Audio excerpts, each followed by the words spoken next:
Chapter 751 The Fifth Lock. Shashwan did not spend more time studying the rocks. He flipped Sula's lounge chair over and found a secret compartment at the bottom of the furniture. However, there were only a handful of lovely gemstones found inside. Perhaps Sula had brought away more important items. Shashwan strode over the furniture and came to the other lounge chair behind. This was where the corpse reanimator had sat earlier. The furniture too had a similar hidden compartment, but there were no gemstones inside. Instead, there were a few bottles. Shashwan sniffed its contents. There were 8 bottles. 4 of which were most probably used for healing or something else. These were probably not poisonous. Shashwan, however, felt iffy about the remaining 4 bottles. Maybe it was poisonous, maybe it could be something else. Judging from the marks in the compartment, there were supposed to be 10 bottles inside. Someone had taken away 2 bottles,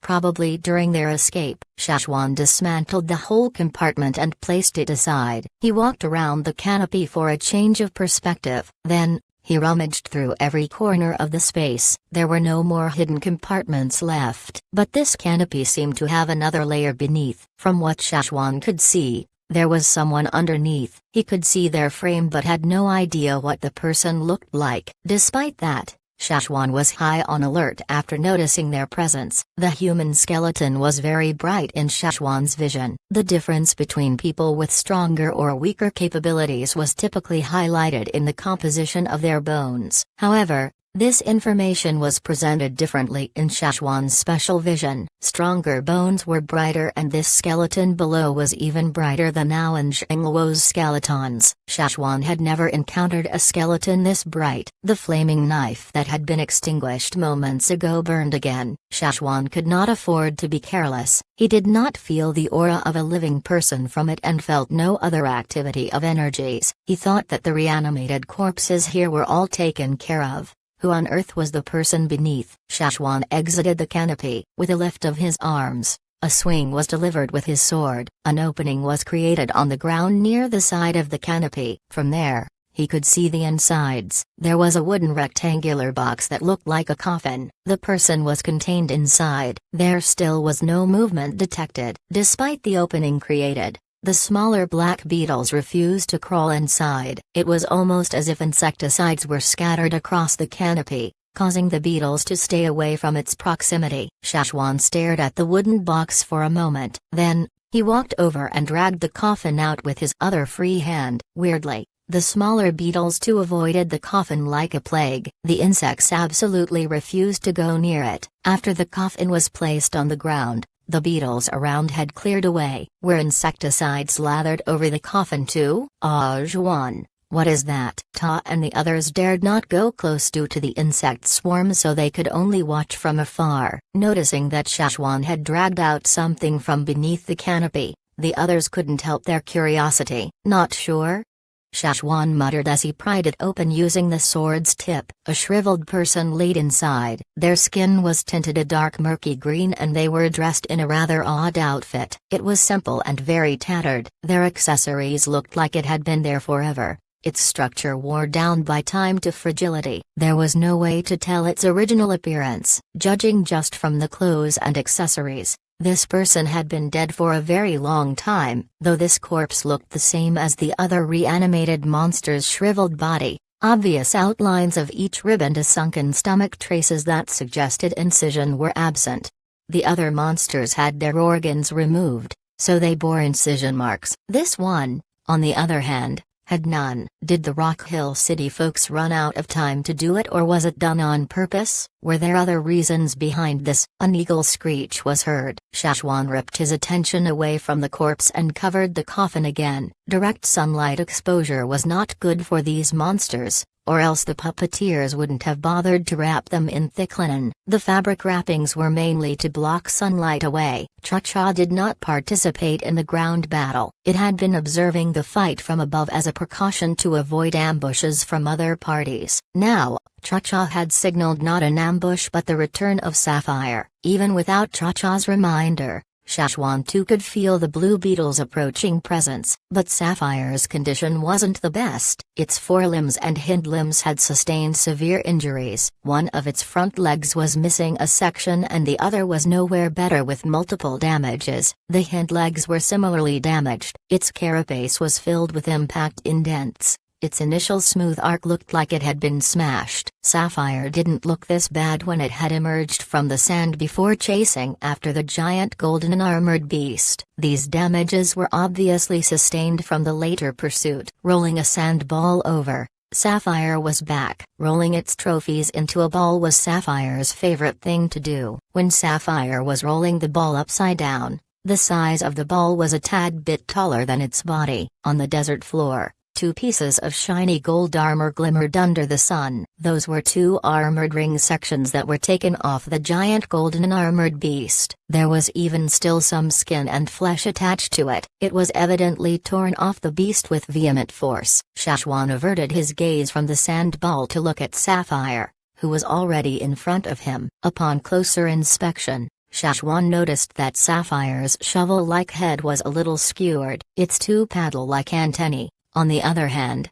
hung low like a folded antenna. When Sapphire began its chase, Shashwan did not demand it to fight till death. To see this fella return in such a state was certainly out of expectation. Sapphire looked like it was trying to explain itself desperately. Their consciousnesses were linked. Because of that, Shashwan was able to understand why it wasn't able to bring Sula and the Cop's reanimator back. Sula had support, which was why Sapphire had ended up in this awful state. Seeing Sapphire like this brought out a small smile from Shashwan. He slashed the sand ball open and dug out the shining ring-shaped armor from within. There was no human being inside, but the man had found 2 bottles instead. This had probably belonged with the 8 bottles Shashwan found in the canopy earlier. Perhaps these were dropped by someone during Sapphire's chase. The bottles were sealed tight. Shashwan studied it, noting that there were no cracks on it. The medicine inside had a refreshing scent that could lift spirits. It was probably some kind of healing medicine. Aside from that,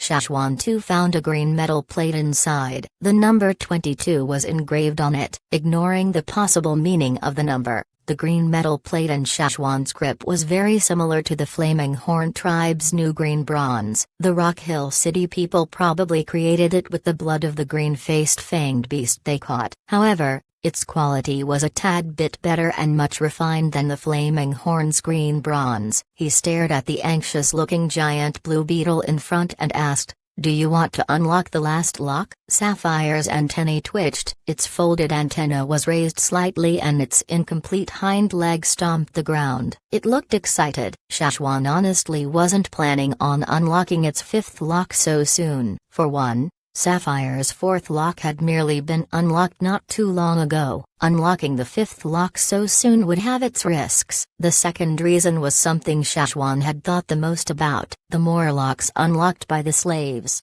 the stronger their bodies would be. Many slaves that had broken enslavement had done it after unlocking the 2nd and 3rd locks through sheer talent and willpower. Most slaves only had 3 locks, while Sapphire was a special case. When Shashwan had enslaved it, he had placed 5 locks on the blue beetle, and out of the 5, 4 were already unlocked. Shashwan had no idea what events would follow after unlocking the 5th lock. Would he lose control over this giant beetle, or would it break its enslavement bonds directly? After Shashwan leaves the desert this time, he had no idea when he would return. Would the injured Sapphire be targeted by Rock Hill City after Shashwan was gone? Shashwan could not conjure predictions. Though Sula's bunch were not captured this time, with Sula's vengefulness, the young master would certainly do all he can to avenge himself. The Flaming Horn headquarters were too far away from the desert and chances of Sula leaving the desert was low. Sapphire would be the only tool to satiate his lust for revenge. Insect swarms were obvious and it wouldn't be impossible for Sula to locate Sapphire. The man might even come up with traps to lure the insect swarm in. There were too many factors to consider. One wrong move might turn his own sword against him. However, Sapphire's current performance had sufficiently convinced Shashwan to unlock its 5th lock. Jiju had mentioned that the loyalty of one's first slave would always be deeper than the other slaves. With that in mind, Shashwan was willing to bet, even if he were to truly lose control over Sapphire, the beetle would not turn against him. Aside from Sapphire, Shashwan had noticed during this desert venture that the blue beetle had influenced the other beetles. There was a change in the insect colony. It now consisted of relatively larger beetles too. When Sapphire was dormant, those beetles would lead the smaller beetles on a desert raid, and when beetles die in the activity, new beetles would join. The insect swarm had grown larger than before. Despite that, based on the current condition, the number of insects in the colony could only remain within a certain range. If there were too many of them, food resources would be limited and the beetles would not be able to live normally. Regardless of the beetle colony's future,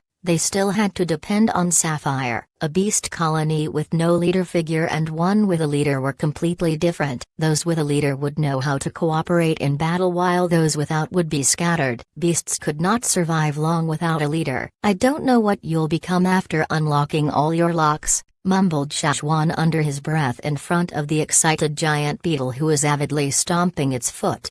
The insect swarm had receded, allowing the flaming horns to remove the tough armor off the slaves, which were reduced to pale skeletons pitifully. In the words of Gong Jiren, these would make great materials for forging. The 2 golden armor pieces Sapphire had brought back too were taken by the flaming horns. Shashwan carried the coffin-like box on his back. He planned to study it better back home. Just as they reached the edge of the desert, Shashwan unlocked Sapphire's 5th lock. Perhaps without the restraints, Sapphire too could be like the other beasts. It could now strive to be a king beast. Chapter 752 Welcome to the Flaming Horn Tribe. After the 5th lock was unlocked, Sapphire dug into the depths of the desert ground and slipped into a deep slumber. Shashwan had no clue how long it'd take to get past this stage. If the process was successful, Sapphire would grow stronger and recover fully from its injuries. After emerging from each slumber following an unlock,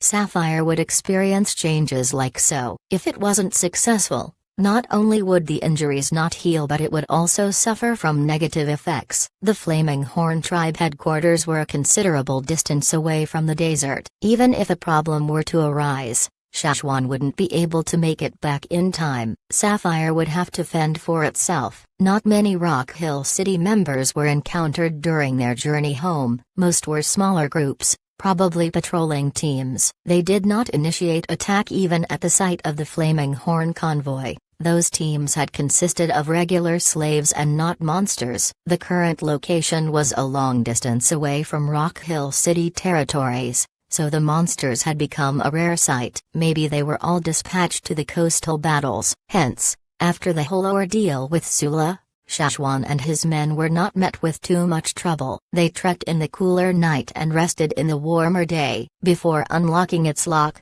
Sapphire was the one transporting the golden armors that were stripped off Sula's slaves by the Flaming Horns. Now, the Flaming Horns had to carry it themselves. The weight of the armors was no big deal to them. They were even able to carry those armors along to hunt down desert beasts. Though the armors were indeed useful, it had limited movements when Donner. It was hard to get used to. Hence, the Flaming Horns had decided that the best solution was to melt the armors down to forge new weapons. Perhaps a few excellent weapons could be made. "We're finally out of this forsaken place." Ta stared ahead and exclaimed. Cha-Cha was already one step ahead. It had flown out of the desert to search for the Flaming Horns that were waiting for their arrival nearby. They would be coming over to get them. The wind stirred the sand and created a visual obstacle. Though their vision was blurry, they could still feel the presence of approaching Flaming Horns. "Hunt leader, Grand Elder." Someone ran towards them. "Were you successful? Oh, you raided someone's party?" The welcoming party quickly helped them with the armors. From the looks of it, these did not look like it would be used by desert slaves. "We met some trouble halfway. We looted these after we solved the issue." Ta offered a simple explanation. Noticing a few unfamiliar faces in the convoy, someone asked, "Are they from the Gongjia family?" "Yes, that's them." After leaving the desert, Ta's mood began to relax. He introduced the 6 Gongjia members to the other Flaming Horns. In consideration of the language barrier, Tom made an effort to use some coastal languages. Though he was far from fluent, Gong Jiren and the others could understand him sufficiently. The welcoming bunch looked at the coffin-like item on Szechuan's back. They offered their assistance, only to be rejected by Szechuan. Szechuan was still unsure if this item was harmless. It would be better if he was the one carrying it. If the person inside the coffin was reanimated all of a sudden, at least Szechuan could detect the activity right away. There was no one else capable of this. The other person did not press questions. After the desert group was received, they intended to leave the desert as soon as possible. The mission was completed and they needed to head back soon. This place really wasn't suitable for an extended stay. They were merely waiting for them outside the desert and they had already felt uncomfortable. It went without saying that those who entered the desert were definitely suffering. Move, let's go home. Ta and others did not wish to stay another second longer in this place. Though they were exhausted from the rushed journey, they were adamant on reaching home fast. Soon, shrubs were seen among the sandy grounds and they were no longer surrounded by a vast sea of yellow sand. The greenery brought life to their surroundings. Gong Jiren and the others felt like they were bestowed a new life. Even the flaming horns shared the same feeling. Their time in the desert was like a prolonged nightmare and they had almost fallen into an inescapable hell. Thank goodness everything was over. Entering a new place, everything was fresh to the 6 Gongjia members. Even the air felt different. The tribal zones were very different from their home. At the coast, there was traffic everywhere. The coastal cities were very lively. One could find many paths that lead to the city. However, this place felt a little more desolate. Forests were plenty and places with barren soil were completely voided. Only wild birds could be found in those places. There were not many caravans that passed through here. They occasionally sighted small-scale long-distance teams that held stone tools and horn tools in their hands. Their clothes were not as exquisite and there were no gemstones to be seen. They had different values.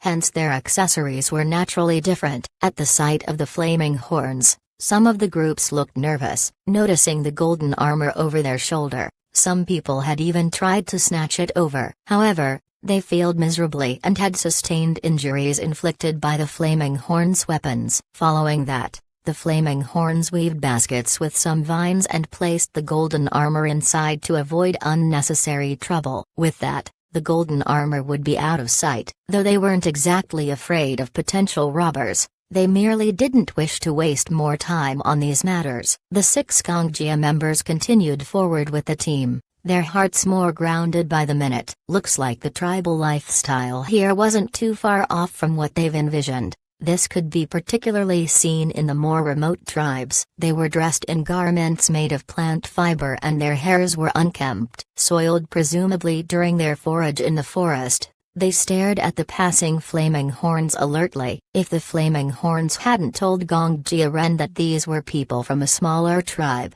he would have thought these were slaves. Don't underestimate the smaller tribes. If they could survive till this day, surely there is a good reason behind it.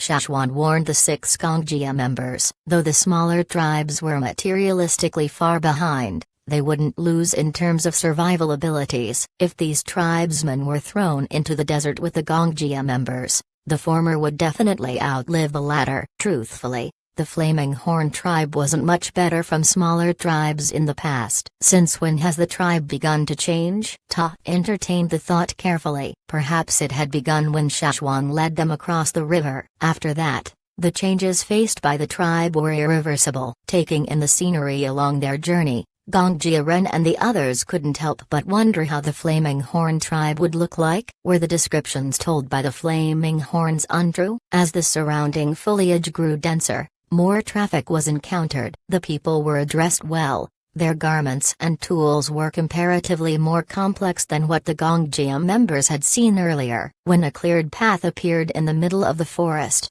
the 6 Gongjia members were told that they were getting close to the Flaming River trading point. Recognition clicked in Gongjia Ren's heart. There were similar paths near city centers back home in the coastal region too. Upon seeing the Flaming Horns, a traveling team quickly moved to the side and evacuated a path for the tribesmen. Though the road was quite wide and had enough room for 2 traffic flows, They were in an area under the Flaming Horn tribe's influence. The strong were respected, hence, the traveling team were willing to move aside to show submission. Stepping onto the rock path, the 6 Gongjia members stared at the rocky floors in wonder. There were no traces of splicing at all. The floor looked to be a uniform body, and there were even petrified flowers and trees lining its sides. Even the thin thorns on the plants were visible. Is this the rock path created by the king beast? Gongjia Ren questioned. Yes, this is it. Other than the king beast, what else could be capable of creating this? Came Tra's answer. Gongjia Ren was absolutely bewildered by the answer. How did the Flaming Horns find the courage to continue living here? If this had happened at the coast, many would have moved away once the appearance of a king beast was made known. They wouldn't be as brave as the Flaming Horns to even think of staying here. What is that?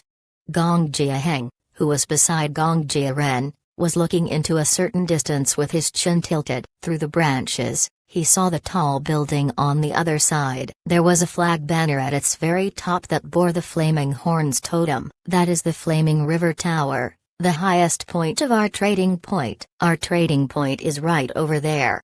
The Flaming Horns spoke of this with great pride. So it really is like a city?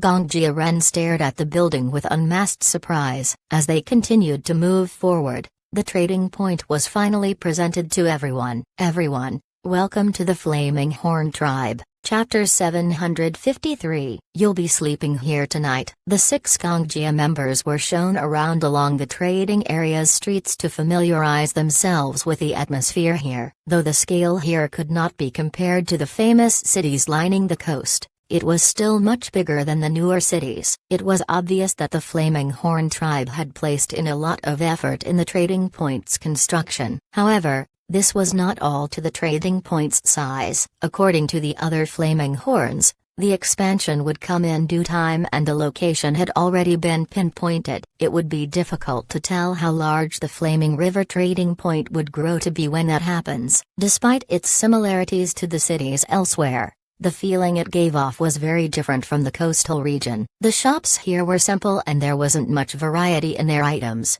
drenched heavily in their tribal lifestyle. Aside from the rest inns, shops that sold fearsome beast flesh, horns, fangs and bones had received the most traffic. Places outside these establishments were filled with a very rustic breath of the wild. This is amazing. I can't believe this place actually looks like this. The eldest out of the 6 Gongjia members, Gongjia Kan, commented. Though the Flaming Horns that came to receive them at the edge of the desert had already supplied them more information on the Flaming River trading point, seeing really was believing. Everything had come as a pleasant surprise to them. It really was different from all the stories. Looks like we made the right choice, uttered Gongjia Ren. The other Gongjia members nodded in unison. This place was indeed much better than expected. They were all very willing to start anew in a wonderful place like this. I can't believe they don't have a uniform currency here, but I guess it does make sense. Metal wares are scarce here and the barter system would be a better fit for their lifestyle. Gongjia Kan studied his surroundings carefully.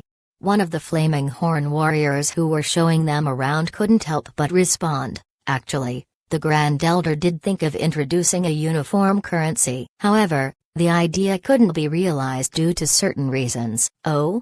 Gongjia Ren's interest was piqued. He pressed, did your Grand Elder mention what kind of material it'll be? Will it shells, or bones, or maybe even fangs? The Flaming Horn warrior went silent. Before the Grand Elder's official announcement, they wouldn't provide too much insight. Noticing that he had no way of prying more answers, Gongjia Ren could only give up on the thought. The Flaming Horn warrior was stubborn. If they didn't wish to say more, it would be absolutely difficult to extract more answers. Gongjia Ren could only swallow his questions back down. While the Gongjia members strolled around the trading point, Shashwan brought the coffin-like wooden box into the underground basement. He refused to bring something with unknown danger to the headquarters. Hence, he could only store it here. This looks like the monsters we encountered in the desert, said Zhengluo after taking a good look into the opened box. It was similar, but it was still very much different. Zhengluo could remember the monster that was brought back to the tribe's headquarters back then. While the corpse had looked similar to those shriveled monsters,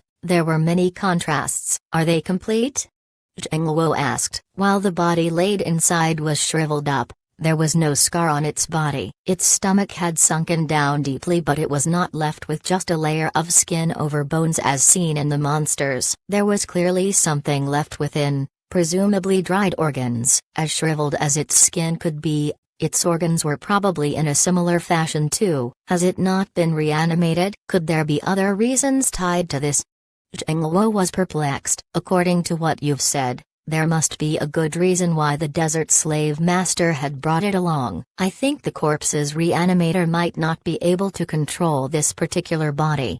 Shashwan wouldn't bring this body into the Flaming River trading point if he hadn't conducted a few probes on the way over.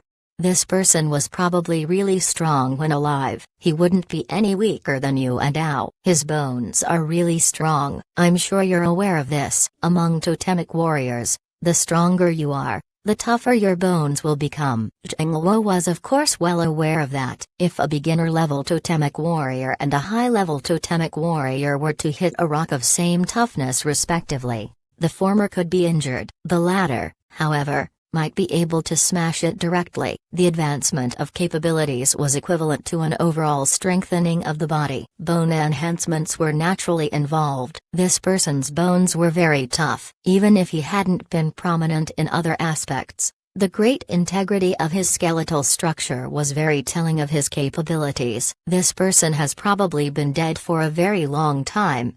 Shashwan held the decaying accessory around the corpse's neck. With slight force, crackling could be heard from it. These accessories were probably very tough when they were first made. Just like the fearsome beast bones and fangs we used, it could have been decayed by time and other external factors. Even so, these are still stronger than regular beast bones, explained Shashwan. Zhengluo could pick up Shashwan's underlying message. These accessories were most probably made with fearsome beast bones. It used to be very tough, and this indicated that this particular person was able to hunt them down. Fearsome beasts with skeletons this strong were most possibly difficult to handle. With that, how weak could this person be when alive? Indeed, different fearsome beasts would possess bones of different integrity, while beasts that were not strong in combat could have tougher bones. Zhengluo and Sha Zhuan were convinced that their assumptions were correct. The Flaming Horn tribe had much of its focus on hunting, and they understood the perspective of a tribesman. They would be more inclined to take on exceptionally dangerous and aggressive fearsome beasts as a clear demonstration of strength and status.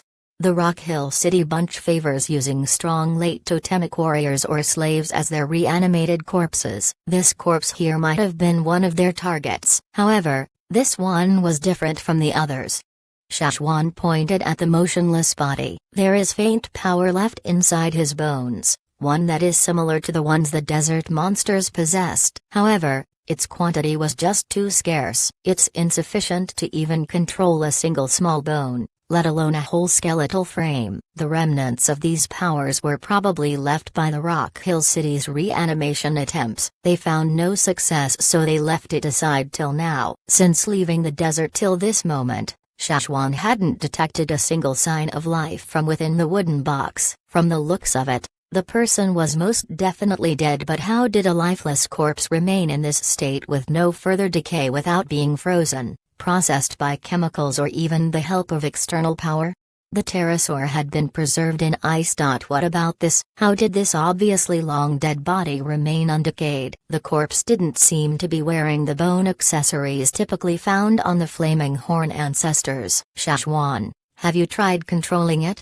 Asked Zhengluo. He knew Shashwan was able to imitate Rock Hill City's approach to reanimate a corpse. Shashwan shook his head. I did try once on the way home but failed. But again, we were rushing to get back and time was limited. I couldn't afford to pour in too much effort. I'll try again soon after settling the few Gongjia members down. Zhengluo too hoped that Shashwan could reanimate this shriveled monster. If they were successful, they would earn a helping hand. Do we need to station someone here for the night?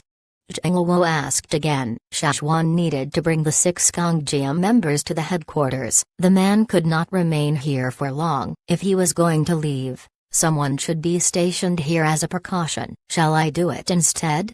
Zheng Luo offered. No need. I have a better candidate for this. Shashwan's flat-out rejection of his offer made Zheng Luo curious. Who could be more fitted for this job? Shashwan exited the basement and waited for a moment. Not long after, someone approached him. It was the sentry guard stationed on the flaming river tower. Perched atop the man's shoulder was the pterosaur. My, you've gained weight.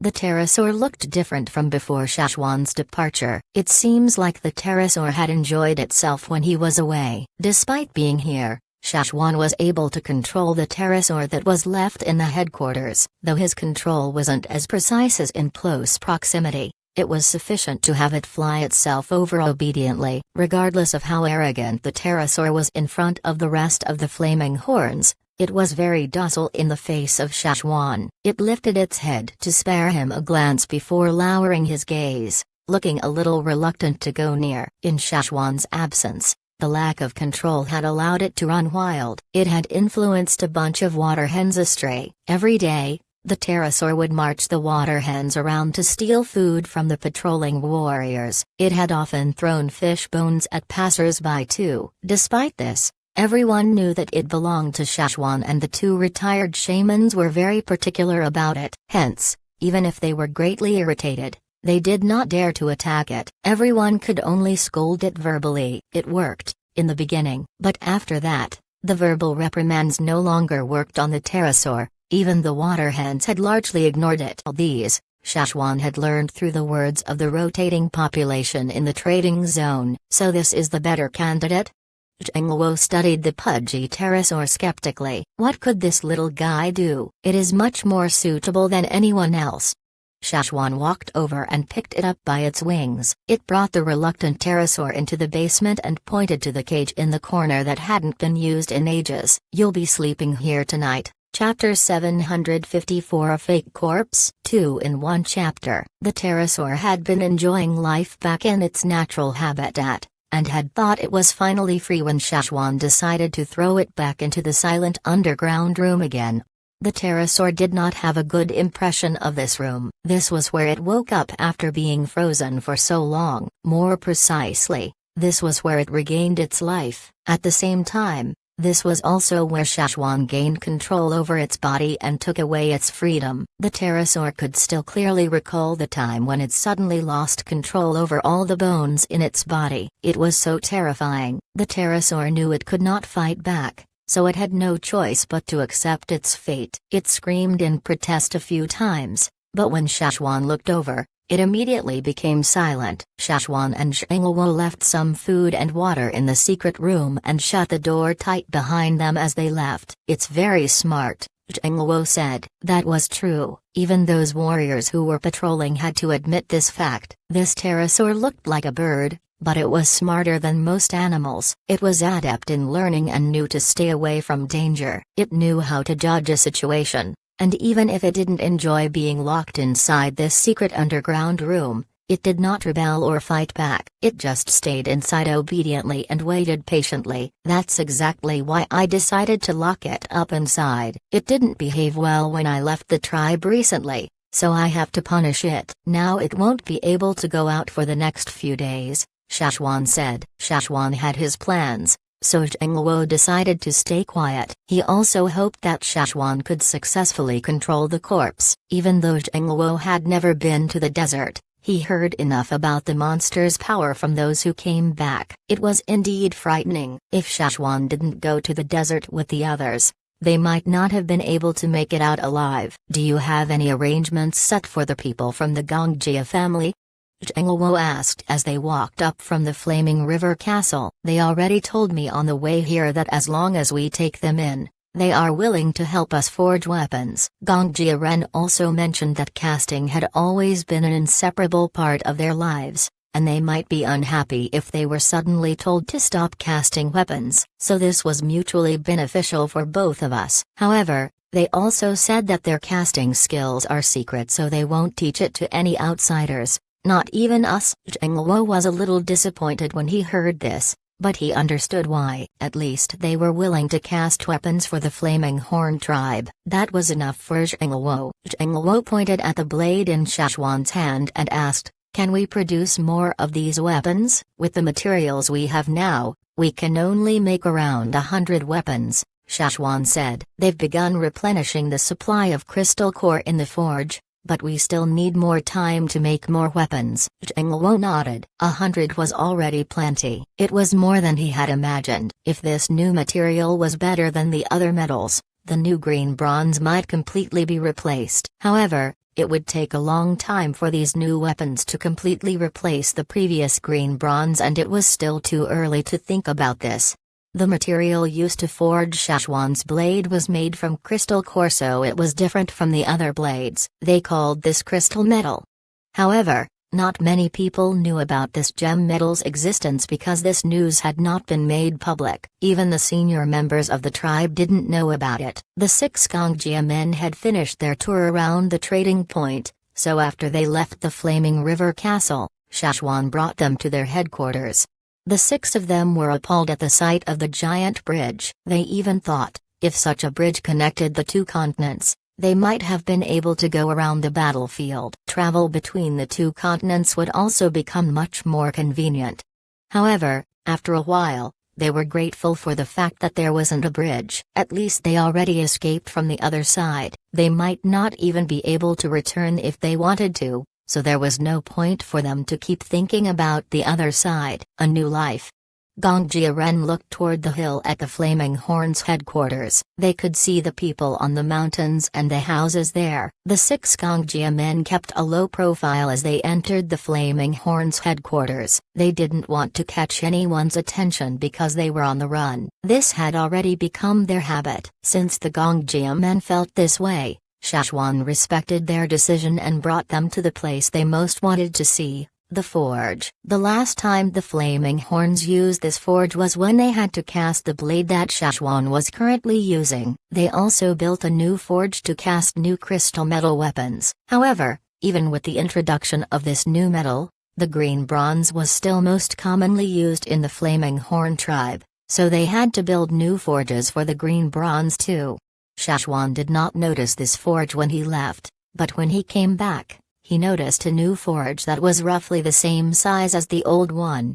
The 6 Gongjia men discussed with Szechuan and asked if the Flaming Horns could make a forge for each of them. Back in their hometown, the only time they would gather to cast was if their teachers were teaching them a new skill or if they had to work together on a task. Most of the time, they preferred to cast weapons in their own space. When they first started learning how to cast, they spent more time in the forges than in their own bedrooms, so they did not ask for much here at the Flaming Horn tribe. The only thing they requested was for the Flaming Horns to build 6 separate forges for them. There was no need for houses. They only needed a small room each beside their forges to sleep in. They didn't care much about other facilities except for the forge. They had been living this way for too long, so it was hard for them to change their habit in such a short time. This was not at all difficult for the Flaming Horns. They had plenty of space anyways. Szechuan arranged for people to help them build their forges under their supervision. After making the necessary arrangements, Szechuan no longer had to stay, so he left to tend to other matters. He returned to the hilltop and had a brief meeting with the other senior members and gave them a short summary of their trip. He also mentioned that he brought the ancient corpse back. The others and Zheng Luo were all thinking the same thing. They all hoped that Szechuan could successfully control the monster. That night, Szechuan remained at headquarters and didn't go to the Flaming River trading point. It was midnight. In the secret underground room under the Flaming River Castle, the pterosaur had finished the beast meat Szechuan left in the room. Out of boredom, it scratched the ground with its sharp claws and then looked over at the long wooden coffin on the stone table. It flapped its wings and landed gently on the stone table. The wooden coffin was slightly damaged on the way here, so there were some cracks on the cover. After encircling the wooden coffin a couple times, the pterosaur squeezed its head into a tiny crack on the side. If it was as scrawny in size as it was back then when it first woke up,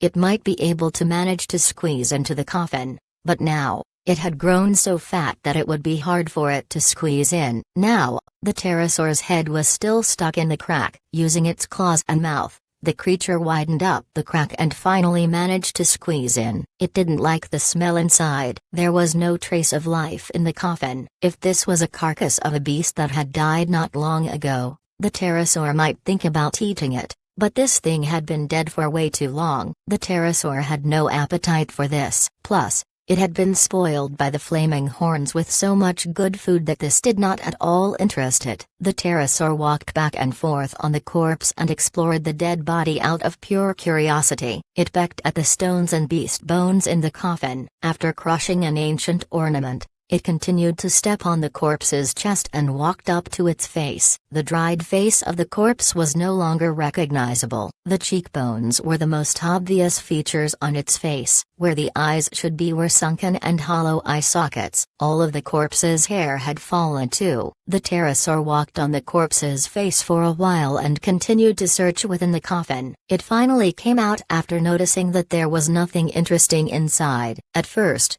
the pterosaur thought that Szechuan would punish it, but it suddenly realized that there were no other creatures besides itself within this room, so there was nothing to worry about. After pacing the room for a while, it finally decided to go to sleep in its cage. It was only active during the daytime, and at night, it would just rest. The next day, Szechuan came to the trading point from headquarters. When he opened the door to the secret room, the pterosaur was still sleeping in its cage, and only woke up when it heard the noise. Its eyes widened when it saw the food in Szechuan's hands. With a gentle flap of its wings, it glided down from its cage and landed in front of Szechuan. After scanning the room, Szechuan noticed that besides some feces on the ground, there was no other mess in the room. He threw the meat to the pterosaur. There were scratches and peck marks on the wooden coffin. After uncovering the coffin, Szechuan noticed the broken ornament and some footprints on the ancient corpse. Szechuan could sense these movements telepathically last night and knew what the pterosaur was up to. Szechuan only brought food over today because he knew that it didn't destroy the ancient corpse. As the pterosaur fed on the meat, Szechuan decided to try controlling this ancient corpse. Back then,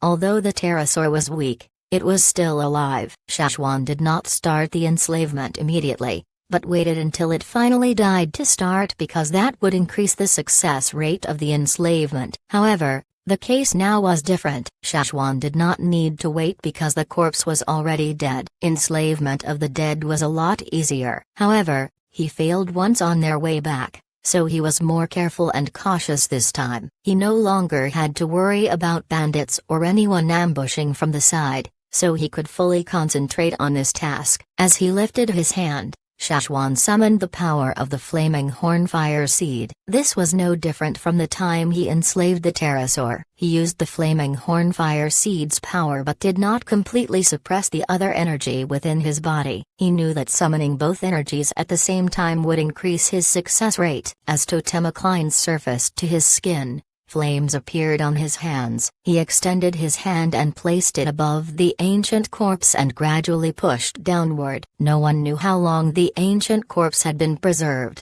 but the potential in the corpse's bones were very active. This was probably why the people from Rock Hill City brought it along. A corpse with no active potential was of no use to them, so they wouldn't have kept it. However, since the people from Rock Hill City valued it and set it aside carefully, it meant that this corpse was valuable to them. That was why Szechuan decided to give it a few more tries. However, very soon, Szechuan noticed the same thing again. It was exactly the same feeling he felt before. The energy of the fire seed could not penetrate or seep into the corpse. He did not feel any repulsion when he enslaved the pterosaur. Back then, the fire seed's energy seeped in through the creature's skin and muscles into every single bone of its body without any repulsion. Now, Szechuan felt a repulsion. Szechuan failed in enslaving it once on their way back home because of this same repulsive energy. Back then, he had to worry about the dangers and threats around them,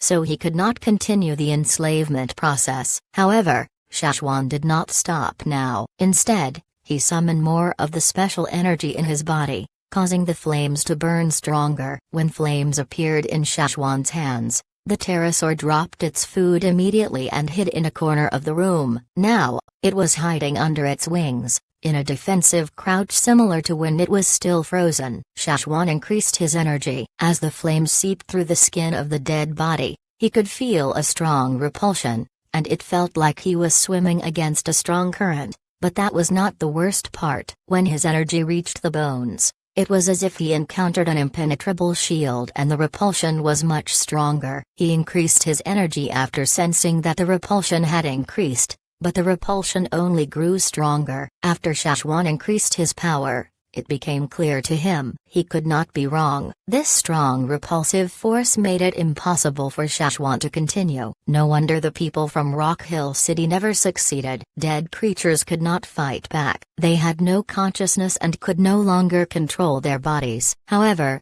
this ancient corpse was fighting the flaming horn fire seed's energy. How could this be? This was all really happening, unless this ancient corpse is alive. But he did not detect any life force in the dead body. Shashwan was shocked because there was no way to explain this. Shashwan moved his hand away and thought for a while. After a while, Shashwan lifted his hand and placed it over the corpse again. Now, he was summoning a different power. He did not use any power from the flaming horn fire seed this time. The unique thing about this ancient corpse was that despite being clearly dead, its bones were reacting the way a living person's would. This enslavement method was not suitable for living people because they would reject the enslavement. The enslaved wanderers were an exception, but the fire seed's energy in most tribesmen's bodies would fight a foreign energy if it tried to enter their body. Even people who hadn't merged their fire seed would have totemic powers, and since totemic powers originated from the fire seed's power,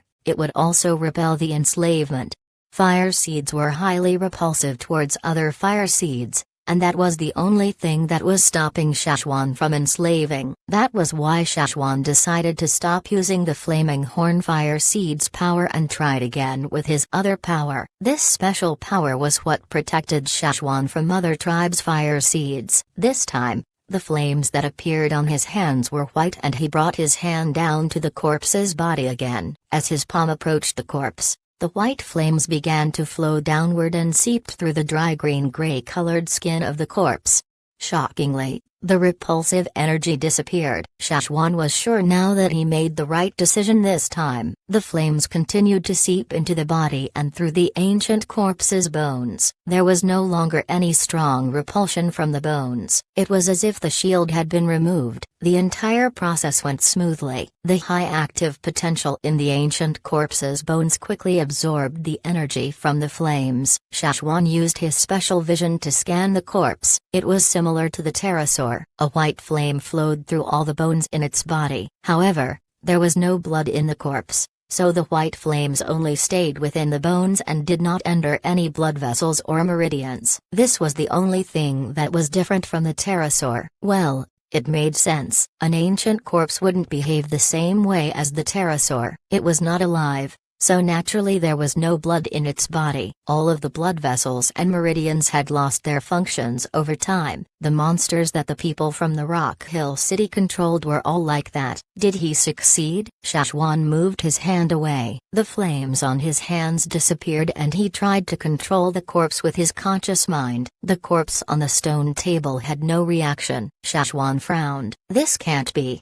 he thought. Didn't he succeed? How come he couldn't control it? He tried the same thing a few more times, and still, nothing happened. He could influence the energy that was within the corpse's bones, but he couldn't control it the way he controlled the pterosaur. Shashwan also experimented with other dead creatures back then, and he managed to control the pterosaur's movements. Now, according to previous experiences, this was clearly a success. But somehow he couldn't control it. It took him so much effort to finally seep his energy through the bones of the corpse, but he couldn't control the corpse at all. Shashwan couldn't find the reason behind this. He was stuck. Just as Shashwan became pensive about the reason behind his failure, Zhengluo called for him. He said that Gong Jiaren was here and wanted to ask about the forging process of the gem metal. Gong Jiaren had only worked with bronze and rarely worked with any other materials. They knew other metals existed, but they had never come across or worked on anything new, so they were very excited about this new metal. Their forge was still under construction, but they could not wait to discuss the casting process with the Flaming Horn craftsman. The Gongjia people came up with many questions to ask them, but the craftsmen could not answer these questions. Gongjia Ren grew impatient with their doubtful expressions, so seeing Duo King and the others heading to the trading point with their new game, he decided to follow along. Shashwan thought he should clear up the Gongjia people's confusion, so he decided to go explain it to them. He knew that he needed more time to experiment with this ancient corpse, so to avoid having Gongjia Ren come again to ask more questions, he decided to tell him all about it at once to clear up his doubts.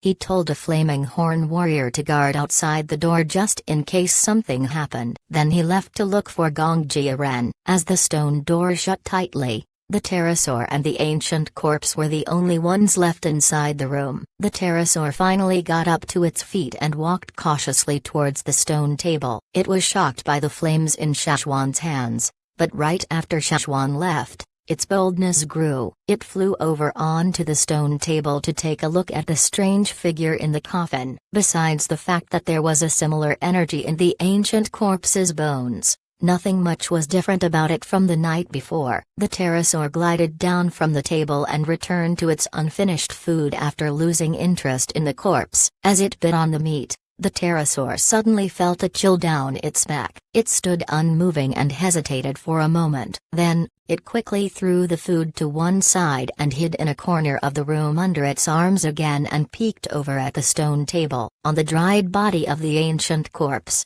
thin red vessels started to appear and interlaced like branches on a tree across the dead body. It gradually grew and spread to all parts of the corpse's body. The vessels grew thicker and slowly enveloped the corpse. Those vessels were where blood vessels and meridians should have been. They were both channels where energy passed through. Now, a situation Shashwan had never anticipated was happening. Gentle crackling sounds came from the shriveled and stiff body of the corpse. Upon closer inspection, one would notice that changes were taking place in the dried parts of the corpse. These changes were not obvious, but they were happening. Under the corpse's sunken eyelids, within their sockets, something began to roll. The corpse's arms started to tremble and its fingers started to shake. At first, only 2 fingers trembled. Very soon, the shivers spread to the other fingers until both its wrists began to turn. Whoosh! The ancient corpse suddenly sat upright. When this happened,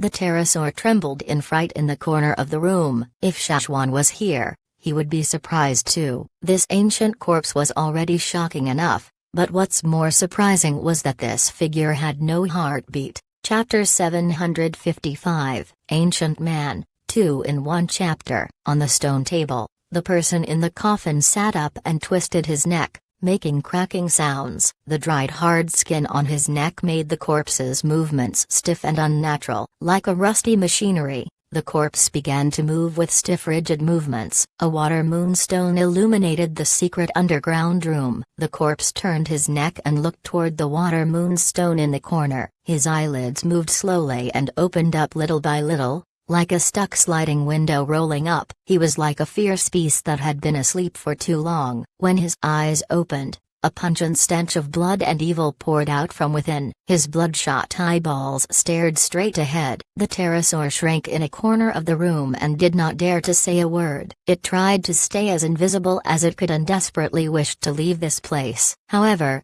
besides the small ventilation holes in the room, there was no other way out, and it obviously couldn't fit through those small ventilation holes.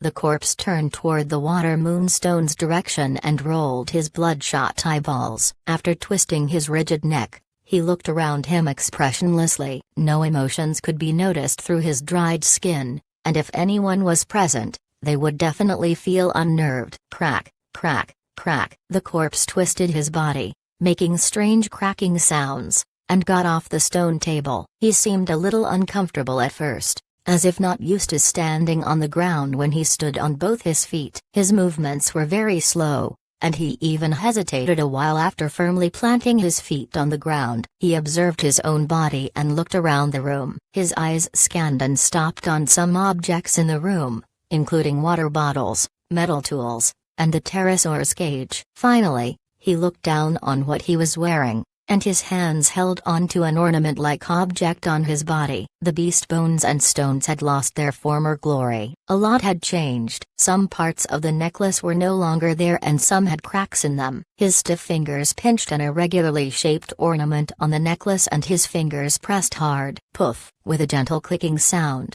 the stone ornament was crushed to debris, and the crumbs fell to the ground. The person looked at the debris in his hands. No one knew what he was thinking. He appeared somewhat dazed. After a while, he lifted his head to scan his surroundings once again. The soldier outside had no clue what was happening inside the secret room. He did not feel or sense anything wrong. He only felt a cold shiver down his spine a moment ago, but ignored it. The strange figure could see much clearer after standing up. It saw every corner of the room clearly, and after a brief scan, his eyes finally fixed on the pterosaur that was hiding in the corner. The pupils of his bloodshot eyes dilated as he focused on the pterosaur. The pterosaur was trembling uncontrollably. It knew that danger was about to befall it, and it wanted to escape too, but when those eyes looked at it, it felt like a giant mountain suddenly pressed down on it, and it could not move its body at all. It was even hard for it to move its wings. As this monster approached,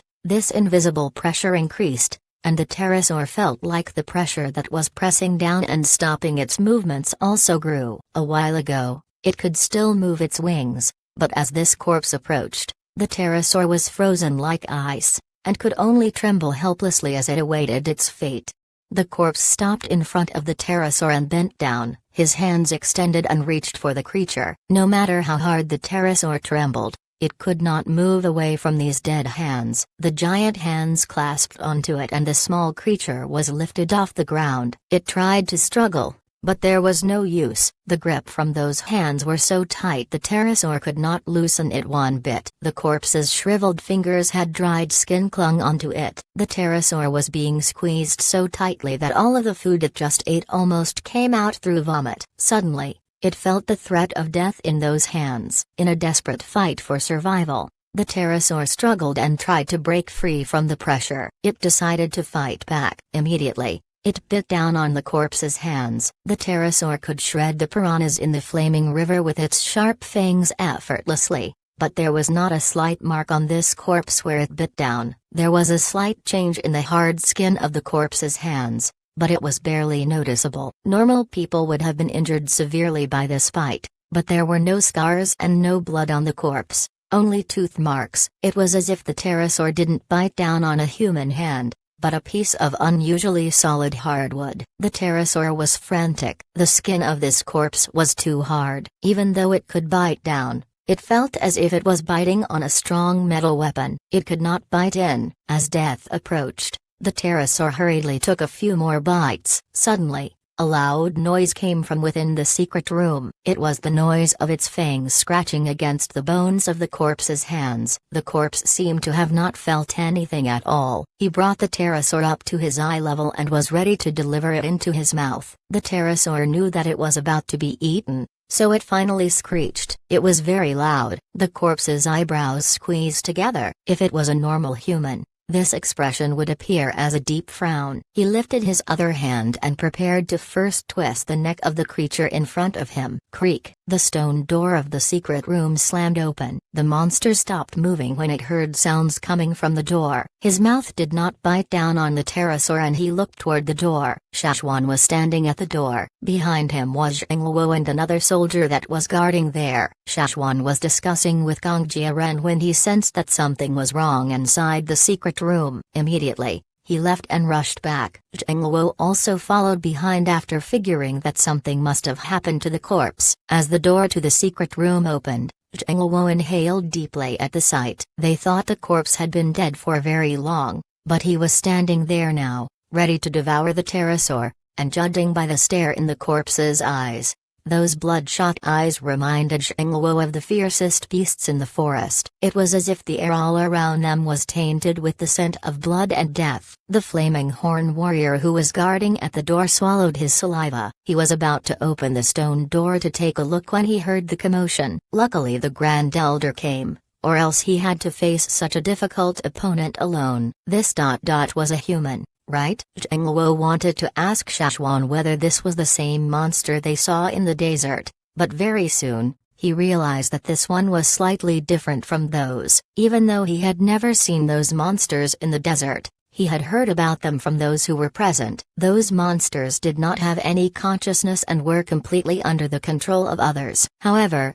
the one in front of them clearly had his own consciousness and could still function and move without anyone's control. He could even hunt for food. The pterosaur's eyes lit up with hope as it saw Shashwan. Its screams became louder and wilder as it called out for help. Shashwan took a glance at the pterosaur and then observed the monster with green-gray dried skin. This monster had no breath or heartbeat, but it was moving just like any normal human. Shashwan could feel a strong energy within the monster's body, and this energy was exactly the same energy Shashwan seeped into the monster's bones when he tried to enslave him. He had followed the same procedures as before, using the same steps in the enslavement, but the only difference was that he used a different type of energy. However, the results were strikingly different, and the reason behind this probably lied within the monster's body. Something was weird about this person. Zheng Luo took a step forward, and the monster became more alert and murderous. The redness in his eyes grew even darker as if the monster was about to kill in the next moment. Zheng Luo asked Shashwan with his eyes whether he should make a move, and Shashwan shook his head in reply. He gesticulated with his fists and motioned for him to test the situation. Shashwan could not control the monster like he could the pterosaur. They were still uncertain of this monster's strength and temper, so no one knew what would happen if they made a wrong move and provoked it. What if the monster decided to squeeze even tighter on the pterosaur's neck? Shashwan still needed that creature. Let it go, Shashwan said. When the monster saw Shashwan, he became calmer and less alert, even though he seemed to not have understood what Shashwan meant. From his eyes, they could tell that he was doubtful. If it wasn't for the dried skin on his face, he would have such rich expressions. Shashwan glanced at the pterosaur and his eyes looked up and met with the corpse's. He lifted his hands and gestured for the corpse to loosen his grip and let the creature go. He tried his best not to look offensive at all. He could no longer treat this monster the same way he treated the other puppets. He had to communicate with him like he would with other tribesmen. If politely negotiating could not work, he could only resort to force. Uncontrollable threats should not be allowed to exist within their tribe. The monster understood what Shashwan meant, and slowly loosened his grip on the pterosaur. As soon as it broke free, the pterosaur immediately rolled and crawled weakly towards Shashwan. It was so nervous that it could not fly at all. After it hid behind Shashwan, it observed the monster with a watchful gaze. Ha! Some weird sounds came from the monster's mouth. No one knew whether it was due to the damage in his vocal cords that his voice was just unfathomable. These sounds seemed like meaningless tunes to them. They did not sense any murderous intent in this person's eyes. On the contrary, he looked slightly eager when he saw Shashwan. When he looked at Zheng Luo and the other warrior, his eyes were still full of vigilance and oppressiveness. Is he hungry? Zheng Luo asked. When Shashwan pulled the stone door open, the monster was just about to bring the pterosaur to his mouth. Plus, they knew that if beasts had not eaten for a long time, the first thing they would do after waking up was feed. That was what Shashwan thought too. Back then, when the pterosaur first woke up, it also ate a lot. Now, even though they could not determine if this monster was dead or alive, they were sure that he could eat other beast meat since he was ready to eat the pterosaur. Shashwan turned his head to the side and spoke to the warrior beside him. Hearing the orders, the warrior left hurriedly with a nod. The monster was still trying his best to speak to Shashwan, with sounds like ka-ka-ah-ah, and Shashwan had no clue what he was trying to say. It seemed very difficult for him to speak. The more he tried to speak, the harder it was. He took a few steps towards the door, and as he did so, Zheng Luo tensed up and his hands reached for the blade at his waist. Shashwan was also ready to defend himself, although he didn't sense any murderous energy from the other party. That was the only reason he didn't attack. The corpse probably had such stiff movements because it had been lying down for too long. The warrior who had left came back very quickly. In his arms, There was a freshly cut beast limb. Blood was still flowing from the cut, and when he carried it over, the blood dripped across the halls. Besides this beast limb, the warrior also brought some freshly roasted meat. Duo King brought this beast limb back from the forest. This was a beast he had hunted in the forest recently, and it was a giant beast. When the warrior brought the beast limb over, the beast limb almost got stuck in the entrance of the stairway. He had no other choice. When he arrived at the butchery, this was the first thing he saw, and since he had no time to think about what to pick, he carried it over immediately. The Grand Elder asked for it, so why not just carry a large one over? When Shashwan saw the giant beast limb, he noticed that his message wasn't clear enough. There was no need for such a huge beast limb, but since he had already carried it here, there was nothing to be said. Shashwan looked the warrior in the eye as he grabbed the two things from him. The warrior nodded, and Shashwan knew that the warrior had already done what he told him to do. Bringing these things here were just one of the things he assigned him. He also told him to tell Duo King about the situation underground and made sure Duo King and some others were guarding upstairs. They were told not to come down immediately. If they did, it would only make the situation worse and provoke the monster. They guarded the stairway and were ready to help if anything happened. They were also ready to kill. However, it didn't seem like the monster was planning to escape, but when he saw the fearsome beast meat, his eyes became affixed on it. Not on the roasted meat, but on the fresh meat with dripping blood. Shashwan handed the plate of roasted meat back to that warrior, and walked toward the monster with the beast limb on one arm. His other arm was at his waist, near the handle of his blade. The monster did not notice any of Shashwan's movements. His eyes were completely focused on the beast limb in Shashwan's arms. He walked over slowly and stretched out his hand to take the limb from Shashwan. His facial muscles moved as he looked at Shashwan, and his expression was somewhat similar to a smile, although it was very scary. The skin on his face was so stiff that when he moved these muscles, cracks formed on his dry skin. When this monster held onto the beast limb,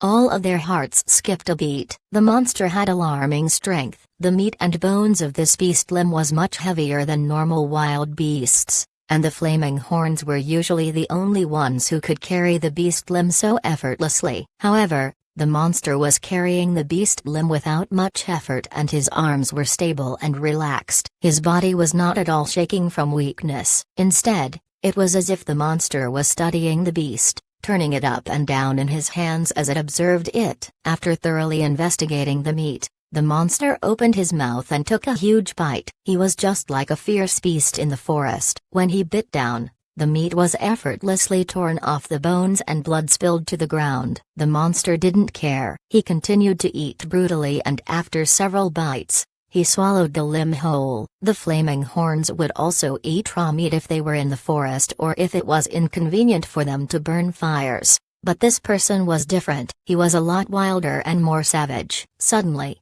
the room was so quiet that only the sound of the monster chewing the meat was audible. The monster would take a few glances at Shengluo and the other flaming horn warrior from time to time, and from the look in his eyes, they could tell that it was the same look beasts would have in the forest when they were worried of other beasts stealing their food. If Shengluo took a single step forward right now, he would be welcoming an immediate battle. Blood streamed down the monster's dried face, and Shengluo's hairs stood on end as he observed the monster's face. Ka-ba.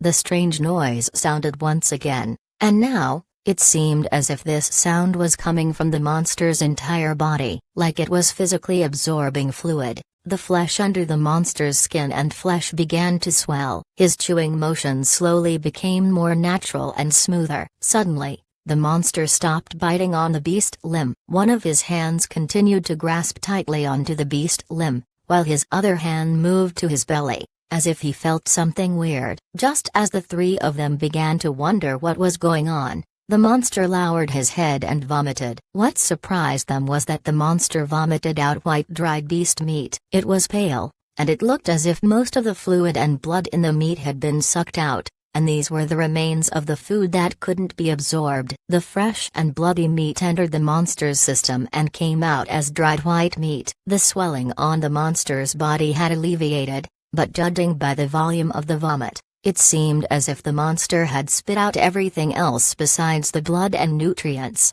Shashwan wondered how long this strange person had been in this mummified state. It seemed as if his organs had changed but were still usable. They were just different from a normal human's. His heart was still there within his body, and it was very possibly still being used, but it was just not beating. How strange. Shashwan had never heard of such a tribe. Where did the people from Rock Hill City find them? After vomiting, the monster stood there and continued to stare blankly at his vomit. No one knew what he was thinking. After a while, he began to chew on the meat again. Just like that, the monster ate and vomited. 2/3, 1/2, 1/3. Very soon, only bones remained on the beast limb. The three humans were speechless. Damn, this was the first time they saw someone with a stronger appetite than the flaming horns. The monster looked at the bones left in his hands, and then tightly grasped onto both sides of the beast limb. The bones were so thick that his hands couldn't grip around it entirely, but even so, he still held it with a strong grip. With a crack, the thick fearsome beast bone was snapped in half. It broke. Shashwan's eyelids jerked. This man broke the beast bone like it was sugar cane. The bones of this fearsome beast were not hard compared to the bones of many other beasts, but it was already much harder than the bones of most ordinary beasts. Although the flaming horns could also break bones, they could not do it as effortlessly as this monster. Zheng Luo and the other soldier were not much calmer than Shashwan. Their eyeballs almost fell out of their sockets. What? Other tribes called them barbaric and rude, but this monster was way more barbaric than they could ever be. After he broke the beast bones, the monster began to suck on the bone marrow. If there was a crack he wasn't satisfied with, he would break it once more or knock two segments of the beast bone together to make them even. The series of movements the monster used to break the bones and knock them on each other seemed so instinctive that it felt like the monster was already experienced at the task. Shashwan had his guesses when he observed the monster's initial appearance and the accessories on his body. This was an ancient man who lived very long ago. Chapter 756, How the Desert Came About. 2 in 1 chapter. They watched with stunned expressions as the monster scraped off all the meat on the bones and sucked out all of the bone marrow. This monster's appearance had changed, and he was very different compared to the first time Shashwan moved him here. The most obvious difference was that the monster no longer looked dry anymore. His skin resembled a normal human's, and although he did not have any bulging muscles or looked strong, none of them dared to doubt his strength after seeing how effortlessly he broke the beast bones in half. His skin was no longer green-gray in color. It was greenish-white now, and it was still pale, resembling the dead. However, he was a little different from Yi Si's half-beast slave. At least the slave looked like that since the beginning, but this monster gave them an unnerving feeling, as if he was seriously ill, but still quite dangerous. After eating, the skin on the monster's face became much softer in texture. Besides some dried traces and weird bluish-white faint marks on his face, he seemed almost like an ordinary person. At least he didn't look like a corpse anymore. His movements were no longer rigid and stiff, and if he was breathing normally like other humans and had a heartbeat, he wouldn't be much different from other humans. After he ate, the monster looked with eyes full of gratitude at Shashwan, and became less vigilant towards Zheng Luo and the other flaming horn warrior. I. Perhaps it was because his body had begun to recover. His voice was no longer as scratchy as before, but it still didn't sound smooth. His tone was still strange, but at least they could guess what he was saying now. This is the Flaming Horn tribe, Shashwan said. Flaming Horn. Tribe? The monster looked doubtful, as if this phrase brought back some long-forgotten memories. He looked like he was trying to remember but couldn't. Who are you? Which tribe do you belong to? Shashwan asked. Shashwan enunciated every word to ensure that this monster understood what he said. Who am I? The monster looked even more dazed now. He didn't know what to say for a long while. He lowered his head and began to think hard. Then do you remember your tribe's totemic sign? Totem. Can you try drawing it? Shashwan asked. Totem. Totem. The monster repeated this phrase continuously. The more he said it, the clearer his pronunciation became. He lifted his head suddenly as a bright light flashed across his bloodshot eyes. Totem. Yes, yes. Totem. Do you remember? Shashwan walked into the secret room and took out the paint from a wooden cabinet on the side. He added water to the paint and stirred. Stretching out a finger, he dipped it inside the paint and started to draw on a piece of linen fabric on the side. After a few strokes, a black marking appeared on the grayish-yellow linen. At first, Shashwan thought about using a brush, but after he judged the monster, he thought this was probably more convenient for him. The monster looked at Shashwan's movements and he seemed to have understood what he meant. He extended his right thumb and dipped it into the paint. Many tribesmen liked to paint with their thumbs. This was an ancient habit that many of them had. This monster was no different. However, since he could not control his strength, he almost tipped over the small paint container. Luckily Shashwan was holding onto it from the other side. After observing the dark liquid on his finger, the monster walked up to the stone table and scratched a few markings on the linen cloth. Somehow he felt like drawing on the linen cloth was too bothersome, so he began to draw directly on the stone table. When he started to move his fingers, he moved it slightly and paused for a while, as if trying to recall a memory. Gradually, he began to draw with much smoother movements and at the end, he did not even hesitate when he finished his final stroke. It was finally complete. Zheng Luo was so curious that he took a few steps forward and craned his neck to look. He didn't dare to get too close because the monster still seemed a little vigilant towards him. "This is?" Zheng Luo asked as he looked at the drawing on the stone table. The monster looked at Zheng Luo and made a sound. His tone was a little unclear and strange, so Shashwan couldn't catch what he said. The drawing on the table looked like a human with both his arms raised. The human was looking upwards, and right above that human was a circle. Judging by the way it was drawn, this circle was most likely a symbol of the sun. This was the monster's totemic sign. Even if a tribesman could not remember his tribe's name, he could never forget his totemic sign, especially if they belonged to a tribe that still had a primitive fire seed. It seemed as if this man could not remember anything else, but he completed this drawing of the totemic sign. After he finished drawing, he continued to stare blankly at his work. Shashwan was positive he had never seen this totemic sign before, so he could not determine this person's identity. He turned around to look at Zheng Luo. He had the same puzzled expression. He had never seen such a sign too, but if this person drew it out even when he had forgotten his own name, it was very likely that this totemic sign really existed. However, it was common for tribes to exist and go extinct. Perhaps this monster belonged to one of these extinct tribes. "Was your tribe in the desert before?" Shashwan asked again. "Desert?"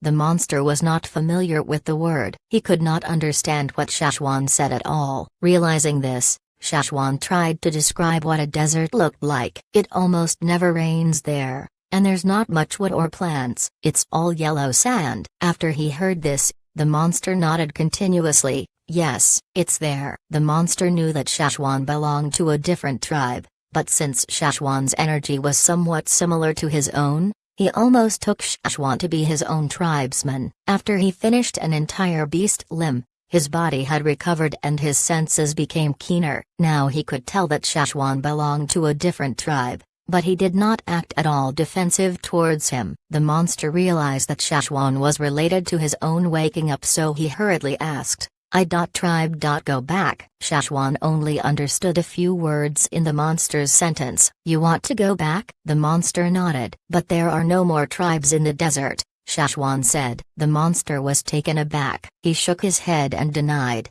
"No, that's impossible." But suddenly, it was as if he thought of something, but couldn't recall the memory clearly. His face revealed a twisted expression as he knelt down suddenly with his head in his arms. He looked as if he was in deep pain. Blue veins surfaced to his greenish-white skin as he roared loudly like a fierce beast in the forest. This sound also resembled the noise they would hear in a cave whenever a breeze blew in. How uncommon! Small bits of stone scraps and dust fell to the ground. The clay pot filled with water in one corner of the room cracked. Not much water was left inside, but most of the pottery exploded and clinked against the walls of the room. The roar echoed in the hallways outside. Duo King and the others who were guarding at the stairway felt the chills go down their spines. The insulation of the building was pretty well done, but even so, this sound could be heard from anywhere in the Flaming River Castle. Even some people outside who were close to the Flaming River Castle heard the muffled roar. They shivered unconsciously at the sound. It was as if a cold gust of wind blew right across their backs. Where Yi-Si lived, the spikes on the half-beast's back also erected when he heard the roar. He glanced nervously in the Flaming River Castle's direction. Yi-Si felt it too. What happened over there? Within the Flaming River Castle, the people who heard the sound rushed over and saw Duo King and the others guarding their hunt leader. Who made that sound? Was that a human? Someone asked Duo King. How would I know?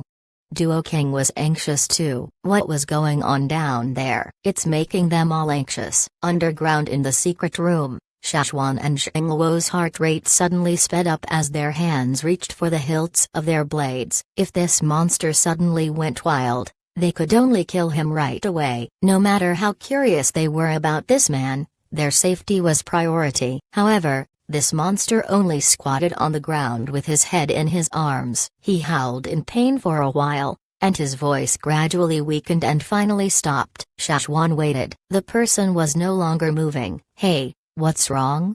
Shashwan asked. He didn't wait for a reply, and repeated his question again. Still, there was no response. He could sense the irritation calming and subsiding within the monster. If they didn't notice him squatting there, they wouldn't have sensed a person there at all. He had no breath or heartbeat. Besides the slight breath of air that was present in his roar, it seemed as if he had no need for air. If he was locked in a sealed space without air, perhaps he could still stay alive on the inside. Shashwan walked over with a blade in his hand, his other hand extended and patted on the shoulder of the person who squatted there. The person immediately fell backwards. He remained in the same position as he fell, like a stone statue. His hands and legs seemed frozen and did not move one bit. Xingluo wanted to ask if the person was dead, but thinking how this person was different from most others, he asked, "What happened to him?" Shashwan shook his head. Judging by the pattern energy flowed within his body and all around him, it seemed like he was asleep. Maybe he fell asleep? Shashwan guessed. Fell asleep? Xingluo looked at the person in a squatting posture. He was holding his head in his arms and was ready to fit inside an egg. He thought, he's so different. Even his sleeping posture is different. Shashwan looked at the drawing the monster drew on the stone table and he turned around. His eyes caught Xingluo's, and as if in acquiescence, both of them walked out of the room gently. He looks like an ordinary person when he's asleep. It seems like he won't wake up anytime soon. You stay here with Duo King and the others. I need to go to the Rain Tribe, Shashwan whispered. The Rain Tribe? To ask them about this monster?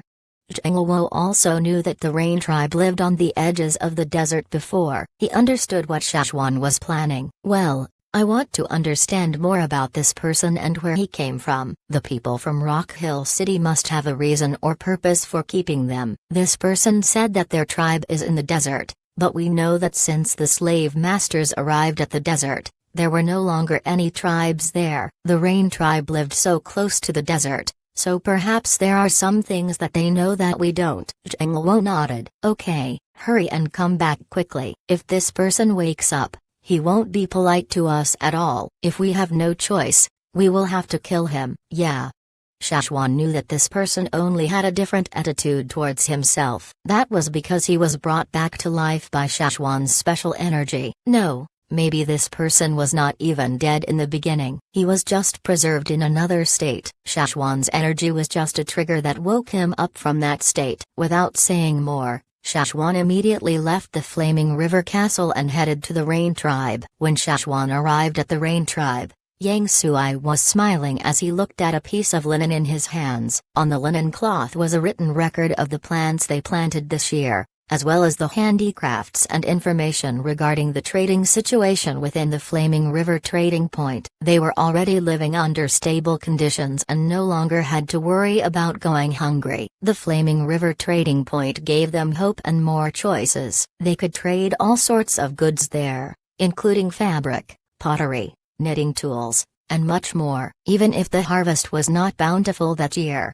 they wouldn't go hungry. Sometimes if the Flaming Horns needed more people to help with labor, they would immediately send people over to help. Labor could be exchanged for food in the Flaming Horn tribe, and that piqued their interest. As he read the information on his linen cloth, someone came to inform him that the Grand Elder of the Flaming Horn tribe, Shashwan, came to visit. Hearing this, he immediately set down the things in his hands and told them to invite him in. They did not dare to show off in front of their guest. They had to rely on the Flaming Horn tribe to survive, and with their strength, they were still no match for many other tribes and beasts around them.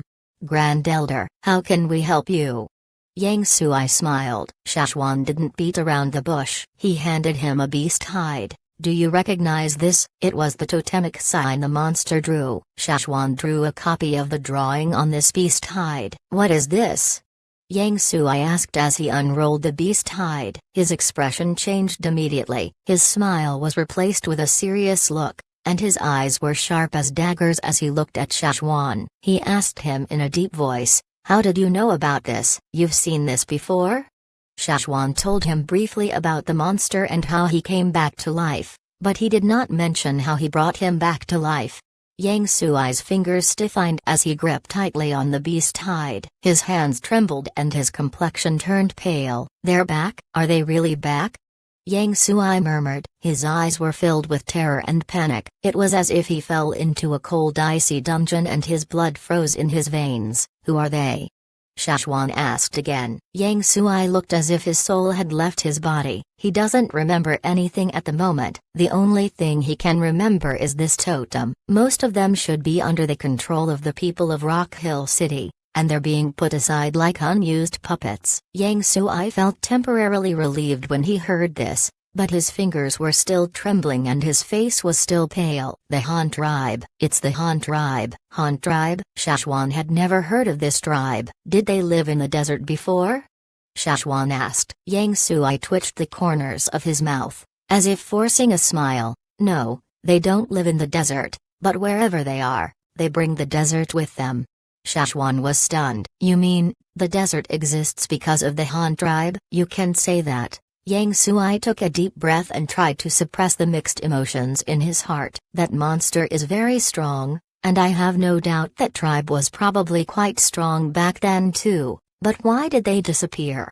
Shashwan was doubtful. A tribe that was not powerful wouldn't be targeted by the people of Rock Hill City. Yang Sui laughed bitterly. You only know that the Han tribe was strong. But did you know? The Rain tribe was a major tribe before too. Yang Sui told everyone in the house to leave and made sure no one else was around. After he came back, he filled a bowl with water and gulped it down slowly. After he calmed down, he continued, I only found out about some of these things from my ancestors' notes after becoming the shaman. There were some notes that all the previous chiefs and shamans knew about, but some of these handwritten notes were kept secret and only the shaman of the Rain tribe was allowed to read it. However, not every shaman can read it. Only those who have the strength and capability can open it and read what's inside, and I've been very doubtful ever since I read it. Shashwan once told Yang Sui that fire seeds in their primitive form would only weaken, even though they couldn't notice a clear difference.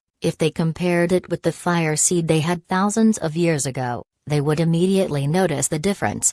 However, not many people could live that long. They were different from the beasts with unlimited lifespans. People with different strengths had different lifespans. At most, advanced totemic warriors could only live up to 200 to 300 years. Yang Sui could accept the fact that the Rain tribe's fire seed was weakening. That was why they couldn't succeed in praying for rain. However, something he still couldn't figure out was why their fire seed weakened so quickly. The Rain tribe was not the only tribe with a long history. The Flaming Horns were not much different from them. The Flaming Horn tribe was also an ancient tribe, but they weren't as weak as the Rain tribe was. After analyzing, the final reason lied within their fire seed. If a fire seed was strong, the tribe was strong. A weak fire seed would mean a weak tribe. The Rain tribe had survived for who knew how long beside the desert. They had long left the major to middle-sized tribes category. In the eyes of many people,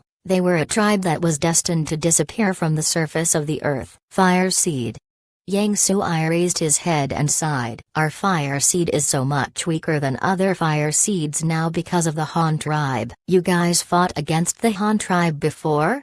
Shashwan asked. A very long time ago, we did. However, we lost at the very end. Yang Sui told Shashwan about what was recorded in the secret handwritten notes. The desert was not like that in the past. It wasn't much different from other places on the mainland. Although it didn't rain there often and some parts were arid all year round, the desert was never as large as it was today. The Han tribe settled in dry places all year round. In contrast, the Rain tribe lived in places with fertile soil, and there, their ancestors discovered special plants. After crushing the harvested fruits of this plant and mixing it with water, they would bake it into hard biscuits, which was convenient to store and could help them withstand hunger. At that time, the Rain tribe valued that piece of land very much and even thought about expanding their territory. In order to make their crops grow better, they prayed for more rain and it rained more frequently. Naturally, the rain fell on a wider range and covered a bigger area than the farmland they owned. The Han people did not like rain. They hated water, and since they could live longer in an arid environment, they preferred drought. They were like cacti in the desert. Their bodies were natural reservoirs and could last for more than 100 days without a sip of water. The Han tribesmen also wanted to expand their territory and make more arid land. Both of these tribes lived close to each other, but due to their expansion, they began to have conflicts with each other. Very soon, the conflict intensified and the two tribes went to war. Tribesmen could fight to death for the sake of their territory. These two tribes had completely different preferences, so both of them were ready to either exterminate the other or drive them away from the territory. This fight lasted for a long time. Yang Sui had no clue how long this lasted and there were no records in his ancestors' notes about this. It only mentioned that at the very end, the shamans of both tribes met and fought using the power of their fire seeds. According to the ancient records, the war between the two shamans changed the weather immensely. With a flick of their wrists, the winds and rains went against the course of nature, and a single stomp on the ground caused 10 miles of ground to be covered with yellow desert sand. In the end, the Rain tribe was defeated. The shaman of the Rain tribe took the remnants of their fire seed and the tribesmen who managed to survive and departed for a new home, which was where they were now, on the edge of the desert. Because of that battle, the Rain tribe's fire seed was severely damaged, and this was seemingly irreversible. Back then, the shaman of the Rain tribe burned himself in the fire pond due to self-reproach and regret. Since then, the Rain tribe's fire seed had begun to weaken, like the ancient fire seeds of other tribes, but since their fire seed was damaged by the fight back then, they weakened at a faster pace than many others. Yang Sui was also bitter when he learned the truth, but back then, he had not heard of any Han tribesmen who were still alive. Even though the desert had expanded to the land wherein they lived, the Han tribe seemed to have disappeared from the world. Perhaps it was due to some natural disasters or other reasons, but the Han tribe no longer appeared ever since the slave masters occupied the desert. No one knew where the Han tribe went. Yang Sui thought their tribe finally managed to survive and the other party had disappeared. To them, survival was a kind of victory. The Rain tribe's ancestors did not want anyone to know about their defeat and the cruel history back then, so Yang Sui also kept it secret too. Now, no one else in the Rain tribe knew about this part of their history. Shashwan was amazed by the story Yang Sui narrated. It was indeed eye-opening. So this desert resulted from the battle between these two tribes. They were two strong ancient tribes, but after one of them was defeated, they retreated to a farther place. The damage done to their fire seeds made them a lot weaker than other tribes that had also begun to weaken at the same time. Now, they were so weak that they couldn't even evoke a response from their prayers and successfully pray for rain. The other tribe disappeared and no one knew what had happened to them. Shashwan only knew that that monster looked like an ancient corpse, and he had been in that state for a very long time. He just didn't know if their disappearance was related to the slave masters. Yang Sui didn't know anything about that. If Shashwan wanted to know the reason, he could only ask that monster, and that's on the premise that the monster could remember. Chapter 757. This must be it. After Shashwan returned to the Flaming Horn tribe, he told the other senior members about what Yang Sui had told him. Yang Sui requested for Shashwan to not spread the information to others and expose their tribe's embarrassing history, so Shashwan only told those whose ranking was hunt leader or above. As for the monster, everyone agreed to wait and observe first before deciding on whether they should kill him. They wanted to know more about the monster's tribe, and the two retired shamans were especially curious about this. Back then when the pterosaur was revived, they were already curious about what happened to the fire seed at the time the pterosaur lived. Too bad the pterosaur couldn't speak, but at least it was smarter than most birds or beasts. It was not as smart as humans though. It wasn't even smarter than Caesar and Cha-Cha, so the two retired shamans felt destined not to get the information they desperately wanted to find out.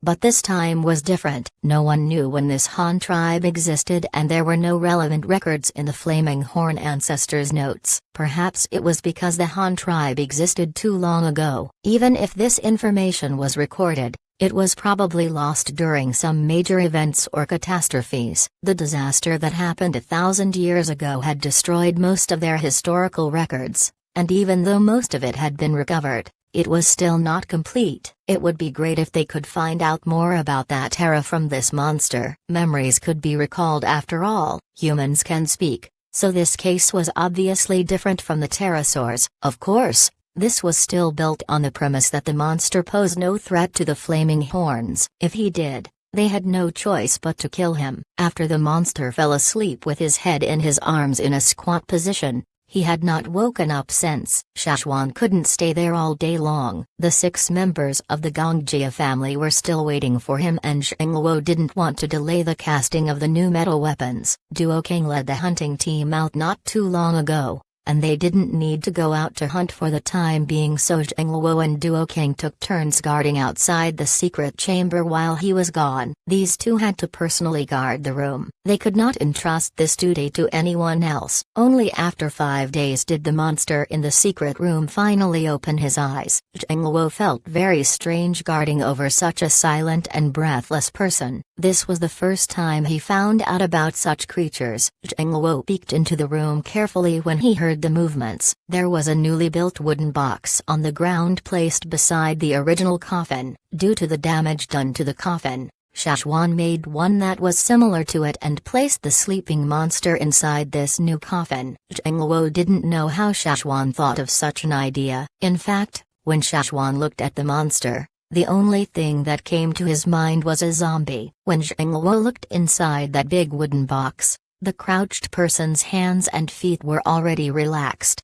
no longer in the same stiff posture as before. When he moved, the muscles and bones in his body still made creaking sounds. This time, the monster was unexpectedly quiet. He probably knew that someone was outside, but he completely ignored it. After he sat up, he remained silent and no one knew what he was on his mind. When Shashwan received the news, the monster was still sitting in the same position, as if he had just woken up not long ago. "How is he?"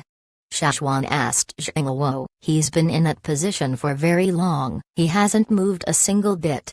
Normal people would make slight movements once in a while, and they would blink too. However, this person had not moved at all. Even his eyelids were still, as if his whole body was frozen. His chest did not rise or fall and his heart was not beating either. Even his pulse could not be noticed." Shashwan was confused too. How could this person be so quiet? Shashwan was holding a thin neck clay bottle. Zhengluo smelled a bloody scent from the bottle and knew immediately what it was for. When Shashwan entered the room, The monster finally turned his head and looked up at Shashwan. They didn't know if it was the scent of blood or Shashwan's arrival that triggered him to move. "You're awake, would you like a drink?" Shashwan handed the earthenware bottle to the monster. This was filled with fresh beast blood he obtained from the butchery. Even if this person seemed to not have any intention to attack, Shashwan remained vigilant. The monster glanced at Shashwan with an unchanged expression. He raised his hand and took the bottle from Shashwan. He studied the bottle with stern eyes. He wasn't aware of the strength he was exerting on the bottle, and accidentally punctured a hole in the bottle. The crack expanded as blood flowed out. The monster hurriedly blocked it with one hand and relaxed his grip on the bottle. He probably didn't expect this bottle to be so fragile. After a while, he pulled out the cork with his mouth and smelled the scent of the liquid with his nose. Only under such circumstances did he express a need for breath. Without hesitation, the man tilted the bottle upwards and started pouring the liquid into his mouth. The sound of the monster gulping down blood filled the room. People who were not strong enough could not bear to have too much fearsome beast blood in their system. Back then, when Shashwan was just a junior totemic warrior, a small cup of this blood was enough to replace a whole meal. This person finished eating the beast limb a few days ago, and maybe that was why he slept for so many days. Now, he wasn't as hungry as before and drank the blood slowly. He drank around 4 liters of beast blood. "Thank you." Although his voice was a bit strange, Shashwan understood what he said and raised his eyebrows in surprise. He noticed how swift the monster's movements became when he unplugged the cork of the bottle without even making a sound. He seemed to be very familiar with this action. "Can you remember anything now?"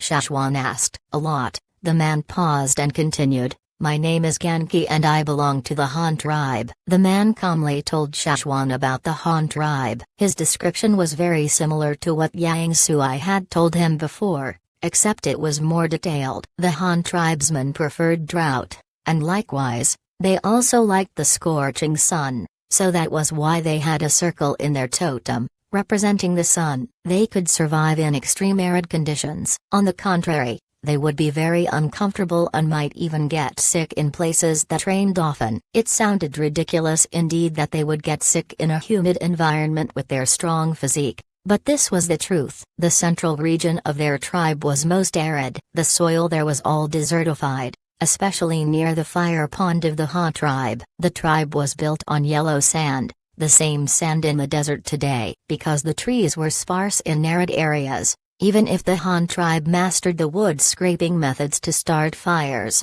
they rarely felt a need for fires. This was why the monster was used to eating his food raw, just like what Shashwan and the others had witnessed. Ganki only became emotional when he mentioned the battle between them and the Rain tribe. Blood seemed to flow within his bloodshot eyes. Back then, there were not as many Han and Rain tribesmen. There were only around 700 to 800, no more than 1,000. But the two tribes were much stronger back then. Ganki was only a junior totemic warrior at the time, but even so, their strength was equivalent to the strength of 2 present junior totemic warriors combined, or maybe more. The tribe's strength depended not on their population, but their overall strength. Of course, generally speaking, most powerful tribes had larger populations, and back then, a tribe with a population of 700 to 800 could already be considered a major tribe. The numbers back then were drastically different from the present. At the time of the war,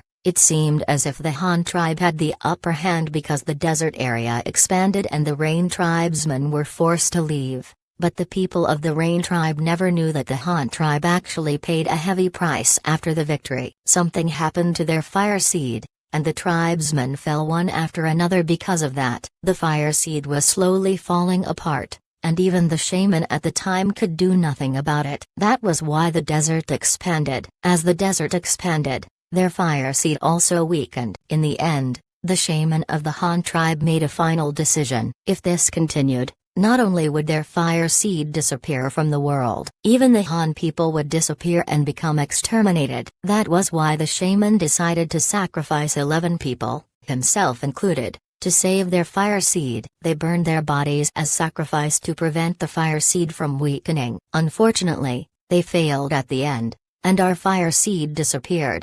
Genki looked sad, but luckily, he didn't lose control of his emotions. Perhaps it is because the saddest moment had already passed, Shashwan guessed. He continued to listen to Genki's narration. After that, the shaman of the Han tribe became seriously injured. The 11 of them dug a tunnel underground and buried all the dead tribesmen inside. After a few years, Genki could not remember how long, the Han tribe's shaman had become delirious and could no longer support the fire seed. The 10 others, Genki included, wanted to continue living, but their fire seed had been destroyed, so they were good as dead. What was the point in living without a fire seed? They followed the shaman into the underground cave and decided to bury themselves alive with the shaman. They thought that maybe if they died, they could see their tribesmen again in the afterlife. Although Genki's pronunciation was a little strange, he was fluent and spoke slowly, so Shashwan could understand what he was saying. Genki looked down at his hands. If he could wake up, that meant that they were not really dead after all. I have a question. Seeing how Genki had recovered his sanity, Shashwan continued, I found the power of the fire seed within your bones, which means that your fire seed had not really disappeared. Instead, it merged into your bodies. All 11 of you. Genki raised his head and looked at Shashwan. He asked surprisedly, really? Have you not noticed? This is the Flaming Horn tribe's territory, but do you feel any fire seeds here? Shashwan asked. No. No fire seed. How can there be no fire seed? Genki could no longer remain composed. Nowadays, more and more tribes have chosen to merge their fire seeds with their own bodies because the primitive fire seed weakens over time. If the fire seed is merged into our blood, then not only will it ensure that the fire will not continue to weaken, the energy of the fire seed would also be passed down from generation to generation through their blood. In this form, blood and fire have the same origin. Shashwan briefly explained the situation on this side of the sea and on the other side to Genki, and explained why most tribes chose this path. So. Our fire seed is not gone? It's. Genki was upset, but he didn't cry. He was not as emotional as Shashwan expected him to be. So, does that mean that our tribe can continue to exist?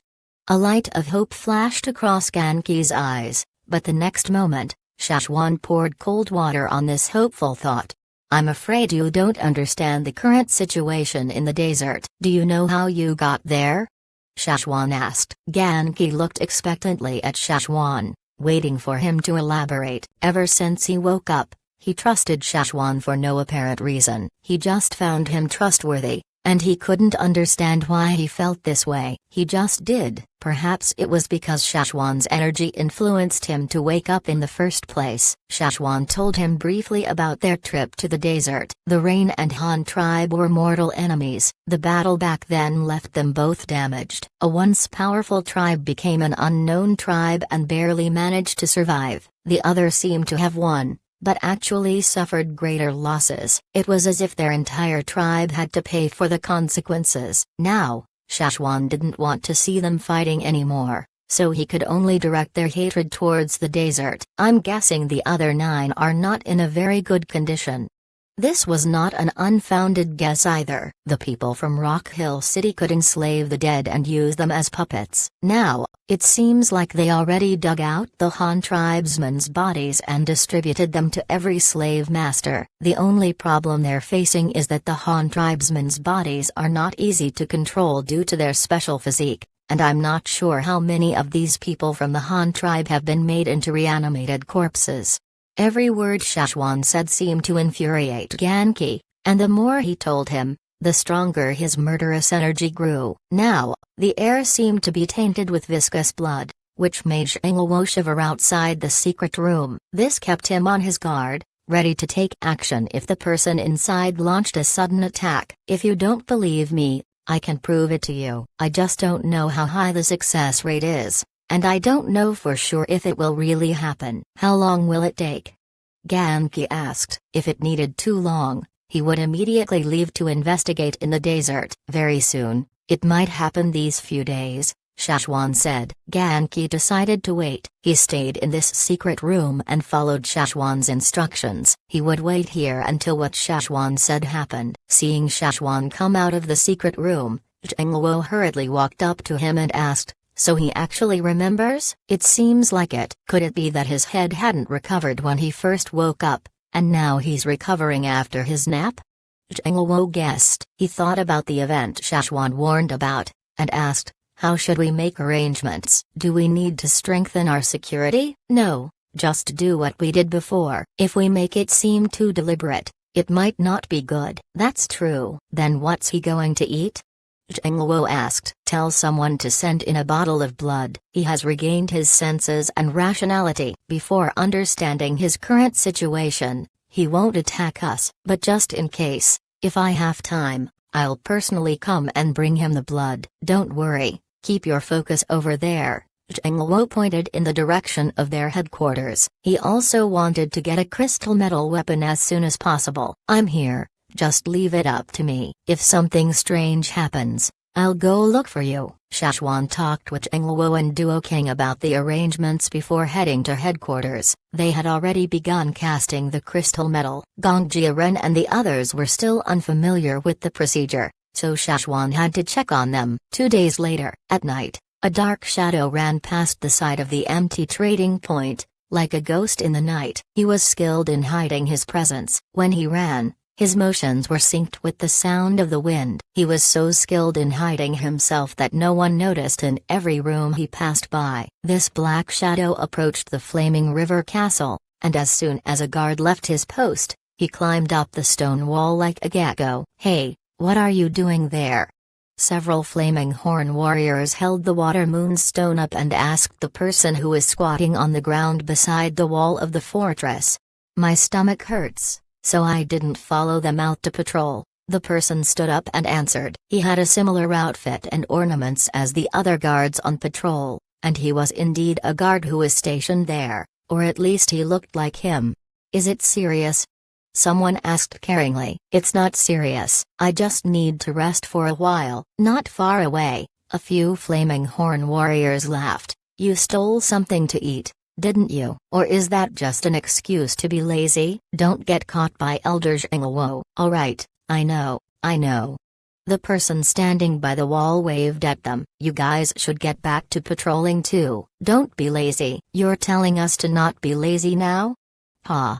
Those flaming horn warriors laughed as they left. After those few flaming horn warriors left, the person who was leaning against the wall laughed and his face twitched. He started to laugh derisively. "Flaming horn guards, what a joke." He sneaked into the flaming river castle and hid in a dark corner. No one patrolling outside could spot him now since no one would pass by at this time. He took out a round wooden box and turned the lid. Inside, there was a brown-yellow worm as long as a fingernail. The man observed the worm as it wriggled against one corner of the round box. The worm stopped at one point and bumped its head against the side of the box. After seeing this, the man closed the lid and sneaked towards the direction the worm pointed to. In the middle of the night, he had to avoid the flaming horns, so he took careful steps towards that direction, until he found the entrance that led him to the secret underground room. There were people around, and that person waited for a while until they passed. His hands reached behind his back and gently shook, and a thin object similar to a cicada wing fell to his palms. It was similar to crushed claws of a beast. He was about to kill the 2 flaming horn soldiers who guarded there, but when he heard footsteps approach, he decided to wait a little longer. "Hey, you two!" The leader called for you. The person who came to the aisle called out to the 2 soldiers at the entrance. "What's wrong?" The 2 soldiers were puzzled. "I don't know. The leader has something to tell you. It should be about that monster, so hurry and come back quickly." The 3 soldiers left the scene. After the sound of footsteps slowly faded, the person finally came out of the shadows. With his experience, he easily found the location of the entrance. He carefully pulled open the stone slab that was keeping the door shut. In his heart, he cursed the flaming horns for placing such a heavy stone slab there. After sneaking into the underground room, There were no water moonstones and no light source at all. He didn't take out any incandescent gemstones and kept advancing into the room. After making sure that no one else was in the room, he took out a small bead and brought out the same wooden box with the worm inside to check which secret room it was. He finally walked up to a door and forcefully pulled the stone door open. Again, he cursed the flaming horns for using such heavy stones for their doors. The door opened, but there was no one in the room. He tried his best to sense every movement and sound in the room. There was no breath, no heartbeat, not even a pulse, but his target was here. Looking inside the room, he found a long large wooden box on the ground. The lid of the box was covered and it was exactly as his employer had described. This must be it. Chapter 758. Lock him inside and beat him up. Although his night vision was not the best amongst all the members of his organization, it wasn't bad. He could see better in the light, but since no one was around, there was no need for him to strain his eyes. However, just to be alert, he took a closer look inside the wooden box to see whether this was really what his employer wanted him to find. The fluorescent round beads weren't as bright as the water moonstones. There was only a dim ray of light that illuminated objects in the short distance,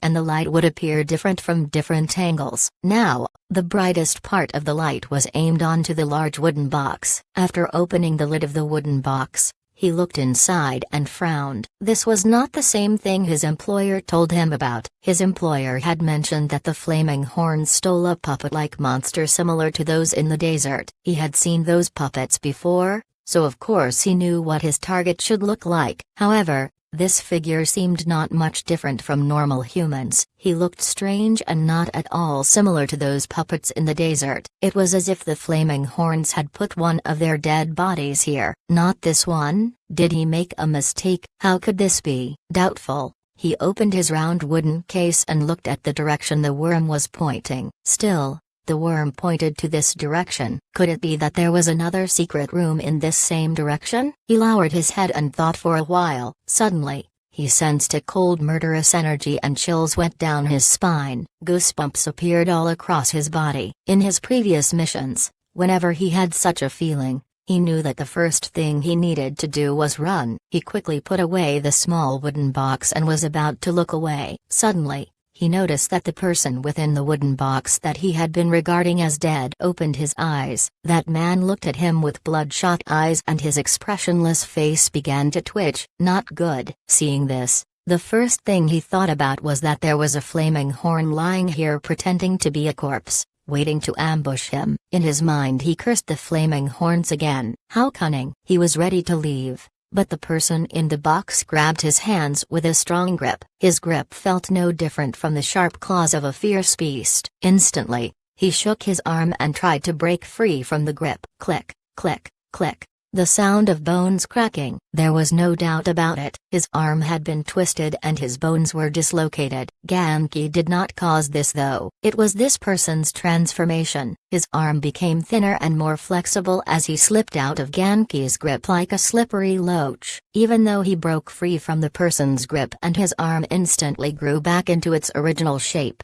he had to pay a huge price. Immense pain shot up his arms and the impulses arrived at his brain. It was as if his nerves were being uprooted. He gasped at the pain. He didn't dare to shout because he didn't want to attract more flaming horn warriors to the scene. There was no time for him to wonder how this man was able to fool him by pretending to be dead. He did not have the time to consider how the flaming horns knew about this or reckon if this was another secret the flaming horns had been hiding. The only thing on his mind now was to escape. Plans could be made after. Genki was already sitting upright and seemed like he was ready to chase after the person. As soon as Genki stood up, the person bent at his waist and swept his legs and tried to get Genki on the ground. If Genki fell, he could buy more time for his escape. However, Genki lifted his arms and blocked the person's attack without much effort. Bang! Their arm and leg collided. The impact caused Genki to move slightly,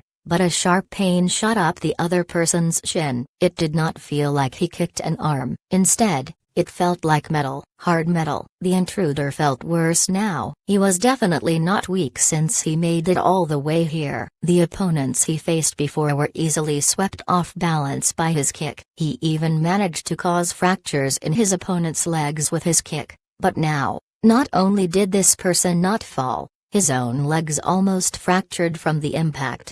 Unbelievable. Escape. Facing such a strong opponent, he no longer wished to fight. It would be very stupid if he stayed after knowing how strong his opponent was. He rushed towards the stone door of the secret room like a gust of wind. In the blink of an eye, he arrived at the door, but just as he was about to escape, the two stone doors that were wide open were drawn shut tightly with a bang. The intruder was running too fast and couldn't stop in time. He ran into the stone door and slammed into it so hard that dust fell from the ceiling. Damn you flaming horns. If he still didn't know who the mastermind behind this setup was, he would be very stupid indeed. Before he saw the person lying inside the wooden box, he already suspected that the flaming horns had been preparing for this. Now he was fully convinced. He pulled on the dent of the stone door, but it couldn't be moved. He yelled and shrieked, but he could already hear the footsteps approaching behind him. He didn't care about the door anymore. Turning around, he bent his arms and landed strong repetitive punches on the person behind him. Bang, bang, bang, bang. It was as if he hit a hard rock instead of a human body. Genki looked at the person in front of him blankly as if he felt nothing. The punches only managed to move him 2 steps back. But after that his feet were planted firmly in the ground. He lifted his leg and kicked directly towards this person. The strength of this kick was a lot stronger than the kick the person landed on his arm before. The powerful force struck the person's abdomen, and he was sent flying to the stone doors. He landed heavily, and there was a crisp sound of bones breaking when the foot kicked him. The person landed hard on the door and fell to the ground. He curled up on the ground as wailed in pain. Outside, Shashwan stood by and pressed his arms against the stone door, preventing the person inside from opening it. He was the one who shut the door a while ago. Duo King and Shengluo rushed over when they heard the bangs inside the room and patted off the dust that fell on them. Is that Han man really okay? Because I think this intruder is most likely a robber. Shengluo was a little worried about Genki. He had just been resurrected. What if the robber killed Genki and escaped? Don't worry, if they're stuck inside, Genki has an advantage over him. Most robbers were characterized by their fast speed and keenness, but if they're trapped in a small space, they couldn't use their escaping skills. It was a battle of stamina. If he couldn't stay standing at the end, he had to suffer a beating. Besides, Genki probably needs someone to vent his anger on, Shashwan added. No one knew how many years he stayed unconscious like a corpse. He finally managed to wake up with the help of an external force and realized that everything he knew back then before he died was all wrong. Even if he wanted to rescue his people, it might already be too late. His tribe was gone, and he had become an inhuman and ghostly figure. All of his digestive organs had changed and there were many things he couldn't eat. The only food he had now was blood. Who could take it if they suddenly became like this? He was a normal human before, but now, nothing about him was normal. He had nowhere to vent his anger and release his stress. Perhaps this robber could help him vent out all this anger. Zhengluo and Duo King also thought it was a good idea. After all, this was a robber anyways. Seeing any robber suffer would bring delight to their hearts, so why not? After understanding the situation, Zhengluo and Duo King no longer worried. They sat and waited outside. They leaned their ears on the door and listened to the movements inside to guess what was going on. Within the secret room, Genki walked toward the person with gentle steps. He walked with a constant pace towards the intruder. Tap, tap, tap. Every step brought terror to the intruder's heart. He felt as if the temperature in the room suddenly dropped and it was getting unusually cold. This was because the person who was walking up to him was not panting at all. His heart was not beating and he was not breathing. If this was a normal person, even if he pretended to be a corpse before, there was no way for this robber to not have noticed. In his previous fights, he could notice the pants and changes in his opponent's heart rate and blood flow. He was already very familiar with these signs and would often use these to judge his opponent's emotions. After all, A person's expression can be misleading and their actions can be tricky, but these signs in their body wouldn't lie. However, he could not find any of these signs at all. This person was really like a corpse. If it wasn't for the fact that his appearance was too different from the other puppets, the intruder would have thought this was his target. No, perhaps. The intruder was shocked when he thought about this. This might really be it. By this time, Genki had slowly walked up to the crouched person. The man who was curled up on the ground struggled and tried to crawl away from between the stone door and Genki. Suddenly, his ankles jerked wildly and his body spun upwards. His hands were initially holding onto his abdomen, but now, they were extended outwards as dozens of sharp polished shuttle-shaped blades flew out in different trajectories towards his opponent. The air was split by these sharp blades as they whistled through the air and made their way across to their target. The sharp weapons landed with a thud on all parts of Genki's body. Suddenly, Genki's entire body was covered with these sharp weapons. It landed on his chest, back, shoulders, legs, and even his head and neck. After throwing out these blades, the intruder's heart sank. It didn't sound right. These weapons could pierce through animal skin and wooden boards, but now, it seemed as if they landed on solid rock. They could not cut any deeper and only a small part of the blades managed to pierce through. That was fine, but even if they couldn't pierce in deeply, they surely caused some damage. However, it seemed like this person was unaware of all these injuries. His face was expressionless and he didn't even blink or wince. Also, blood would always flow out from his opponent's wounds. He didn't smell any blood this time. It was like this person had no blood inside his body. How was this possible? The intruder was caught off guard. At this moment, Genki was as vigorous and swift as a monkey in the forest. His slow pace was replaced with a quick speed as he chased after the person who was trying to escape. The intruder indeed had an advantage in speed, but since he was already injured now, he lacked the energy to move. After he held on for a while, his movements became slower and he could not manage dodging all the attacks anymore. Now, an arm that was much thinner than the flaming horn's arm smashed down on his back. The punch was so strong that it threw the person forward. His body slammed into the wall with a bang. His nose was broken and 2 of his teeth were knocked out. His mouth was now full of blood. Duo King listened to the sound of the crashes on the wall as he shook his head. Why are the robbers so bold? They never seem to learn their lesson. Didn't robber 11, 12, 6, and 7 suffer in the hands of the flaming horns? How come they were still bold enough to come again? What if this is not a robber? Duo King asked. No, it's most likely a robber, Zheng Luo said. No matter who it is, we'll find out later, Shashwan said as he listened to the movements inside the room. This fight wouldn't last long, and they would find out the answer very soon. What if Genki killed him? Duo King asked. He probably won't, because he's the one who wants to know the truth the most, Shashwan said. In the secret room, the person who was getting beaten felt an immense pain in his body. He was shocked. He couldn't believe that this was real, but he was indeed the one getting beaten. His opponent had no heartbeat and no breath. He seemed to have no need for panting or resting at all. In this respect he was very similar to those puppets in the desert. Could this be a puppet the flaming horns controlled? He knew about the puppets in the desert. If you want to stop them from moving, you have to break their bones bit by bit. This monster was probably no different, but his bones were too hard and it would be too difficult to break. He knew he was no match for such a powerful puppet. If he continued to fight, he would only end up dead. He had to leave, but the stone door was shut so tightly that he couldn't open it. He couldn't fight his opponent inside the room, so the only thing he could do now was to dodge his attacks. This was the best way to buy some time for himself to think of other methods to escape. Or could he negotiate with the flaming horns? He was desperately thinking of an escape plan, but a hand pressed down on his head and forced him down to the ground. He could not move anymore. He knelt on the ground on both knees,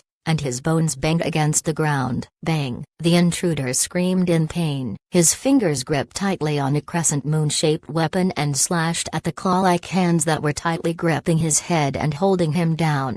Puff puff puff. When the weapon landed on Genki's arm, The sound was a little strange. It didn't sound like it landed on a normal person's arm. It didn't feel right either. When the intruder slashed at Genki's arm, he even deliberately aimed for a few important blood vessels on his arm, but just like before, there were no sounds of blood spilling out. He couldn't even smell any blood in the air. When his blade cut through his opponent's skin and bones, he noticed that there was a hard metallic substance that was blocking his blade. He could not cut any deeper. The more he thought about it, the colder he felt. The arms that were gripping tightly around his head had not moved 1 inch. In the dark, he could discern the silhouette of a person pressing down on his head, and he also noticed that this person's eyes were different from ordinary people. These eyes had an emotionless cold stare, and those hands that were on his head felt cold and deprived of body heat. The shivers creeped down his skull and reached every bone in his body,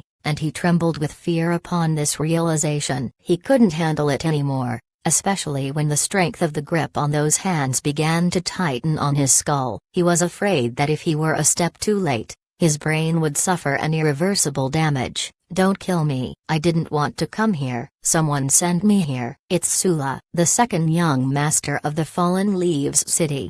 In the face of death, he tried to bear the pain caused by the tight grip that was distorting his face and made sure to shout loudly so that other flaming horns outside the secret room could hear him too. He was trying to fight the pain and exhausted all his energy to yell out loud. Now, he no longer cared about the benefits Sula promised him, although he was still a little regretful that he could no longer enjoy those benefits. He had no other choice. He couldn't wait to kill all the flaming horns who had arranged for this to happen, but now, he was the loser, and he had to admit this fact. At a time like this, he had to betray Sula to save his own life. After he yelled, he felt the power of the grip relax. He thought, sure enough, it was the right choice to betray others to save my own life. Perhaps he should give more details so that he could negotiate with the flaming horns and save his own life. As for Sula and the flaming horns, who cares? Just let them fight each other to death. Even better, let them battle each other so that both parties suffer major losses. That man lowered his head slightly and gasped for breath. An immense pain shot through his body with each breath. His eyes flashed in anger as he hoped for movements at the stone door. In the next moment, the person who had just sighed a breath of relief suddenly froze again. Someone spoke indeed, but this voice did not come from the door. Instead, it came from above him. "Who are you, and who is Sula?" The voice was a little weird, and his pronunciation was also weird, but the robber still managed to understand the other party's words. He raised his head in astonishment, but the hand pressed down on him so he could only lift it a tiny bit. His eyes squinted upward and the other person looked him in the eyes. What? The intruder managed to squeeze out a few words from his mouth. "Who are you, and Sula? Who was this person?"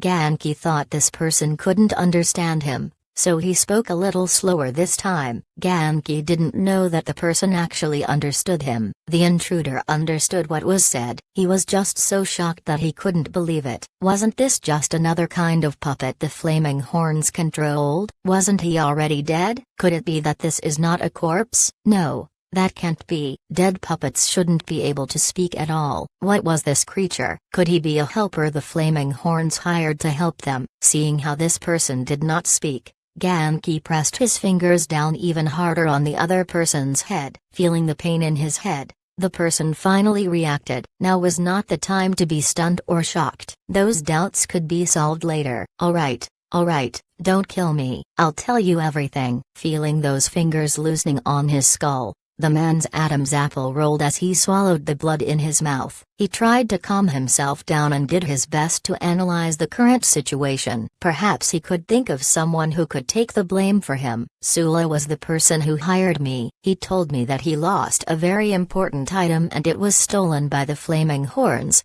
so he asked me to help him find it. It's true. He even gave me an insect box to help identify the thing that was stolen." As he said this, he took out the insect box he carried with him. Although the insect box was made of wood, the wood was very strong. Even when the man was beaten, the insect box was only slightly damaged. There were small dents on it, but nothing much changed on the inside. Genki looked inside the open insect box. The worm squirmed in his direction, and its head was hitting on the wall of the box. Clearly, Genki noticed it too. His expression changed as he turned the wooden box in another direction. As he did so, the worm began to squirm towards him again. The worm did not change its direction and continued to squirm in his direction even after he turned the box a few times. The man shook the wooden box with both his hands. This worm had proven his identity. This was the thing Sula had lost. This was his target for this trip. After he understood this, the intruder was even more regretful and hateful. Damn you, Sula, you lied to me. Didn't you say that the flaming horn stole a puppet that was similar to those in the desert? Didn't you say that this thing was a dead ancient corpse that could not be resurrected? Then who was this person who was beating him so cruelly and almost crushed his skull? How was this person at all similar to those dried corpses in the desert? Oh, this monster can even speak. Besides the fact that he has no pulse or heartbeat and no breath, how is this person similar to an ancient corpse? And I even thought this was a fake corpse? I refuse to believe it. Chapter 759 Strange Person, 2 in 1 chapter. I was tricked. This was the only thing in his mind right now. He was furious at Sula. If Sula had told him the truth, he definitely would not have promised to take on this task. Although he desperately wanted to improve his own ranking, he was not ready to put his own life at risk. However, the murderous energy in Genki's body increased when he heard Sula's name. Before this, Shashwan had already told him that if he really wanted to know if there was really a Rock Hill city and if they really took the Han tribe's corpses to make puppets, he only had to wait a few more days. Shashwan knew that Sula wouldn't sit aside and do nothing. If they really valued the Han people's bodies that much, they would definitely find a way to take them back. Shashwan didn't know if the other Han tribesmen's bodies were like Genki's, but he knew that if Genki was made into a puppet, he would definitely be a very strong one. Sula would definitely find a way to get him back. If no one came even after a few days, it would only prove that Genki wasn't that important to Sula. Then, Shashwan would let Genki go to the desert and find out the truth for himself. Now, it was clear that Genki was indeed very important to Sula. Why did Sula tell you to come here?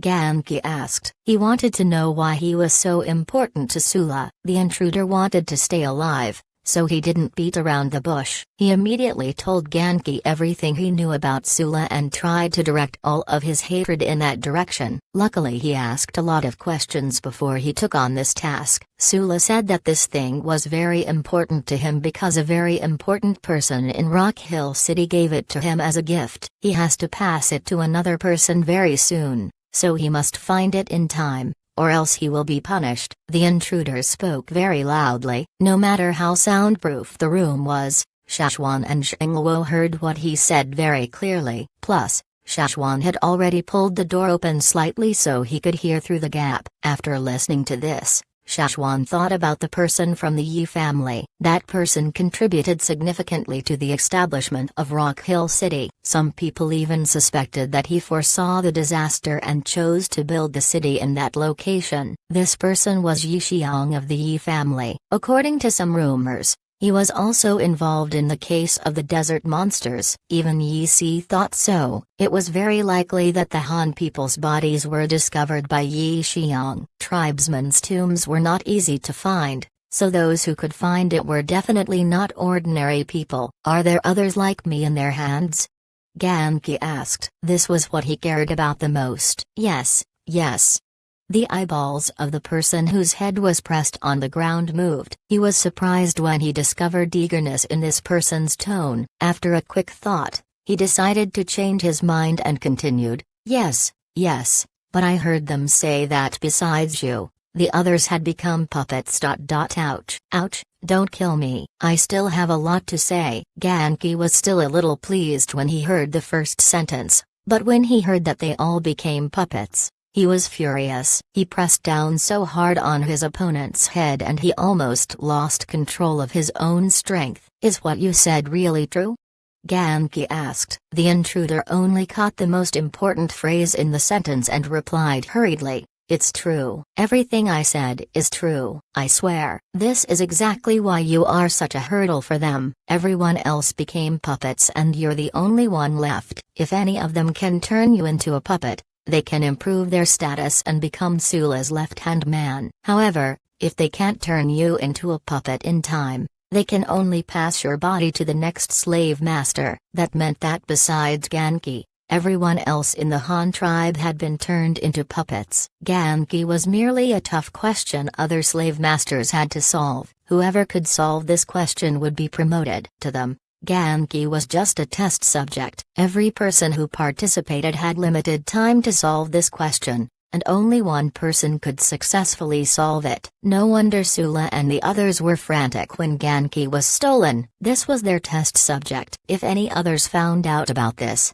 especially those with higher ranks, would Sula still be able to keep living in the desert? How could the ambitious second young master Sula compete with the third young master Sugu if he lost this important test subject? Genki's energy was unstable, and Shashwan felt it too. When his emotions were disturbed, he almost crushed that person to death. He knocked on the stone door and pulled it open slightly. Genki and the intruder both looked toward the stone door. Shashwan looked at the intruder and asked, "Your robber number?" A robber number was an identification number the robbers had amongst their community. Shashwan heard this from other robbers before. "Robber 11. The intruder replied immediately when he noticed that a flaming horn had finally appeared at the scene. Shashwan shook his head. "You're not robber 11. I've seen him before. The person you saw before was probably the previous robber 11. I'm the current robber 11, that person replied quickly. "The rankings changed again?"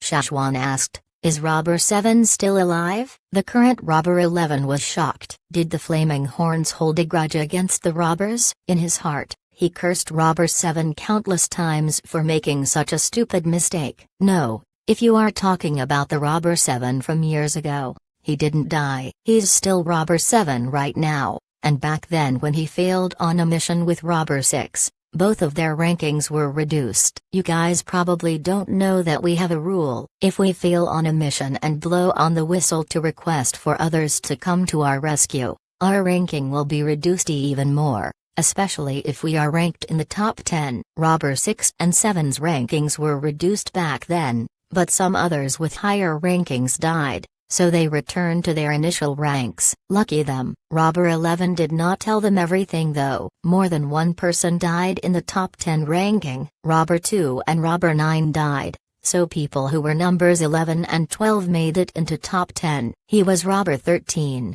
but since 2 robbers died, he became robber 11. He was just one step away from the top 10. He didn't dare to go to the other side of the sea and gang up with robber 6 because robber 9 died there. He didn't want to die like the others, so he was just planning on waiting for others to take risks while he continued to work on the simple tasks to maintain his ranking.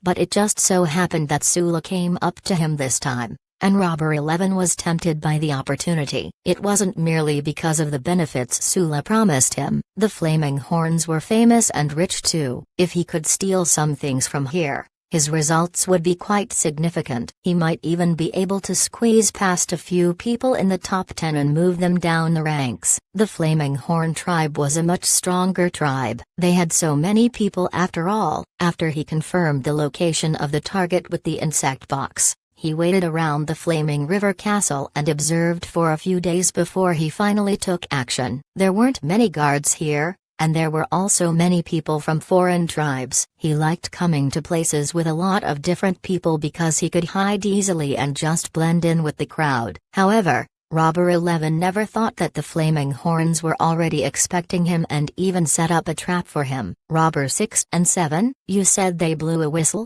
Shashwan recalled a memory of when they were searching for the green-faced fanged beast in the forest. Back then, the person who helped Robber 7 was Robber 6, and they were rescued by others after they blew a whistle. Seeing how Robber 11 was still mumbling on about the case and complaining about Robber 6 and 7, Shashwan interrupted. Do you know what made Robber 6 and 7 fail their mission? Robber 11 was getting carried away by his narration. He was stunned by the sudden question. He looked doubtfully at Shashwan. In his mind, He felt that something wasn't right. Back then Robber 6 and 7 attempted to steal from the flaming horns and I was chasing after them. They had no choice but to blow on the whistle. If they didn't, I would have killed them. Shashwan pulled the door shut behind him. People despised the robbers way more than the Changlas. Not only would they be proud after stealing from others, they wouldn't hesitate to do anything to get what they wanted. Back then when Shashwan entered the forest with other tribesmen, many others were also killed by those robbers. Tonight, if he didn't make such perfect arrangements, perhaps a few flaming horns would have already lost their lives. For example, those two guards who were guarding near the door to the secret room. Robber 11 was stupefied by what Shashwan said. He wasn't ranked in the top 10, so naturally he didn't know much about what the others were up to, especially those with higher rankings. So that explained why he didn't know about Robber 6 and 7's case and how their rankings were lowered. If he knew about how those two were almost killed by the flaming horns back then, he definitely wouldn't have chosen to come. Damn you Sula, how dare you trick me? Robber 11 was thinking, if he could survive this and manage to get out, he would definitely kill Sula and all those around him. Too bad Genki wasn't planning on letting him go. Genki already heard from Shashwan that the puppets in the desert were all dead creatures without consciousness. After hearing that everyone else in his tribe had been turned into puppets, that meant that he was the only one who could really be considered alive. But technically he wasn't able to keep the Han tribe alive. He was no longer a normal person, and if it wasn't for Shashwan's help, he already knew what would have happened. Regardless of why Shashwan woke him up, Shashwan was the person who resurrected him. This was the truth. He hated the Rain tribe, but this hate was nothing compared to the hate he had for those in Rock Hill City who transformed all his tribesmen into puppets. Those were his worst enemies. Blinded by mixed emotions and anger, he looked down on Robber 11. This person was sent by the people from Rock Hill City to bring him back. As he thought about this, anger welled up inside him. How despicable. This time, however, Shashwan did not intervene. The surging madness within his body was getting out of control. A brutal murderous energy flashed across his bloodshot eyes. Blood was boiling in his veins, and his energy was so strong now that he could blast apart the wall in front of him. This indignant and furious energy gushed out from his body and flooded the room. The air was whistling loudly. It felt like a hurricane was inside the secret room. Robber 11 felt the most pressure. He was right in front of Genki,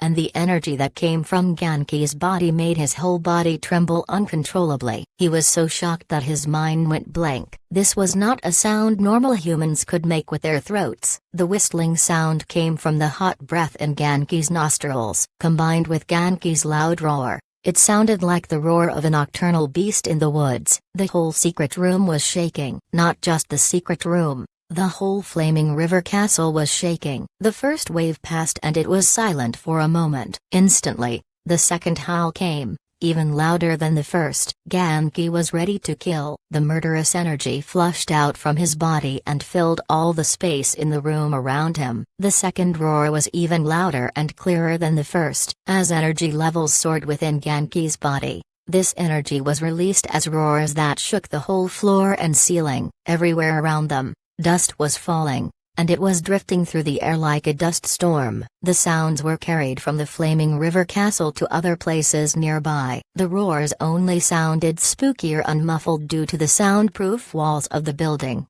but those who heard it felt the chills go down their spines.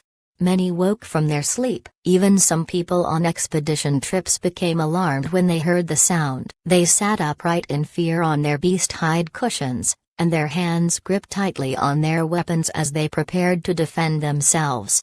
Nothing else was outside except for people who went out to see what had happened. What happened? Did a fearsome beast come? I didn't hear any alarms from the flaming horns. Last time when a fearsome beast came they sounded an alarm. Did they forget about it? Or perhaps they didn't sound the alarm on purpose? People began to speculate and guess, each trying their best to figure out what really happened.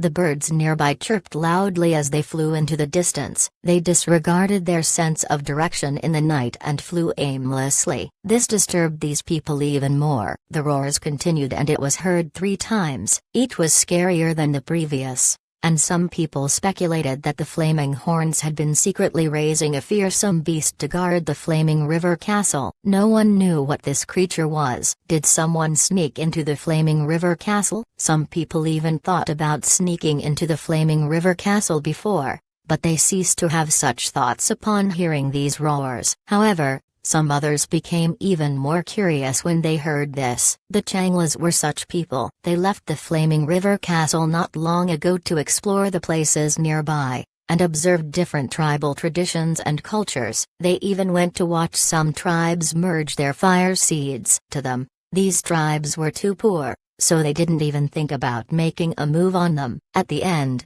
they returned to the Flaming River trading point. It had only been a few days since they returned, and initially they planned on leaving soon, but the roars that night made them reconsider about staying.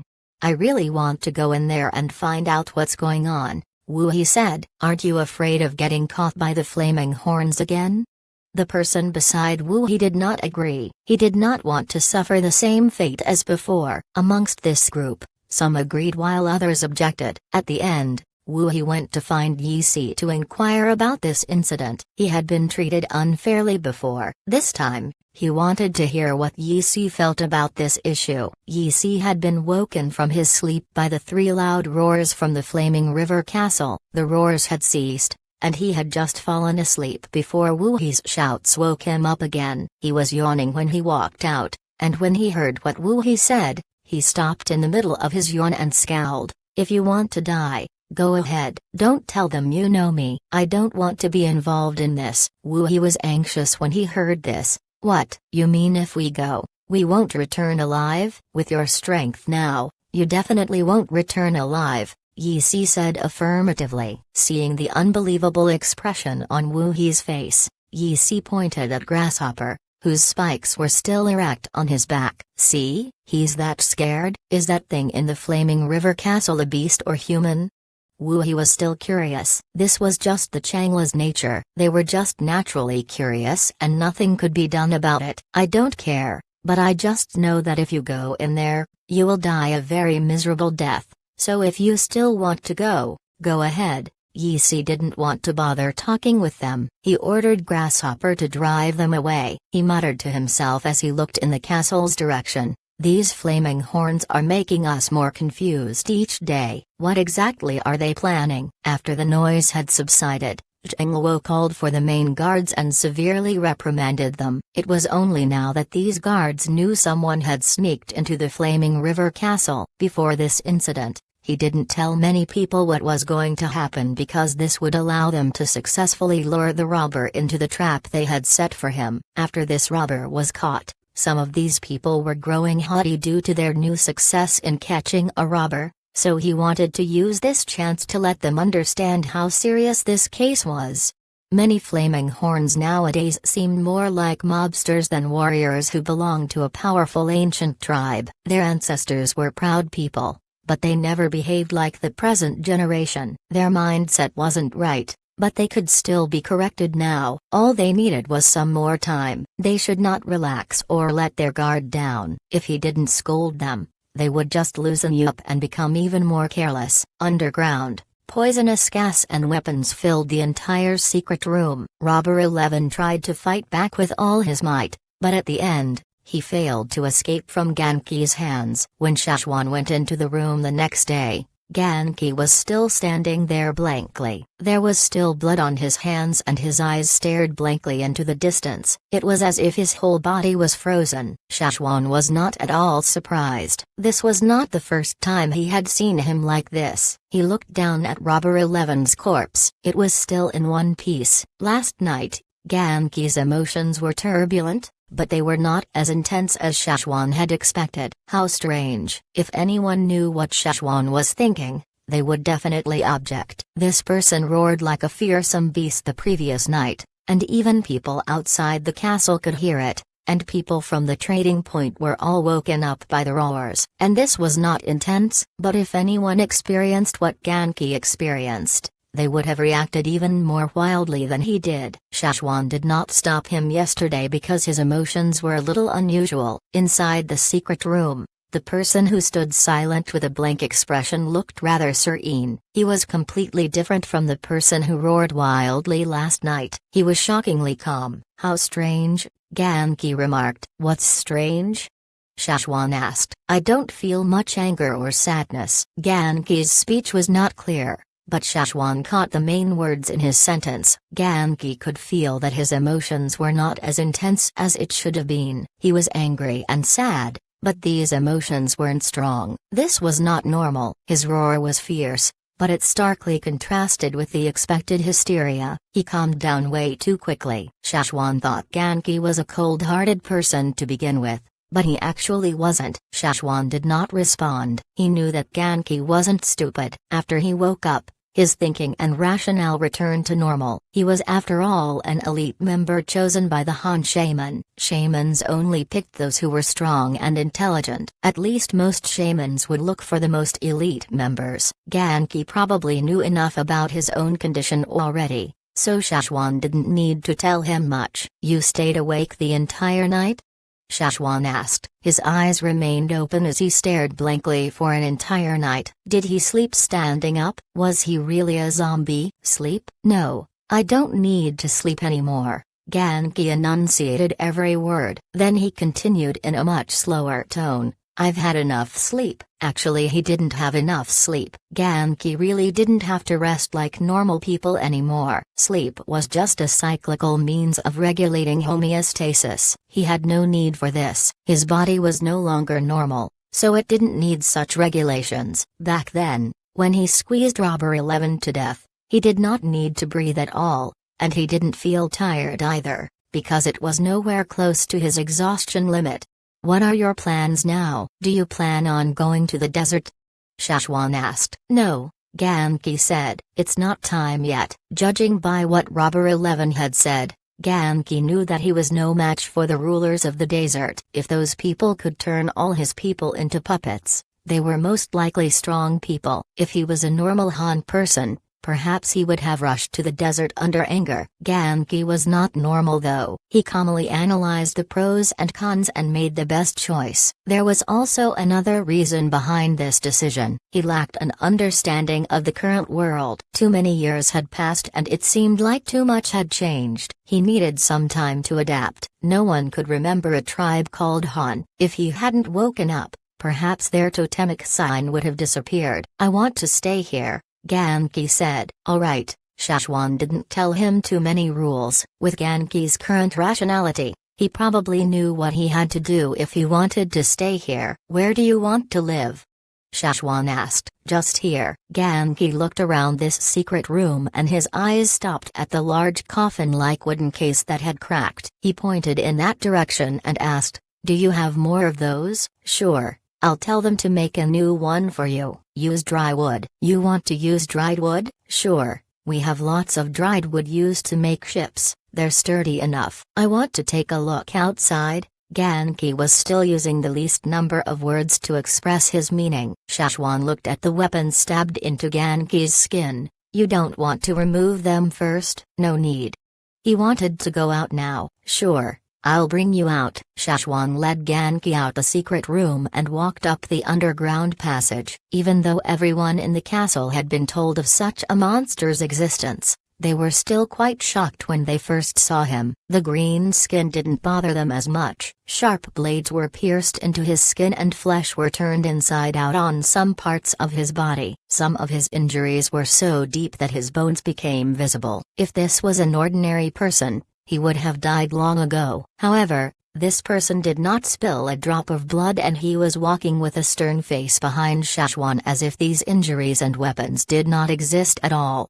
Shashwan did not bring him outside, he only brought him to the Flaming River Tower. If we head up we will arrive at the rooftop of the Flaming River Tower, but I think it's better if we stay here, Shashwan said. Genki could see the entire trading point as well as the mountains and forests from where he stood. Everything had changed. These houses, the people and the way they dressed, everything was a little different from what he remembered. This was like a new world. It seemed like a long time had passed since he was alive. The sun was high in the sky and its rays shone in from the windows. Genki reached his hand out to feel the sun, but he pulled back instantly. It was a little scorching and much hotter than his body temperature. It felt like his skin was being burned. Sure enough, I don't like it, Genki muttered. Their tribe's totem even had a symbol representing the sun. How could he not like the sun? Perhaps it's because everything had changed, and maybe his preferences also changed too.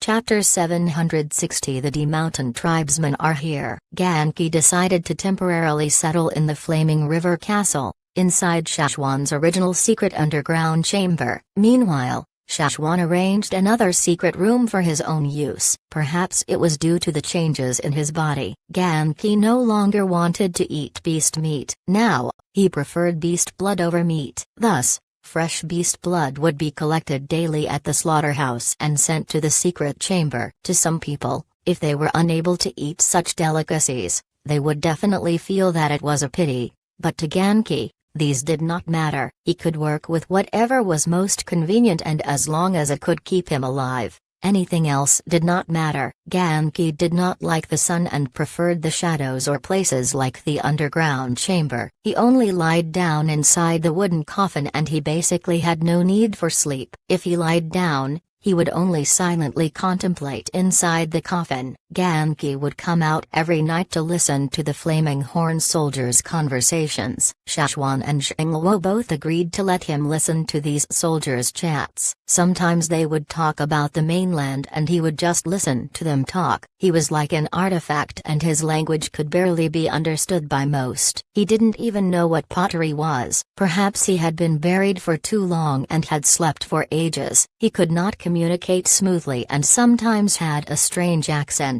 Listening to others speak might help him improve his speaking. On the other hand, the Flaming Horn soldiers had not completely trusted Genki. He belonged to another tribe after all and he was too dangerous. Most of them weren't in the best mental states at night, so they thought it was best for Genki to be somewhere visible instead of the shadows. This would make them feel safer. The guards were initially nervous in front of Genki because they all heard the roars from the other night. They never thought this roar came from another human, but gradually they got used to his presence. Genki was actually quite amiable and rarely spoke. Even if he did speak, he would only say a few words. If the Flaming Horns ever needed any help, he would also go and lend them a hand. He even helped catch a few people who were trying to sneak into the castle at night. His senses were much keener than those guards after all. Shashwan already told Genki about the Rain tribe and their current situation. They were the bitterest enemies and Genki did not like them at all.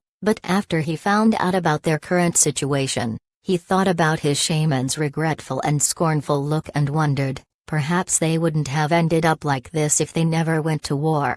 Now, Genki's hatred was mainly directed towards the desert and Rock Hill City. His emotions weren't as strong as before, and since the Rain tribe were on good terms with the Flaming Horn tribe, he wouldn't do anything to harm them since he was relying on the Flaming Horns. On the other hand, what Shashwan told him about the mainland had a stronger impact on him. Some tribes would disappear after they merged their fire seed, and disbanded tribesmen could form new gangs. Genki couldn't believe this. It completely contradicted everything he knew. As someone whose thoughts still belong to an ancient time, Genki was quite curious about this. He couldn't understand those who left their own tribes and decided to gang up with others who weren't from the same tribe. How would they feel? It was rare that something could distract him so much. Shashwan thought about it and asked him, "If you're really interested in what's happening on the other side, we can go ask someone about it." Who? Genki was doubtful. He really had too much he wanted to learn about. This was a whole new world for him. All the different handicrafts from pottery to metal weapons, and even evolved forms of the fire seed. These changed everything he knew about the world. He had learned a lot from listening to the Flaming Horn warriors' conversations. There was actually land on the other side of the sea. These two continents had drifted closer due to a previous disaster, and people were traveling between the two continents. There are people in the trading point who came from the other side. I can introduce you to them.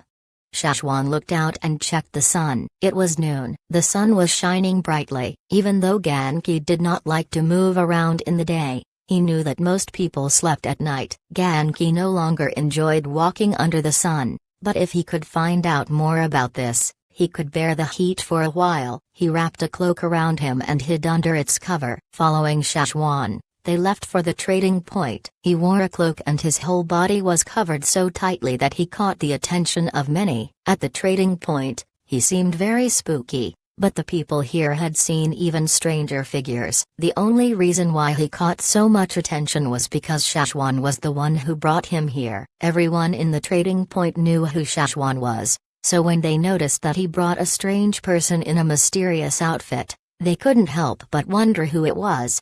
Yi was busy with some paperwork where he lived. He had 2 account books in his hand and those belonged to the Flaming Horns. One was a calculation of the things foreign tribes brought over to trade in the past 30 days, while the other was a summary of the rental payments. Some smaller tribes that lived nearby were wise enough to already have rented their own shops here, so every 30 days, they would have to pay rent. Beside Yi, the half-beast Grasshopper was sleeping soundly on a stone bench. Suddenly, Grasshopper tensed up and jumped to his feet. The spikes on his back erected as he nervously observed his surroundings. His eyes finally stopped and fixed in one direction. Yi set his papers down when he noticed Grasshopper's movements. He frowned. Something must have happened again. Not too long after, Shashwan brought the mysterious hooded figure into his house. "Are you busy?" Shashwan asked. "Nope. These are quite simple tasks." Yi studied the hooded person beside Shashwan. His eyes sparked with curiosity because Grasshopper was already on his guard. If it wasn't because Yi was still here, he would have run away immediately. This was his first decision in the face of danger. "This is?" Yi inquired. Ganki lifted his hood and revealed his face. His green-skinned face and bloodshot eyes turned and looked at Yi. "I'm Ganki from the Han tribe." Han tribe? Yi had never heard this name before. He studied a lot about many different tribes and even learned about some tribes that were so small and lived in remote places. He would remember anything he heard immediately, but in his memory, he could not recall a Han tribe. Judging by Grasshopper's reaction, this person was no doubt very strong, so obviously his tribe would be too, but he had never heard of anyone talking about the Han tribe before. It's been a long time since Ganki left his tribe. He wants to find out more about the situation on the other side, so I brought him here. "You're more familiar with the things on that side," Shashwan said. Even though Zhengluo and some Flaming Horns also came from the other side, they lived in very remote places within the forest, so there were many things they didn't know about. Compared to what they knew, Yi's information was more complete. Yi didn't find this to be a bother at all. He was curious about this person named Ganki. This person felt very strange, and since he walked in, he hadn't even taken a single breath of air. If Ganki stood still and didn't move, he could have been mistaken as a stone statue. Yi was ready to respond, but suddenly, a noise came from the windows. "Yi, I'm still not satisfied with your answer. You said that the Flaming River Castle." He was flipping in from the window, but after scanning the room, his face became pale as he froze, scared to come any closer. "Sorry, I must have entered the wrong room." He was ready to jump out, but Shashwan grabbed him by his shirt and he hung in the air, like a chick that had failed to escape its cage.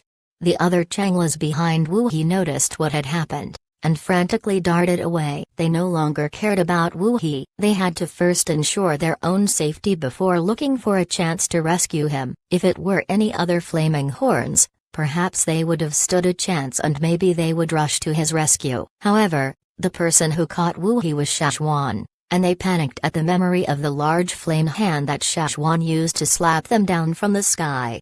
"I really didn't steal anything this time," Wu-He hurriedly explained. He knew that he was no match for Shashwan and couldn't escape his grip, so he didn't struggle. He tried to seem as sincere as he could. "I really didn't steal. I didn't ask you this. Why are you so guilty?" Shashwan dragged Wu-He into the house. "I'm not feeling guilty. Definitely not."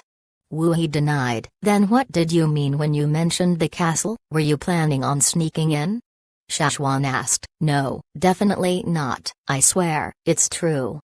Wu He refused to admit it, although he indeed had such plans. He had been thinking about this for the past few days after the incident. He was so curious that after discussing with his companions, he decided to visit Yi Si again to ask for his opinion. Who would have expected Shashwan to be here? But he would never admit to it. Shashwan's tone sounded calm, but who could guess his actions in the next moment? He could very possibly slap him to death in this house. Hearing this response, Shashwan only muttered 2 words, "Ha ha." Wu He was anxious when he heard this. Shashwan's eyes were centered on him. Would he be locked in a cave again? "You guys seem quite free these days," Shashwan said slowly. "We're not free. We were planning to leave today." Wu He was about to promise to leave the trading point as soon as possible when Shashwan said, "I'm afraid you have to stay." Wu He's heart skipped a beat. "What do you mean?" Shashwan patted him on his shoulder. "I have a task for you." Shashwan's pat made him so nervous that he almost fell to his knees. He was so afraid that Shashwan might slap him to death, but hearing these words, he was suddenly alert. "What?" Shashwan pointed to the person beside him. "Clear up his doubts." "Huh?" Wu He turned his head and looked at the stone-like figure beside Shashwan. He was being defensive towards Shashwan and he didn't notice this person at all. "Who's this bald guy?" He seemed like someone who was hard to communicate with. It was better to stay away from people like this. Wu He categorized Ganki as a person he must stay away from. The Changlas were quite observant when it came to these issues. However, judging by Shashwan's looks, if he refused to help, he might not be able to leave by today. "Sure, my dear friend, what would you like to ask about?" Wu He took a few steps back from where they were and asked with a careful tone. "Tell him about the other side. For example, how some gangs came to be, or maybe you can talk about the Changlas too." Shashwan said, "I don't want to talk about the Changlas." "Can I talk about others?" "Sure." "Ganki will ask you if he has any questions, and I can leave after I tell him about these?" "Yes." "Oh, that's easy then. Here, I'll tell you about." Wu He's hands gesticulated as he began to articulate on some of their enemies, other gangs, on the other side. Everything he said was derisive and insulting. However, Ganki didn't care about these matters. He just wanted to know how these gangs were formed and how these people felt to be in the gangs. "He's the best person to talk about this," Yi Si chuckled, although he didn't at all find this funny. He asked Shashwan, "You guys brought him back from the desert?" Yi Si had been curious about the events in the desert, but he had no means of attaining such information. Shashwan was also about to ask about Yi Xiang of the Yi family and what he did back then, but their conversations were interrupted by a sharp whistle that came from afar. It wasn't the sharp whistling sound of an alarm, it was a sound that meant someone had arrived at the Flaming Horn tribe. "We can discuss more about this next time. I have to go take a look." He turned to Ganki. "You can stay here." Ganki nodded. After Shashwan left, Wu He also couldn't stay put anymore. He got to his feet and was ready to leave to check what was going on outside. Since Shashwan, his biggest threat, was not here, his boldness grew again. Too bad. Ganki clutched his arm tightly and he was forcefully yanked back. "Ouch, ouch, ouch." "Be gentle. If you have something to ask, we can discuss peacefully." Wu He retreated back to where he was. He was just about to complain when Ganki's bloodshot eyes caught his. Suddenly, he felt a chill down his spine. On the other side, Shashwan had arrived at the Flaming River Castle. Zhengluo and Duo King were both on the rooftop, gazing afar through their binoculars. "What happened?"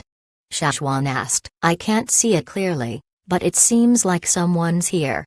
Zhengluo looked up into the sky as a white flash flew down, fast as lightning. It was Gui He's snow falcon. There was a linen cloth carrying a message on his claws. Shashwan opened it and said to Zhengluo, "I have to go back to headquarters. Help me keep watch over Ganki while I'm gone." "All right, hurry." Zhengluo also saw the message on the cloth. "The D Mountain tribesmen are here." Chapter 761. Thank you gifts. The drumming tribe lived close to the river. Today, the crocodiles lay flat on their bellies as they enjoyed the warmth of the sun. Suddenly, as if they had sensed something, The crocodiles panicked and either hurried to the shore or dived deep into the river. Those that came up to the shore fixed their emotionless eyes on the river. The flaming river was the widest river on this continent. Now, a long bamboo raft was floating down the river, and only 2 people were on it. All the extra space on the raft was used to put a variety of large shells. The people who lived in this area had never seen such shells, nor had they ever seen such beautiful markings. Even the drumming tribesmen,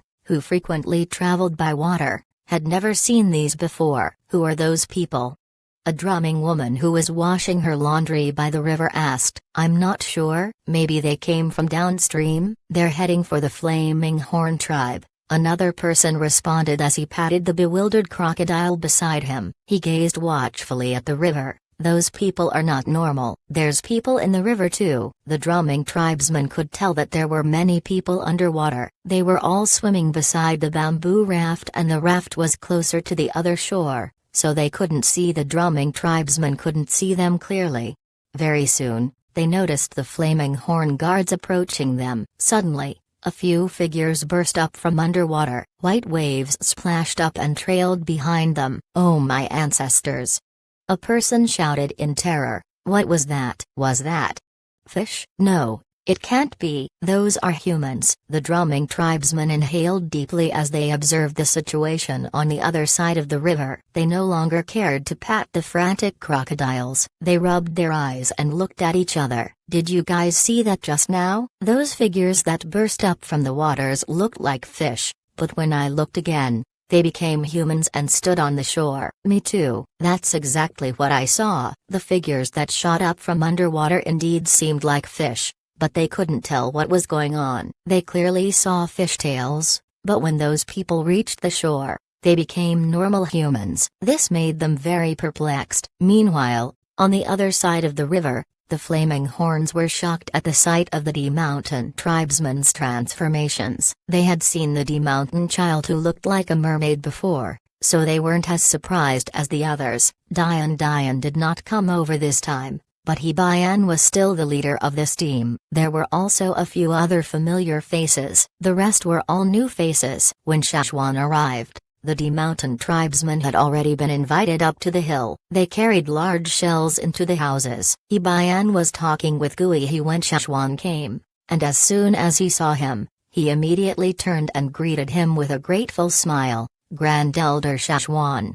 Shashwan looked surprised. He studied Hibayan and the other D-Mountain tribesmen. Their energies were clearly different from the last time they came. They seemed more energetic and much stronger. During the last time Hibayan brought a very sick Dian over, Hibayan and the rest were actually also sick too. Their conditions were just not obvious. Now, they were all cured. The reason for their illness was their fire seed being engulfed, and this recovery meant that they succeeded in defending their fire seed. Congratulations, said Shashwan. It's all thanks to you, Grand Elder, Hibayan replied. He also motioned for the other D-Mountain tribesmen to come express their thanks to Shashwan. Shashwan's eyes swept the scene and asked, "Where's Dian? She's already the D-Mountain tribe's shamaness." The bloody battle had just ended, so there are still some matters for her to settle in the tribe. Hibayan told Shashwan a detailed narration of what happened since they went back. Guihi pursed his lips. When Hibayan talked to him, he didn't even bother to mention these details, and he also appeared a little uninterested. But now, he was telling Shashwan everything. He even told him about the changes that had happened to their fire seed. Didn't he say that he mustn't elaborate on matters related to the fire seed due to privacy issues? Was that all a joke? But Guihi understood their background and why they thought this way. These people respected and valued the shamans much more than chiefs. In their eyes, Shashwan was no different from the shaman, and chiefs and whatnots were all lower in ranking. The D-Mountain tribe was after all a tribe that functioned under the authority of the shaman, and plus, Shashwan really helped them a lot in their case. They said they were delivering gifts for the Flaming Horn tribe, but more specifically, these gifts were meant for Shashwan. Regardless, the D-Mountain tribe's transformation was really shocking. After they received advice from Shashwan and understood how to merge their fire seed,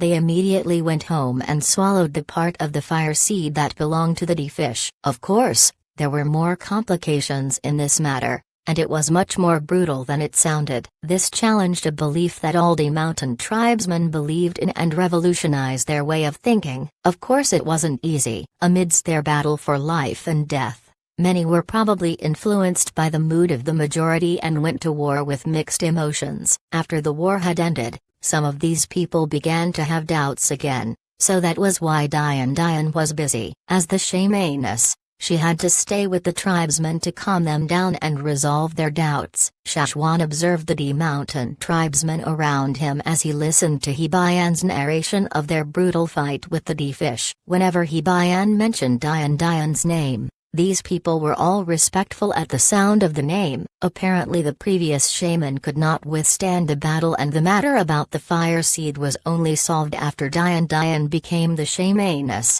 Are your situations similar to Diane's? Can each of you transform into half-fish merman now? Shashwan asked. This is actually no different from summoning the totemic power. If we can activate our totemic power, we can transform into merman. These two powers are linked, Hebayan explained. Shashwan understood what he meant because the D-mountain tribe had completely swallowed the D-fish's fire seed. Now, the two fire seeds were one. When they activate their totemic power, it would summon the energies from both fire seeds at the same time. How was the merging process? Shashwan inquired. Although it was very difficult, we succeeded at the very end. We thought it would last for a long time, and Diane had already prepared for a long battle, but she never thought it could be solved in such a short time. As he said this, Hebayan glanced over at Shashwan. Back then, Diane's transformation only lasted a night, and the swallowing process of the fire seed was very similar to the changes within Diane's body. After the fire seed's problem had been solved, Diane even mentioned that she was able to swallow the D-fish's fire seed so fast because Shashwan was there.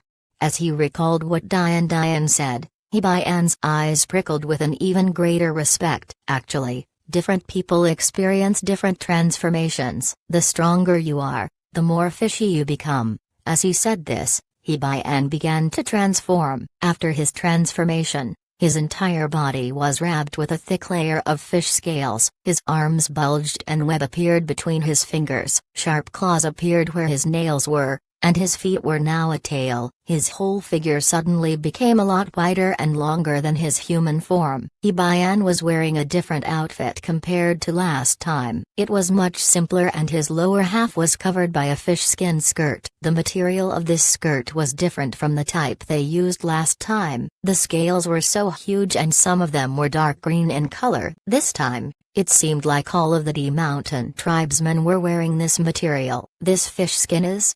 Shashwan asked. The D-fish. They even skinned these fish. This was enough to show how much they hated the D-fish. However, the D-fish's scales suited them better. It was more flexible and comfortable to swim in. Hebayan told Shashwan about the gifts they brought this time. He had said before that if they succeeded in merging their fire seed, they would immediately come upstream to visit again with thank you gifts. The D-mountain tribe rarely used wooden boxes. They preferred using natural materials that were slightly processed, such as the giant shells used to store these gifts this time. There were 10 giant shells in total. 3 of them had pearls and precious jewelry, 3 carried all sorts of seashells, and 4 other ones carried food. Salted fish? Shashwan looked at the dried fish inside the seashell. He picked one up to take a closer look. These are all small fish and we eat these often. These are some of the more delicious ones. Hebayan scratched his head. Initially we wanted to bring some bigger sea beasts, but the journey was too long and it was not as convenient. However, if you guys ever come to the D-mountain tribe, just let us know how much you can eat, and we'll catch them for you. Ocean fish was good too. Most people here ate freshwater fish and not many had tried ocean fish. Oh right, there's something else I need to tell you, Hebayan said sternly. When we came over, some strange people approached us and wanted to rob us. We couldn't understand what they said, So we just killed them. Hibayan took out a golden tablet that had carvings on it. He couldn't recognize these words. Shashwan took the golden tablet and studied it. Hibayan couldn't understand these words, but he did. These belong to the other side of the sea. Looks like more people have arrived in the Flaming River region. Chapter 762 20 Fish. Last time when Hibayan brought Dayan upstream to look for cures, they suffered some losses due to lack of experience. This time, he was smarter and more prepared. On the way here, they remained vigilant towards all the people and things they saw. If anything or anyone dared to approach them, regardless of who it was, they would kill without hesitation. Don't be fooled by Hibayan and the other D Mountain tribesmen's amiability and friendly smiles. People with keen senses could notice their murderous energy right away. It was not directed at the flaming horns, but this was an energy they couldn't completely hide. Look again at their large wooden rafts that carried giant shells. There were many blood stains that hadn't been washed away by the river. Some of this blood was theirs, while others belonged to some people and beasts that came in their way. The D Mountain tribe had just returned from a brutal war and they were at the peak of their fierceness. Whoever dared to approach them would be killed right away. Hibayan told Shashwan about all the suspicious people he saw as they traveled upstream. He did not hide anything from Shashwan. After all, the D Mountain tribe lived far away and rarely did anyone ever come by. The Flaming Horn tribe was different. If these people indeed came from the other side, they would really be a huge threat for the Flaming Horns, so it was better to be alert. Oh, I almost forgot.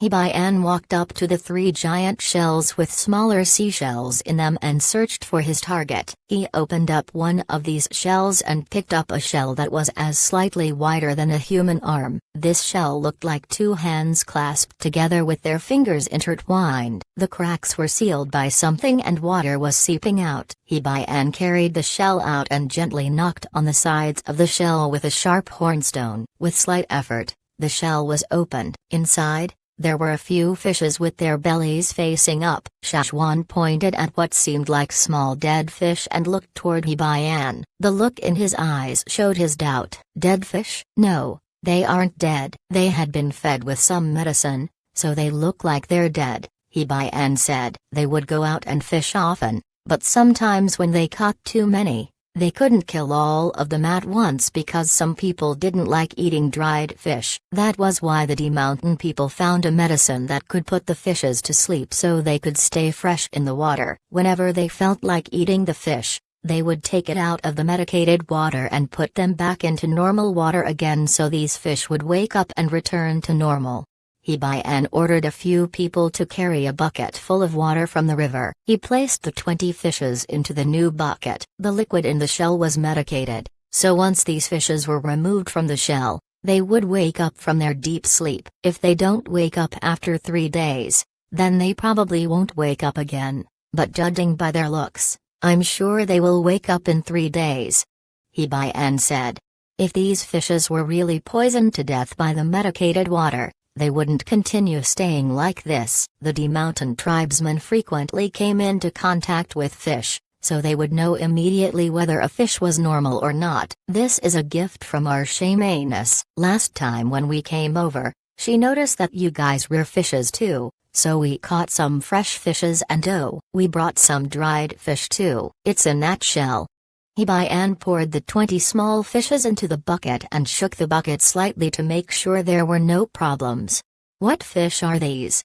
Shashwan studied them carefully. They were as long as a human palm and had fusiform bodies. Their head and sides were both greenish-black in color and they were darker than most fishes. He couldn't tell much by their physical features. The Flaming River probably had similar fish. They are armor fishes. When they get bigger, their scales will become as hard as an armor. Don't be fooled by their size now. Many fishes start out small. Some of them are smaller than my fingernail, but they can grow so big that they'll become even bigger than your houses. The armor fishes are like that. Plus, they are the D fish's biggest enemies. If they ever encounter any D fish, they would fight them to death. We helped the D fish fight them off before, and we used to catch their babies in the river and eat them. The adults usually go upstream to lay their eggs and then return to the sea. These small fishes would hatch and grow bigger in the river, so I'm sure they can survive here too. Hee-Bi-An told Shashwan all he knew about these fishes. Actually,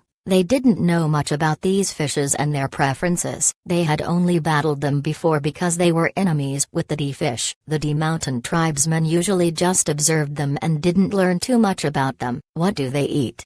Shashwan asked. They eat. Hee-Bi-An didn't know the answer. They knew that the flaming horns reared some fish and other beasts, but they had no experience in this. They would fish whenever they were hungry, so they never really felt a need for rearing animals. They live if you put them in water, I guess. Judging by his looks, Shashwan knew he couldn't get the answer he wanted from Hee-Bi-An. Well, they will find stuff to eat in the water, and when they grow up, you guys can eat them. They grow very fast. Hee-Bi-An thought about how smart Dian was by gifting them with these small fishes. They didn't send any large sea beasts over, but these small fishes could grow as large as giant sea beasts. The flaming horns also knew how to take care of animals. What a perfect plan! Shashwan was speechless. He was dumbfounded by Hee-Bi-An's confidence. If petting animals was that easy, it wouldn't be a technique valued by most tribesmen. Hee-Bi-An and the other D mountain tribesmen followed Shashwan on a tour around the Flaming River Castle after delivering all of these gifts. The next day,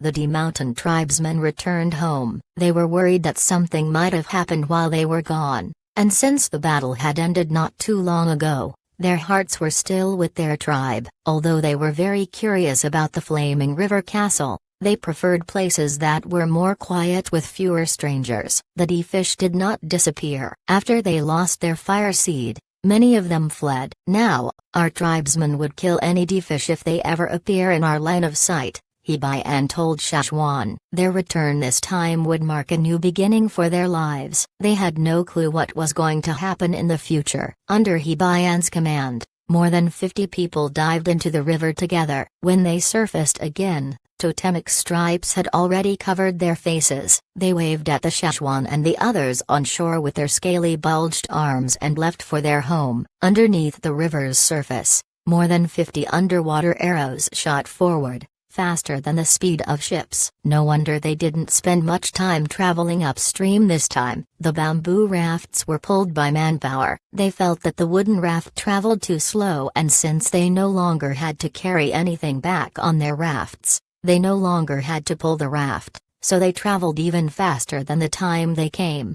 Shashwan returned to the hill and brought the pearls and seashells to Guizi. As for the 4 giant shells filled with salted fish, Shashwan carried them to Guizi's place and let him take charge of distributing the food. These were products from the sea and not many in their tribe had tried them. Regardless of whether they liked the taste, they could give these new delicacies a try. As for the armor fishes that Hee-Bi-An carried over, Shashwan decided to dump them all into the new canal they recently dug around the trading point. The giant bridge extended all the way across the Flaming River and it blocked the path for many ships that were traveling downstream and upstream. Under Shashwan's recommendation, the Flaming Horns dug a circular canal that surrounded the Flaming River Castle. Sluices were placed on both sides of this canal so the Flaming Horns could monitor whatever came in and out. Piranhas and other dangerous creatures were not allowed in the canal. Now, there were no longer any river creatures in the canal that posed a threat to these small fishes. Shashwan didn't know how to pet these armor fishes, so he did as Hee-Bi-An proposed and dumped them into the water. Shashwan didn't dump them into the man-made lake because it was the green duck's territory and he was worried that the fishes might be eaten by the green ducks before they grew bigger. Even if the green ducks didn't eat them, he was worried that they might become a threat for other fishes in the lake. They were the D fish's deadliest enemies after all, and surely this meant they were not simple to deal with. The 20 fishes woke up the day after the D mountain tribesmen left. Shashwan wasn't sure if it was due to the medicinal water, but they looked lethargic. Shashwan waited for another day. Seeing how they were swimming more energetically than the previous day, he carried the bucket and headed for the canal. The pterosaur flew beside Shashwan, But those withered lead birds didn't cross the bridge. They would only roam in the headquarters and they would become afraid if they went anywhere else. There were too many strange energies and creatures on the other side of the river. They only followed for a short while before they headed back to headquarters and chirped loudly on the branches. The pterosaur ignored their cries and followed Shashwan across the bridge. "Don't you dare eat these fishes. If I find out that you ate a few of them, I'll feed you to Caesar," Shashwan warned. He didn't know whether the pterosaur understood what he said, but the creature looked within the bucket and cawed loudly and continued to follow Shashwan. Shashwan ignored it and continued to head for the man-made canal. The soldiers who were guarding at the post on the bridge were also curious when they saw their grand elder carrying a bucket to the canal. They watched Shashwan as he approached the canal and dumped whatever was in the bucket into the canal. "Grand elder, what are you dumping into the water?"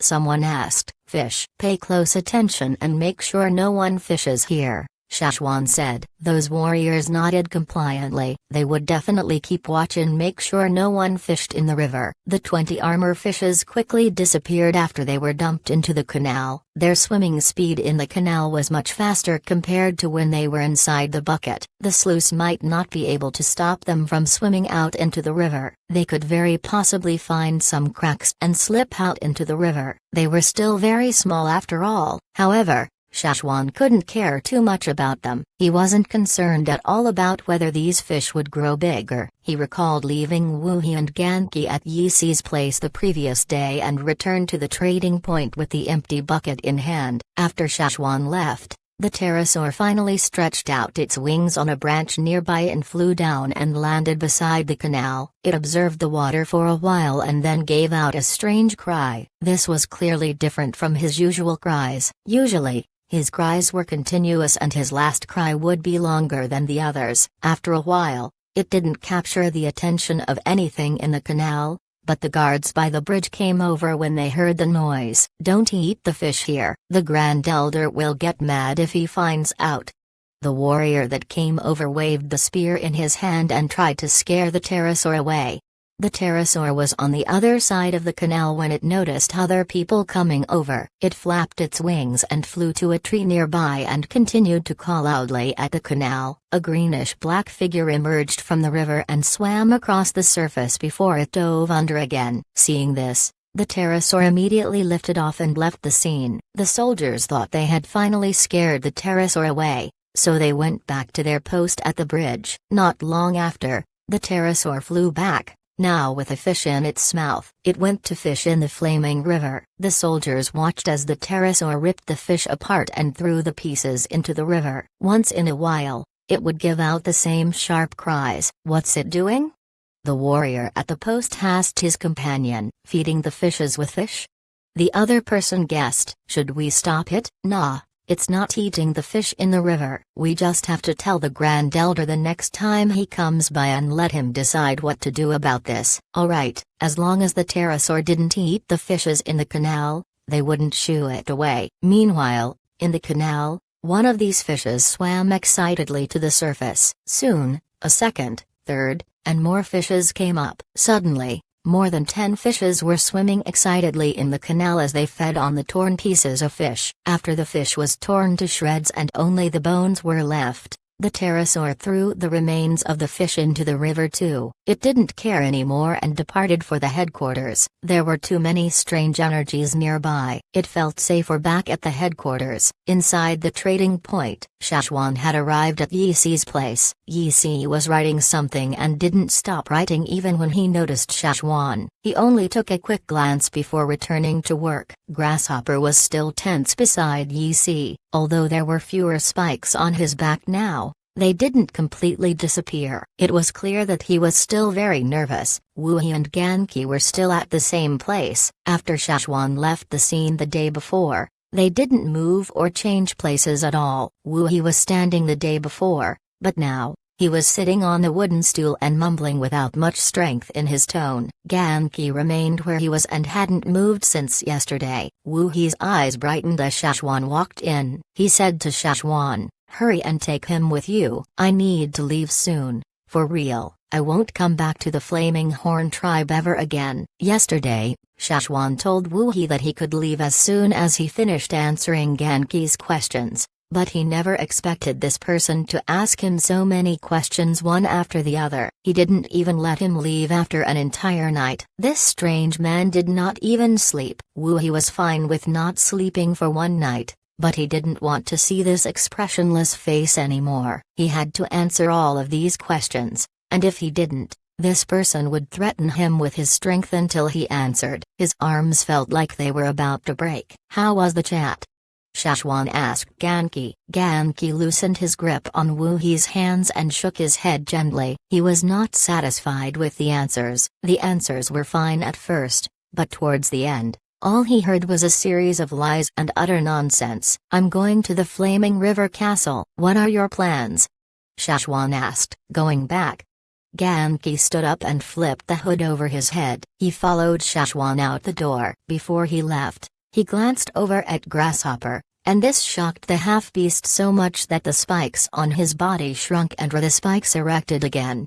Ganki was actually just curious. Wu He already told him that Grasshopper was a slave and he was a mixed species with human and beast blood. How interesting. A half-beast, slave master and slave. This was totally different from the relationships that commonly existed between tribesmen. Ganki already gained much information from Wu He. After returning to the Flaming River Castle, he immediately lied down in his coffin to contemplate his life. Shashwan, on the other hand, went to look for Zhengluo. "What's the problem?"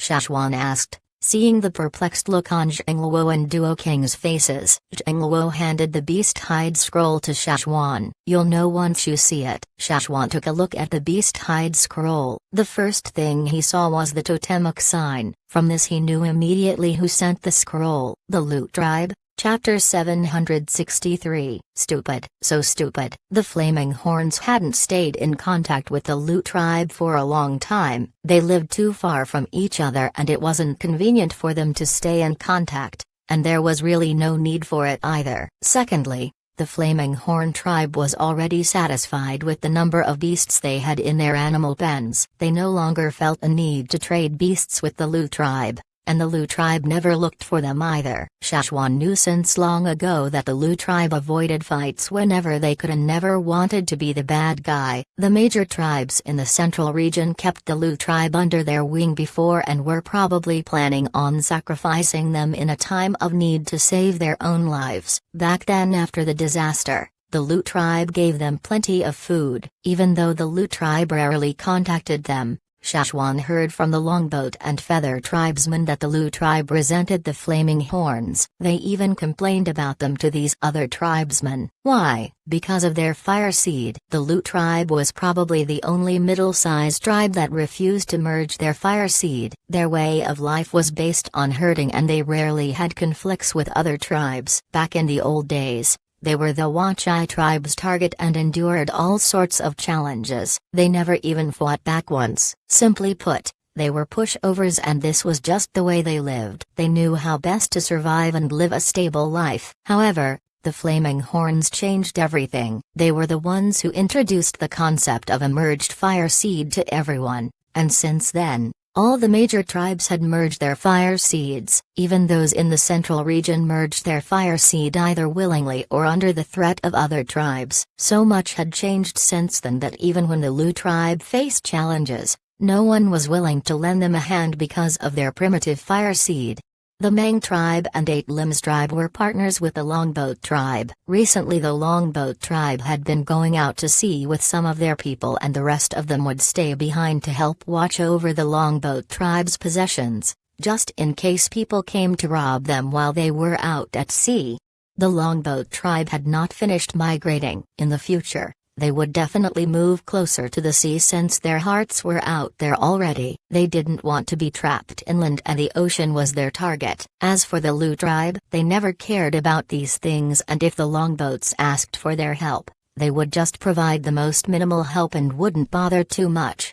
The Feather tribe were busy setting up new enclosures for their birds. They had recently gathered in new bird stock so they were very busy. Where they were, it was easy to guard and difficult for others to attack, so even if some foreigners wanted to trouble them, they would have a hard time because they weren't familiar with the geography there. Now, the feather tribesmen only cared about their own territory and improving their facilities. They didn't want to care about anything else, so the help they could provide was very minimal. The Thousand Masks tribe were militarizing and preparing to defend themselves from external threats. They heard that the Flaming Horns were building cities, so they were preparing to fend off people with bad intentions. They were also very busy and didn't have the time to care about the Lu tribe's critical situation. The tribes on the grassy plains would care even less for the Lu tribe. They never really communicated with them anyways. After some thought, the Lu tribe had no choice but to reach out to the Flaming Horns for help. The Lu tribe's situation is probably much worse than what's written here,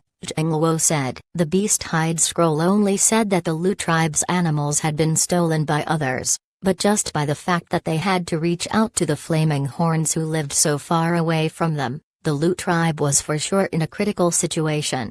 It even says in the back that they are planning on migrating. Zhengluo emphasized this point to Szechuan. According to what was written, the Lu tribe had not decided on migration. They just thought about it. They are such simple-minded people. Duo King was disappointed. He was willing to let the Lu tribe come over. The Lu tribesmen were skilled in herding after all. Perhaps they could help the Flaming Horns tame even more beasts. The Flaming Horns didn't mind having more beasts. Their only concern was that the Lu tribe still had their primitive fire seed, and there was no way he was going to let them bring that over.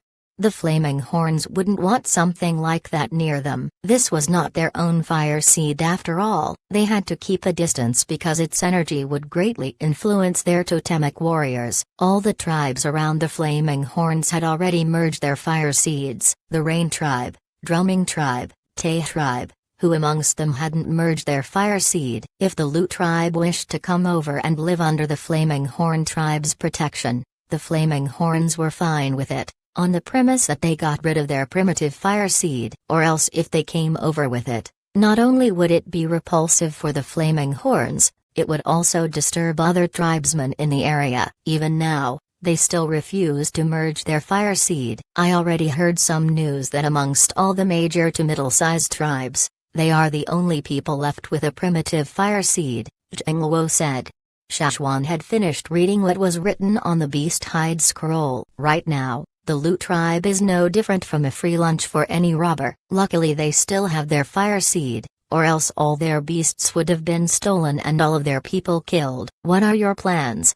Zhengluo asked Szechuan. Regardless of whether they migrate, the Lu tribe already listed out what they will give us in return if we go and help them. If we go, all of those things will belong to us. After considering the number of tamed beasts they were willing to offer the Flaming Horns, Duo King said, they're willing to give so much away. The number of beasts the Lu tribe promised them was already 2/3 the number the Flaming Horns had in their own animal pens. Perhaps the Lu tribe wants to use this opportunity to get rid of their extra beasts. This will be more convenient for their migration, Zhengluo speculated. After some thought, Szechuan said, I'll bring some people with me to check the situation over there. I'm not going for these rewards though. I want to check on a few people. Are you planning on using this opportunity to show off? Zhengluo suddenly thought about this. I heard that more and more people had come from the other side to the Flaming River region. We can actually use this case to show off our might and scare them away. Not just people from the other side. There are, but they are not the majority. Besides those people, some tribes there are beginning to change and also have their eyes set on the Lu tribe, Szechuan said. Tribesmen, yup. After they merge their fire seed, their ambition would increase and they are no longer satisfied with what they have. They will begin to set their eyes on new targets, Szechuan continued. The majority of people who settled here are after all tribesmen. You mean, besides scaring away those outsiders, we can also put on a show for those tribesmen whose ambitions are growing? Zhengluo was already clear about this. Sometimes being fierce and showing off our strength isn't a bad thing, you know. Back in the old days, our ancestors made sure to let everyone know our fierceness and it was a wise choice. Szechuan recalled other tribes' impressions of the Flaming Horns. Now, even though the Flaming Horns were very well known, They weren't fierce enough. They lived in such a vast space. Fierceness was a useful label that could scare away those who were mischievous. At least these people wouldn't dare to make any move on the flaming horns. "When are you leaving, Shashwan?" "I'm coming with you."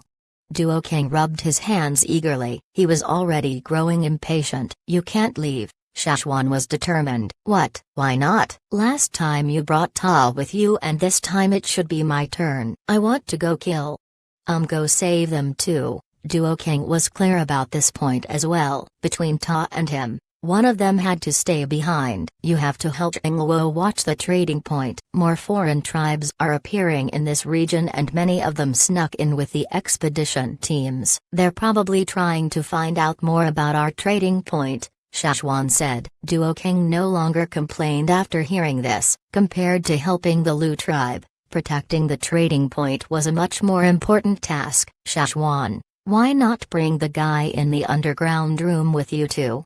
Duo King suggested. "I will. I'll be worried if he stays here," Shashwan said. Ganki was too unpredictable. If he suddenly went out of control, he might create chaos in the Flaming River Castle. It was better if he brought him along on this trip. Duo King thought so too. Shashwan was the only one who could manage to kill those desert puppets. Even though Ganki was a little different from those puppets, they would feel more at ease if Shashwan was around because he was the one who resurrected him in the first place. If anything happened to Ganki, Shashwan might be able to identify a solution. "That's good then." "But Shashwan, have you noticed that he's become more slow-witted?"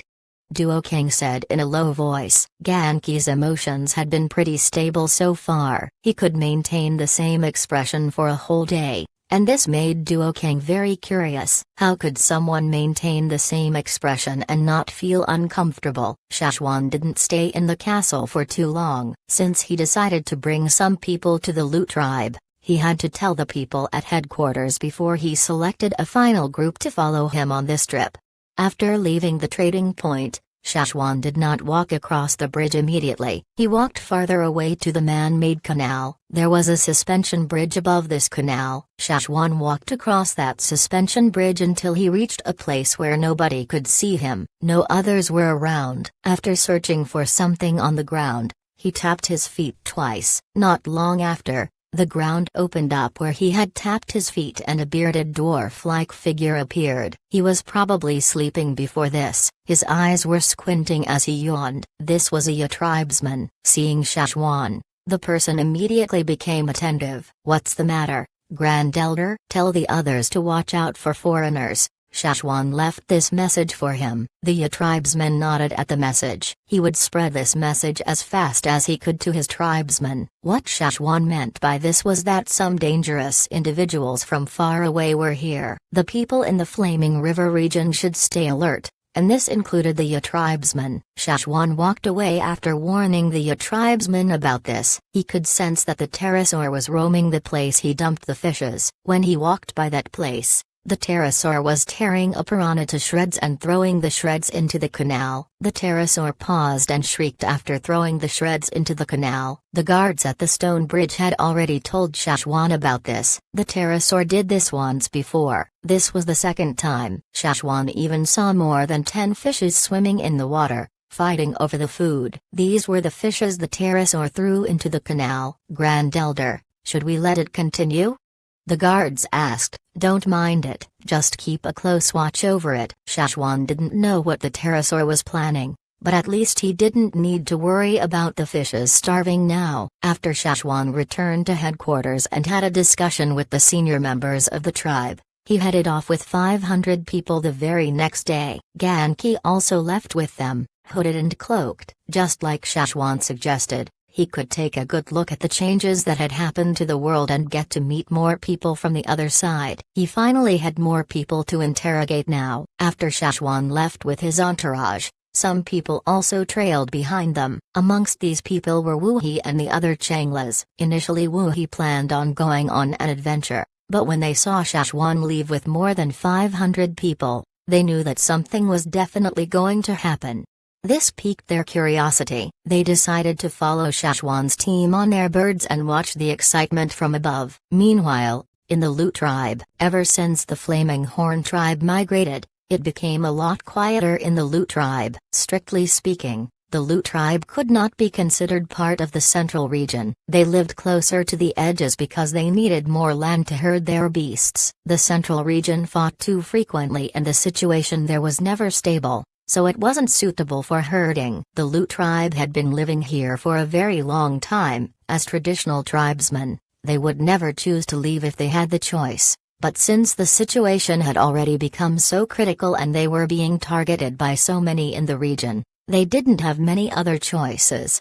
In the second year after the disaster struck, they were already losing many animals in their animal pens. At first, only those on the edges were being stolen, but very soon, more beasts were stolen and even guards were injured and killed. The situation had worsened so much, but luckily they still had their fire seed. The repulsive energy scared some of these thieves away. Some people even began to worry, what if those robbers and thieves joined forces and attacked the Lu tribe at the same time? What should they do? Their fire seed was still in its primitive form. If they lost it, their tribe would disappear too. They had three choices. The first option was to go to the grassy plains. Many tribes there herded animals and there was a rich source of water and grass there. Unfortunately, many good locations there were already claimed by other tribes. If they went there, they might have to fight the others for land. The Lu tribe was not willing to fight because they had already suffered huge losses from the ambushes.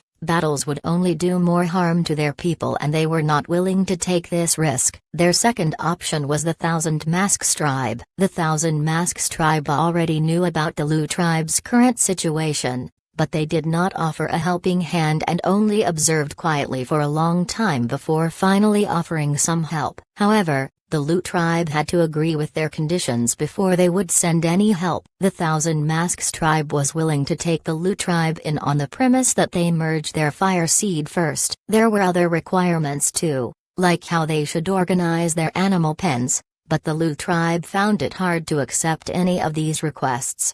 Their third and final option was the Flaming Horn tribe. I agree that we should reach out to the Flaming Horns. Yan Jiu glanced around at the others. He knew the Flaming Horns better than most other Lu tribesmen and he trusted the Flaming Horns more than the Thousand Masks tribe. If we have to merge our fire seed either way, of course the Flaming Horns are a better choice, Yan Jiu said affirmatively. But if the Flaming Horns let us bring our fire seed over, we can actually consider going with them, an elder suggested. However, the others disagreed. Yan Jiu included. Don't even think about it. The Flaming Horns definitely won't allow it. Don't you know why all the major tribes in the central region merged their fire seeds? It's all because of the Flaming Horns. Yan Jiu sneered. They were facing too many problems now that he no longer even cared about his manners. Regardless of whether the other party was an elder, he had to speak this way in order to wake them up from their naive thoughts. These people still couldn't see it clearly and were still blabbering about this even now. Their tribe was already in such a critical situation. Even if they wanted to merge their fire seed, they wouldn't feel safe because there were too many people observing them. Who knew if the others decided to backstab them at a crucial moment? The majority of their tribe disagreed with Yan Jiu. But he stood strong with his opinion and requested the new chief to write a letter to the Flaming Horns. Yes, the Lu tribe's previous chief was killed in an unexpected ambush, and recently a new chief had been appointed. His name was Bay Crossing. This person was the strongest amongst all Lu tribesmen, and that was why he was chosen at a time like this. He was strong, but he was not as far-sighted as the previous chief. Luckily he was still willing to listen to Yan Jiu's advice and wrote a letter to the Flaming Horns to request for help. The others were all silently contemplating. Yan Jiu scowled at them. He couldn't stand watching them like this anymore. As he stormed away, he said, "You guys can keep discussing. Let me know when you make a final decision." Yan Jiu looked at the others outside the chief's house as he walked away. Every single one of them appeared trance-like and sunken. "Stay alert!" Yan Jiu yelled at them. These people were shocked by Yan Jiu's exclamation. They looked around anxiously and after noticing that everything was normal, they heaved a sigh in relief. They weren't this timid before, but a series of events, especially the incident that took their chief's life, their confidence was greatly damaged. Yan Jiu looked at those people and inhaled deeply. He opened his mouth as if to reprimand, but only a long sigh came out, and he walked away. Back then when they were faced against the Wanchai tribe, they felt confident because a few other tribes in the central region had their backs. That was why the Wanchai tribe didn't dare to make a move on them. But the situation was different now. It was not the time to evade problems. These attackers were foreigners and perhaps some were ready to exploit the benefits by attacking them at a critical time. In Yan Jiu's eyes, these people were the predators and the Lu tribesmen were dumb birds who still thought they could continue to live peacefully under their threat. No wonder the Flaming Horns called the birds they tamed dumb birds. These birds were fleshy and useless. They couldn't be strong even if they wanted to and had no brains to use. Who was there to blame for this? The rule of survival in the forest was to feed on those who were stupid and weak. Leader. A young warrior hurriedly ran over from the animal pens, panting. He appeared slightly infuriated. Leader. We lost a dumb bird again. They even learned from the Flaming Horns and called their own bird stupid. This was pathetic. They were indeed very stupid that it was driving him nuts. Stolen again?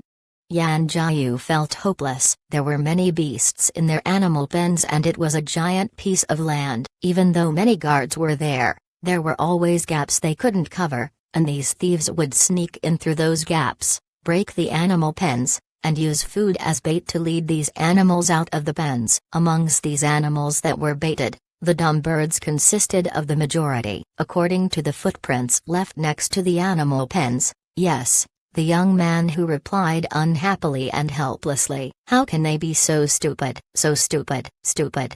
Yan Jiu felt an urge to open up those birds' brains to see what was wrong. Even a single fruit could bait them away. Their ancestors tamed and trained these birds until they lost their wild nature and became suitable for rearing. They were indeed suitable for rearing now, and Yan Jiu felt so too. But after seeing how many of these birds were stolen, he only felt a twinge of helplessness rise within him.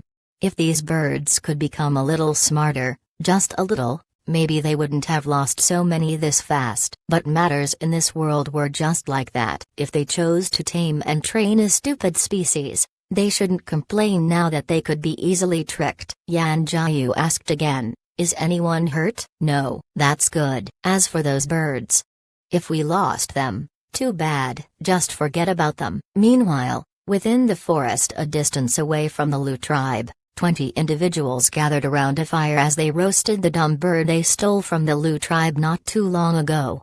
These people were laughing loudly. The language they spoke did not belong to this region. Chapter 764. You guys are finally here. Yan Jiu took a walk to the animal pens. The guards didn't look too well. Some of them were idle while others seemed too anxious and tensed up even when there were no threats around. Luckily no one was hurt when this stupid bird was stolen. Before, when they noticed the thieves, the guards would start fighting with them, and whenever this happened, injuries and deaths were inevitable. Of course, in order to prevent their beasts from being stolen, they had to fight, but many people were too concerned about this. They didn't know how long their current situation would last, and people grow tired after some time. They were in the light, and the thieves were in the dark. This was not at all beneficial to them. Yan Jiu was thinking hard about this. They had already sent out the letter to seek help, but they weren't sure if the Flaming Horns would come. As he thought hard about this, someone came rushing. Leader, someone's here. Yan Jiu was suddenly delighted. He bounced on the balls of his feet as he asked excitedly, is it the Flaming Horns? No, it's the Thousand Masks tribe. Yan Jiu's excitement immediately faded when he heard this message. He scratched his head as his expression tightened. Leader, are you not planning to go? The chief and the others are all there already. That person asked. Why do I need to go? They won't even listen. No, it's better if I go there. I have to make sure they don't get tricked by those Thousand Masks. Yan Jiu left the animal pens hurriedly. Beishing, the current chief of the Lu tribe, had already been chatting with the Thousand Masks tribesmen for a while. However, It seemed like the atmosphere wasn't great. The leader of the Thousand Masks team this time was Tianfa. Yan Jiayu knew this person well enough. Don't be fooled by his usual friendly smile. He might seem like a person who was easy to talk to, but if you said anything that he didn't agree with, his face would change immediately. The current Lu tribesmen were all afraid of him. Ever since the Thousand Masks merged their fire seed, they were no longer the same as before. No, to be exact, all of the tribes had changed ever since they merged their fire seed. Yan Jiayu sighed as he walked in. As he entered the room, Dianfa was saying how the Thousand Masks tribe were willing to take them in if the Lu tribe agreed to their conditions. They would draw out a piece of land for the Lu tribe to settle in, but the Lu tribe had to pay up a sum. They didn't expect the Lu tribe to provide them with a certain number of reared beasts per year. They only asked for half of all the beasts they owned. Many of the Lu tribesmen were initially silent, but hearing this, their ears perked up with interest. As long as they could survive this critical situation, it didn't matter if they had to give up a third, a half, or two-thirds of their property. They were confident that they could gain these back very quickly, but if they had to give half of their beasts away every year, it would be very difficult for them. But this wasn't what you guys said last time. An elder yelled. He was so emotional that his voice cracked and made an ear-piercing noise. Dianfa told them last time that the Lu tribe only had to give up a third of their reared beasts, but back then the Lu tribesmen didn't agree. Now they demanded for even more. Dianfa laughed derisively and his eyes caught the elders. The elder shrunk away in fear immediately. Last time, our chief gave this offer because our tribes were allies before. We didn't even ask for that much. But who would have thought you guys would disagree? Our chief was so mad when he received the news, so he decided to increase the numbers. Dianfa said calmly. But you guys are asking too much. Is this too much? Why didn't you agree last time? The situation has changed, and you guys clearly know that you can't deal with us the same way you did before. Either you guys stay independent, or rely on a strong tribe, or else don't even think about preserving your fire seed. Dianfa knew the Lu tribe's current situation very well. He knew what kind of people stayed around the area and he wasn't trying to scare them with what he said, but if the Lu tribe continued to stay this way, they might really lose their fire seed at one point. With their character, they would never be able to protect their fire seed. The Thousand Masks tribe were already taking care of many middle-sized to small tribes. They were rebuilding their cities and they still lacked food. If it were not for the beasts that the Lu tribe could provide, they wouldn't even have bothered taking them in. Dianfa sneered at the thought. Don't say that I didn't warn you. If you continue to wait, you guys will be the only ones at a disadvantage. Plus, our chief might change his mind any moment. Dianfa took a few final bites of the green fruit in his hands and carelessly threw the cord to the ground. He got up and prepared to leave. Beixing and the others were still thinking about what they should reply when this person suddenly transformed. Dianfa's energy surged as something began to move under his back muscles. This thing spread throughout his body through his meridians and reached his neck and face. With quick cracking sounds, white bones suddenly appeared on his face. His entire face changed. His pupils were dilating and his brow ridge was becoming more prominent. All of his eyebrows suddenly sank under these bones. In just the blink of an eye, Dianfa had already turned around and stomped furiously on the ground, crashing the core of the fruit he just threw. The impact left a large footprint on the ground and brought dust to the air. Across the dusty air, they could tell that Dianfa's usual friendly smile had disappeared. The white bones had completely covered his face and he looked extremely fierce. Never judge a Thousand Masks by his usual behavior. Their true faces appear when they summon their totemic power. Dianfa's true face was covered with special bone structures and he seemed as fierce as any infuriated fearsome beast. His energy was so appalling that all of the Lu tribesmen suddenly felt pressured. Beixing was furious when he saw this. You want to fight?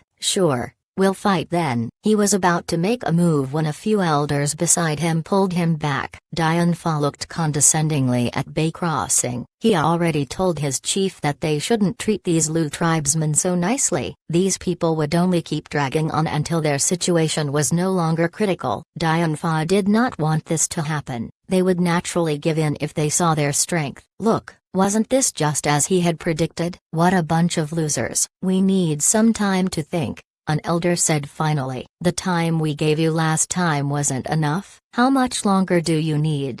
Dianfa's voice rang across the gloomy room. His tone was obviously impatient. Seeing the Lu tribesmen's perplexed expressions, Dianfa raised his hands and gestured like he was shooing a fly. I'll give you guys 3 more days. In 3 days, I'll leave with my people. This meant that if the Lu tribesmen agreed to migrate to the Thousand Masks tribe in 3 days, Dianfa would bring them back to their territory. If they didn't agree, he would no longer interfere. If any foreigner came to assault them again, they would just stand by and do nothing. Since the Lu tribe didn't want to come under their wing, why bother to care about their business? Dianfa didn't even give them a chance to interrupt. After saying what he wanted to say, he brought the 500,000 Masks warriors to the place the Lu tribe arranged for them and enjoyed all the food and drinks the Lu tribesmen offered them. Yan Jiayu remained silent this entire time. He was just depressed and unhappy because of the elders' expressions. He knew that the elders were worried too, but he didn't know what to say. Forget the 1,000 Masks and just go with the Flaming Horns? The Flaming Horns hadn't even appeared and they didn't even know what plans the Flaming Horns had. 3 days was indeed too short for the Lu tribesmen. Their entire tribe was under constant pressure and the atmosphere was tense. And this pressure was ever increasing. The senior members of the Lu tribe gathered to discuss and never stopped to rest for these 3 days. After arguing for 3 days, their throats were so dry that they lost their voice, but still they hadn't came to a conclusion. Yan Jiayu already knew that this would happen, but he couldn't do anything about it. Even though his ranking was equivalent to a hunt leader's in their tribe, there were still many who ranked above him, and not all of them agreed with him. He was close to Beixing, the current chief, but even he was pessimistic in this situation. Dawn was breaking on the final day. Everyone in the Lu tribe grew even more frustrated. Their deadline was approaching and they had to give Dianfa a final answer. Dianfa's eyelid had been jerking since early that morning. He felt like something big was about to happen, and this feeling didn't feel good at all. After some thought, Dianfa called his subordinates over and decided to force the Lu tribesmen to make a final decision. What if they don't agree? Do we just leave right away?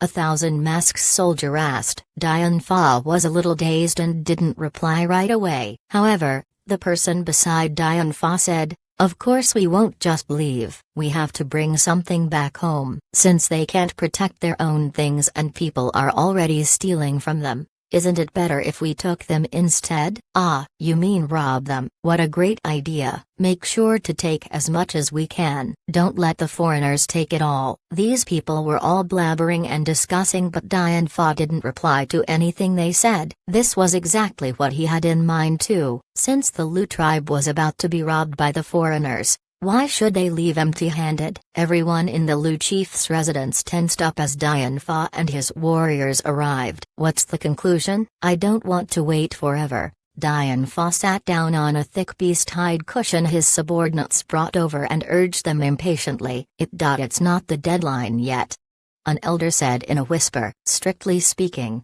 the afternoon that day was the deadline." "I don't care. I want a conclusion now."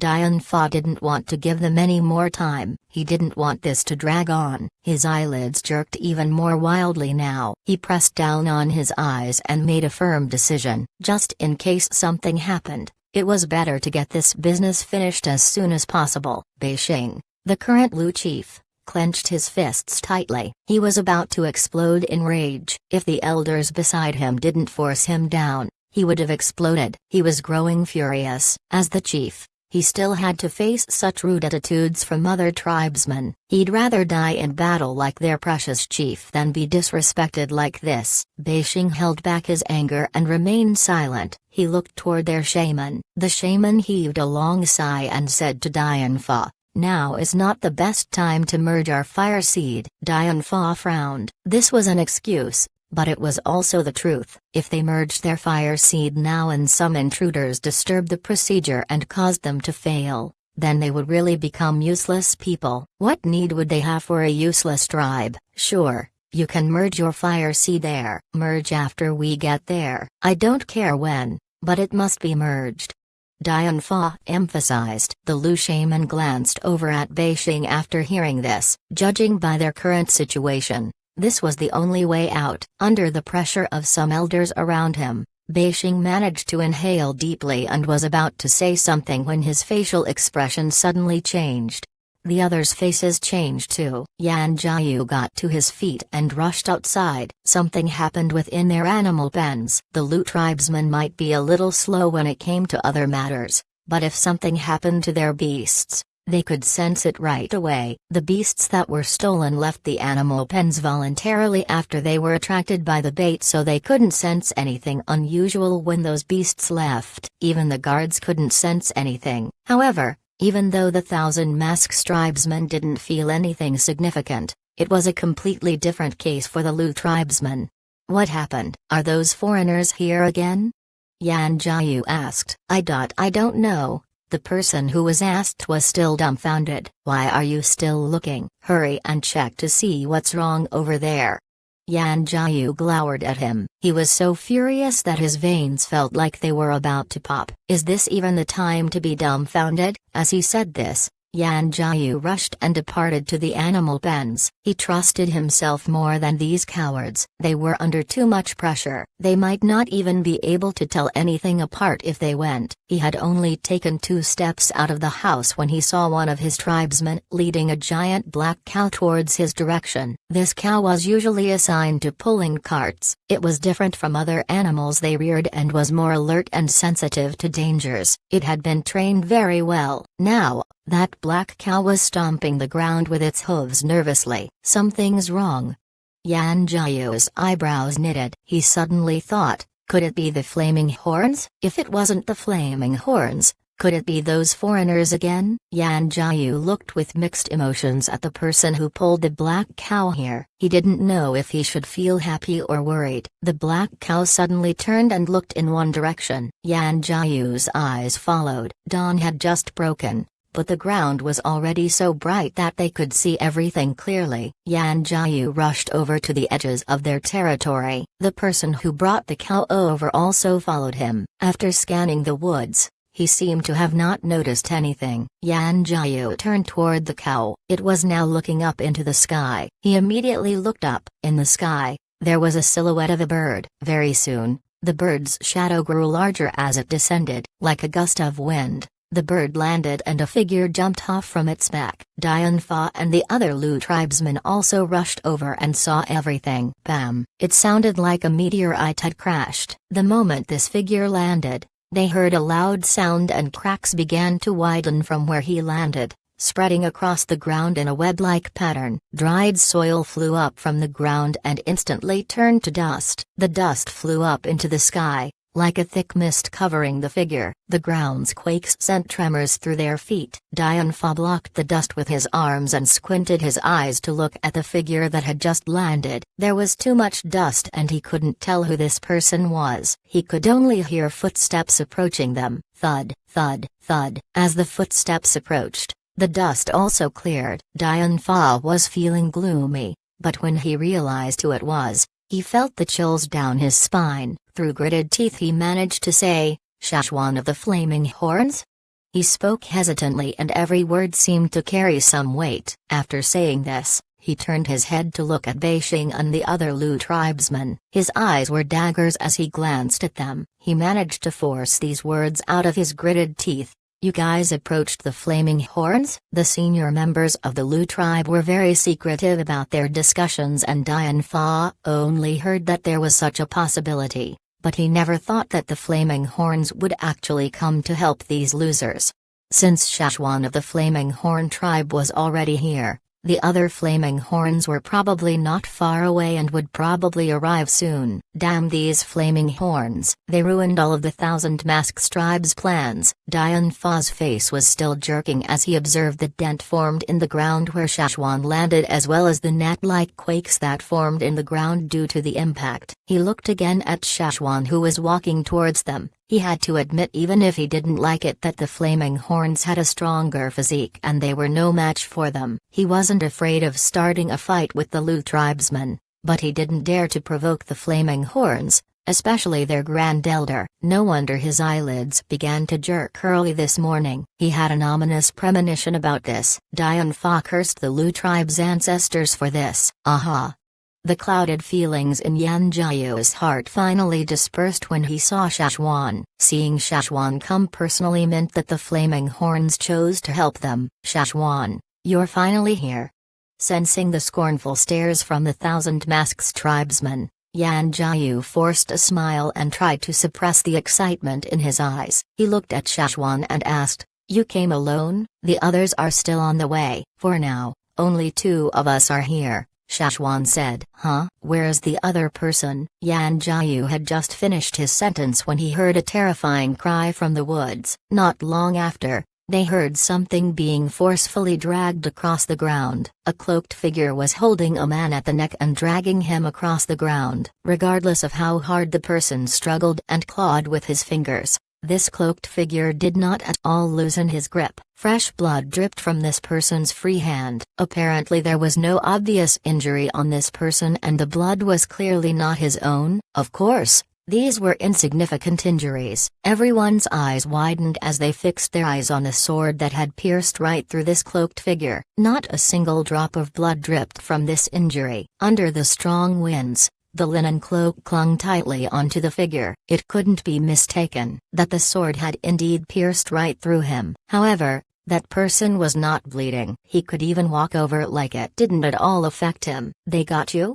Shashwan asked. "It's no big deal," said an emotionless voice. Yan Jiu and the others dropped their jaws. How could this be no big deal? He was pierced all the way through. Suddenly, the cloaked figure grasped the hilt of the sword with his bloody hand and pulled it out of his body. After he pulled it out, he studied it and continued to drag the person along. Yan Jiu was speechless. The Thousand Masks crowd were all speechless. Even the person who was struggling to break free gave up. Dead silence pervaded and the atmosphere suddenly became cold as ice, making everyone feel uneasy. Everyone who saw this shivered. Now, the trembles had spread to both of Dian Fa's eyes and he couldn't control it. Who is this monster? Chapter 765. They're all here. When Genki approached them, everyone, Thousand Masks or Lu, moved aside and let him pass. They stayed more than 10 steps away from him. That scene was too uncanny. They couldn't understand how it was possible. They were still thinking hard about it, but their bodies moved aside instinctively to avoid the seemingly dangerous figure. Shashwan looked at the sword Genki held. The markings were clearly from the other side of the sea. These patterns were different from the type tribesmen used,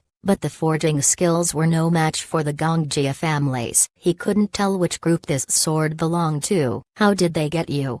Shashwan asked. With his speed, Genki wouldn't have been stabbed so easily. "I was about to ask them something but they suddenly attacked." Genki's voice was calm. Shashwan didn't ask who stabbed him. He knew that person didn't end well when he saw the blood on Genki's hand. However, Genki probably knew better now. These strangers weren't as friendly as the Flaming Horns and they wouldn't hesitate to kill him if they were not happy with what he said. Shashwan scanned and noticed who was around and turned to ask Yan Jiu, whom he was most familiar with, "Is there a place we can rest?" "This place is not suitable for talking." "Yes."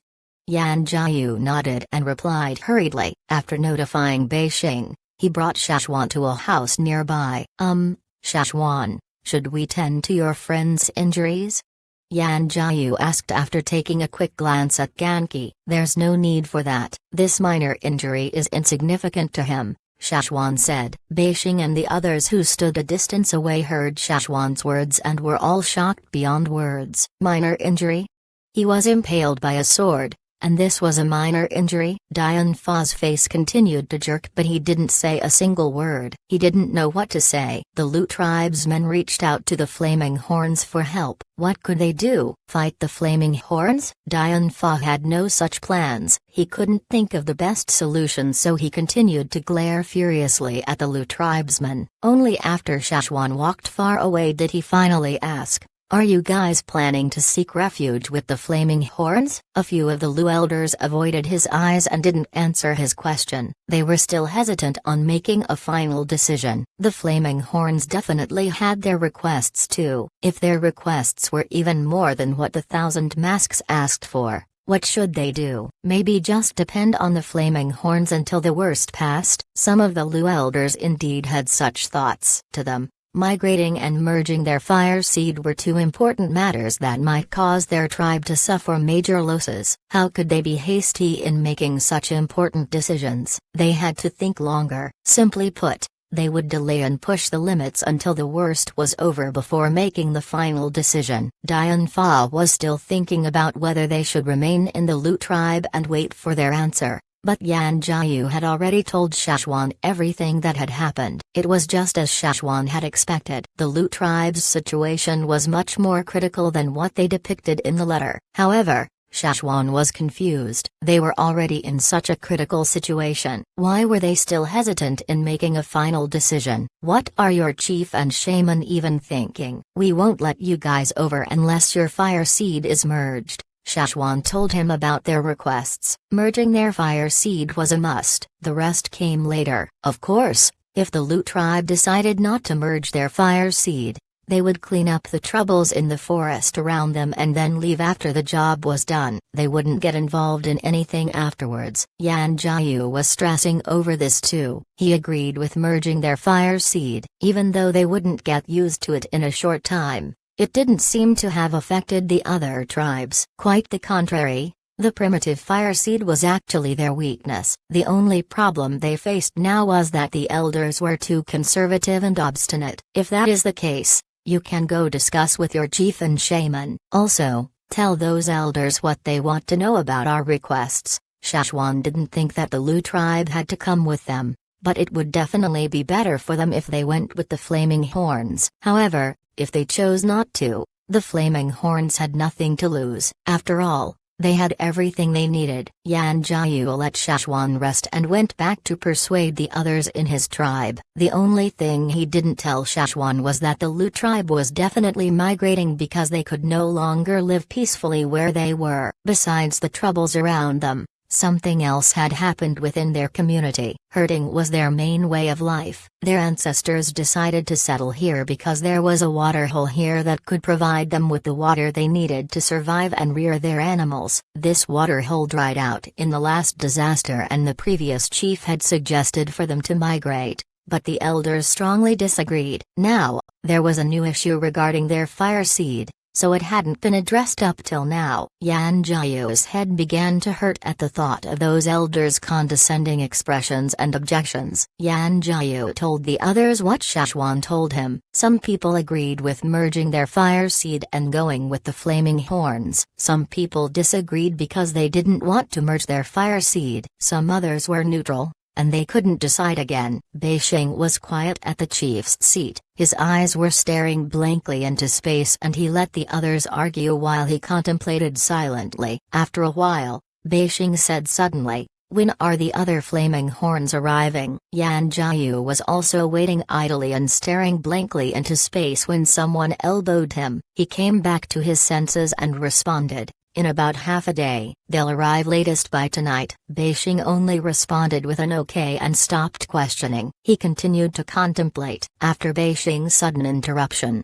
the elders stopped arguing. Someone even asked Beishing a question but was completely ignored. His meditative face only said, "I'm thinking." "Don't disturb me." Knowing how this new chief of theirs had a bad temper, the elders were also distressed. Suddenly, silence pervaded the entire room. The sun was beginning to set. Shashwan looked over at Ganki. The person who was dragged here by Ganki looked like he had given up on living. Initially, this person thought that he would be forced to tell some secrets about his group, and he had firmly decided to not say a word. At most, He would make something up to trick these tribesmen, but he never thought he would be asked such unanswerable questions. Which tribe did your ancestor belong to? When did your tribe merge their fire seed? What does it feel like after merging your fire seed? Why would you choose to abandon your tribe to join new organizations? How can tribes fall apart? How can people live without tribes? These were some of the questions. This person really didn't know how to answer. As long as he was happy, that was enough. Why would there be a need for reason? He felt that Genki was both insane and narrow-minded. Why do humans need to live in a tribe? These tribesmen are so stupid. At the end, this person lost his patience. He even cursed Genki's ancestors. Genki was not satisfied with this answer, so this person's neck was twisted. "I'm heading out," Genki said. "For what?" Shashwan asked. "I need to find someone else to interrogate." Genki flipped his hood over his head and walked out. There were many people in the woods around the Lu tribe. He wanted to take this chance to interrogate these people. When the other flaming horns arrive, most of these people would leave. He wanted to ask all sorts of people, not just those from the other side. He even wanted to interrogate the tribesmen who had merged their fire seed, especially those who recently merged their fire seed. He wanted to know how these people felt and thought. This was an important matter to Genki, so Shashwan didn't stop him. "Just watch out for your head." Genki wasn't a puppet after all. Puppets could still move after their heads were chopped off, but Genki didn't know if he could still function without a head. Shashwan heard an eagle's cry not long after Genki left the Lu tribe. "They're here." Across the distance in the woods, a team was rushing over in their direction. They took a break on the way, so their arrival was delayed. 500 people arriving was definitely different from 2 people arriving. All the people who were hiding in the forest noticed the new team that had just arrived. "It's the Flaming Horns."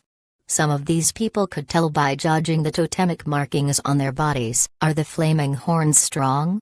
asked those who were unfamiliar with them. "Who cares if they're the Flaming Horns? Our common target is the Lu tribe." This was a person who came from the other side. Some of these people were already panicking. They began to retreat but didn't leave immediately. Some who were greedy stayed and waited to exploit the benefits. Others drew closer to watch what was happening. A large bird the size of a dumb bird walked in front of the Flaming Horn team. This bird did not have large wings and wasn't as fat as a dumb bird. Its head was even bigger. "What bird is that?" someone asked in a whisper. "I can't tell, but we can probably roast it and eat it like the birds in the Lu tribe." These people were the same people who stole a dumb bird from the Lu tribe that morning. They were still holding some drumsticks left over from that morning. They observed the team that had just arrived as they chewed on the drumsticks. "Someone's here," said Dog Wang, who was riding on the Farus Rahakos. "I smell it too," another person said from the side. Those people were not even trying to hide. If they did, the Flaming Horns wouldn't have been able to smell the roast meat. "What arrogant fools." Ogwang scanned the forest. He reached for an arrow in his quiver and knocked it on his bow. When he pulled on the bowstring, it gave out a sharp disturbing noise. Thud. The mere sound of the bowstring was enough to make the nerves in their bodies tremble in fright. The arrow traveled through the intertwining branches and pierced through the leaves in its way. The parts of trees that came in contact with the arrow were split in half at the impact. The derisive laughter of these people had not even faded, and they were suddenly interrupted by the sound of the flying arrow. Thump. The arrow landed in a tree 5 wingspans in diameter. The arrow pierced all the way through, and the person who leaned on the other side of the tree looked down with widened eyes at his chest. The roasted meat in his hands fell to the ground. A hole was punctured right through his chest, and all he saw was a green arrowhead with blood stains. The blood continued to drip down and splattered on the ground. The others around him shrieked in terror. They were furious and frightened when they heard the sound of footsteps approaching. They were still dumbfounded and stunned. They didn't even have the time to care about their dying comrade. They threw the roasted meat on the ground and dashed away as fast as they could. Sensing the murderous energy brought by the flying arrow, the birds around them cried wildly as they flew into the distance. Dian Fa was standing at the boundaries of the Lu tribe. He was a little confused as he stared at the wild flock of birds. Very soon, A team of warriors came out of the forest. Two beasts led the team. One was a bird and the other was a peculiar creature that resembled a tiger or a wolf. The strange thing about this creature was that it had hooves and it clicked loudly as the creature walked. Beishing and the others were still discussing in the chief's house but rushed out immediately when they heard this noise. "They're finally here." Shashwan walked out and glanced over at the netted bags the team carried. Inside those netted bags were dead bodies that were either killed by weapons or shot by arrows. One of them even had a hole punctured right through his chest and blood was still freshly flowing from the wound. "These are?" Beishing looked toward the corpses in the netted bags. "We hunted them in the forest on our way here," the person who dragged the bag answered. "Right, Grand Elder. We saw Genki on our way here. He said we don't have to worry about him. He's going to spend the night in the forest," a flaming horn warrior said. "All right, you guys must be tired. Take a rest first before we talk." Shashwan turned to look at Yan Jiayu. Yan Jiayu had already made the necessary preparations before they arrived. When Shashwan looked over, he answered immediately, "Okay, everyone follow me. You guys must be tired. Here's some meat soup for you." "Brother Zhuan, what about him?" Guang asked as he pointed to the Furusrahakos on the side. After some thought, Shashwan said to Yan Jiayu, "Didn't you say that people keep stealing your dumb birds? Let little Jing stay with them. There's a nest there, right? He can protect your birds." Yan Jiayu wanted to say "but your bird is a carnivore," but no words came out. After hesitating for a moment, he continued, "All right, bring him to the animal pen." Shashwan patted the bird's head with the cheek of his blade. "Keep a close eye on them." "Don't worry, Brother Zhuan. I already discussed with him on our way here." Guang giggled as he whacked the bird with a whip. Yan Jiayu was confused. What did they tell the bird? He suddenly had a change of mind. Was it really safe to put this bird with those stupid vegetarian birds? Guang led the Furusrahakos and followed Yan Jiayu to their animal pens. The animal pen used to rear the dumb birds took up a huge space. There were many nests too,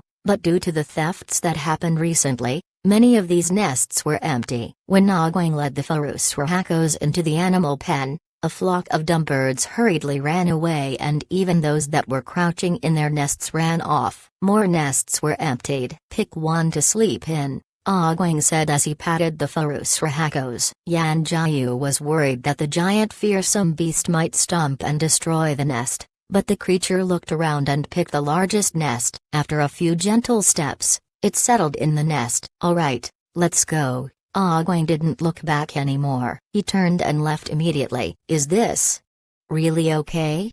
Yan Jiayu was still worried. "It's definitely okay." "Won't he eat those? Just let us know if you lose any birds. We'll make sure to pay you back." Yan Jiayu was silent. These people were so nice and even offered to help guard their animal pens. Should he really care about whether they would pay them back? The flaming horns had just arrived, and this meant that the Lu tribe had to make a decision soon. Dian Fa was still here waiting for them to make their answer. Shashwan had a lot of time on his hands. Regardless of what choice they made, the flaming horns would take a good rest tonight and then clean up the forest the next day. The main purpose of their trip after all was not merely to help the Lu tribe migrate. Meanwhile, in some corners of the forest, many were beginning to grow anxious. Should they stay and wait for an opportunity to steal or leave immediately? The flaming horns didn't seem like people they wanted to mess with. Chapter 766. Bird Thieves. That night, amidst the forest, a few people were waiting for the perfect chance to steal. Before, the Lu tribesmen could hear many birds chirping at night, but since there were fewer birds in the forest now, they rarely heard bird cries from the forest. The night became more serene because of this. This night was the most silent night. Before, they would occasionally hear some strange shrieks or laughter from the forest, but all of these sounds had disappeared. The Lu tribesmen knew that it was either because these people had all left or hid because the flaming horns were here. They were silently observing from a distance. There was no way they would give up on robbing an easy target. Amidst the woods, a few people hid behind trees as they looked in the Lu tribe's direction. "What do you guys think? Should we go and get another one of those birds from the animal pen? I'm a little hungry," someone said in a whisper. During their previous travels, they didn't have many choices and ate whatever they could find. As long as they didn't starve to death, they didn't care much about food because treasures and other goods were what mattered most to them. However, since they arrived in this region, their appetite had grown and the usual food wasn't enough to satisfy their desires. The others all pictured the delicious roasted fleshy meat of the Lu tribe's birds in their minds when they heard this question. Their mouths were salivating and suddenly the night breeze became tainted with an imaginary smell of roasted meat. Well, should we go take a look? The others turned to look at the Lu tribe's animal pen. Suddenly, they froze and their brows tensed as they looked to one direction. They weren't wearing much either. Most of their limbs were exposed, and the hairs on their skin stood upright in the night. This wasn't because they were afraid. Rather, these people had a special ability and could sense other people around them with their hairs. These hairs were like feelers that allowed them to detect any unusual activity in the air and anyone who was approaching. Now, they could sense someone nearby. "He is coming." Not long after, they heard the sounds of gentle footsteps approach. This person did not belong to their team. These footsteps were not familiar, and every step was so perfectly paced that it seemed abnormal and inhuman. How could this person be so carefree and walk like this in the night? Even if they had better night vision than ordinary people, they were still vigilant at night. But this person seemed like he didn't care much and walked comfortably in a well-paced manner.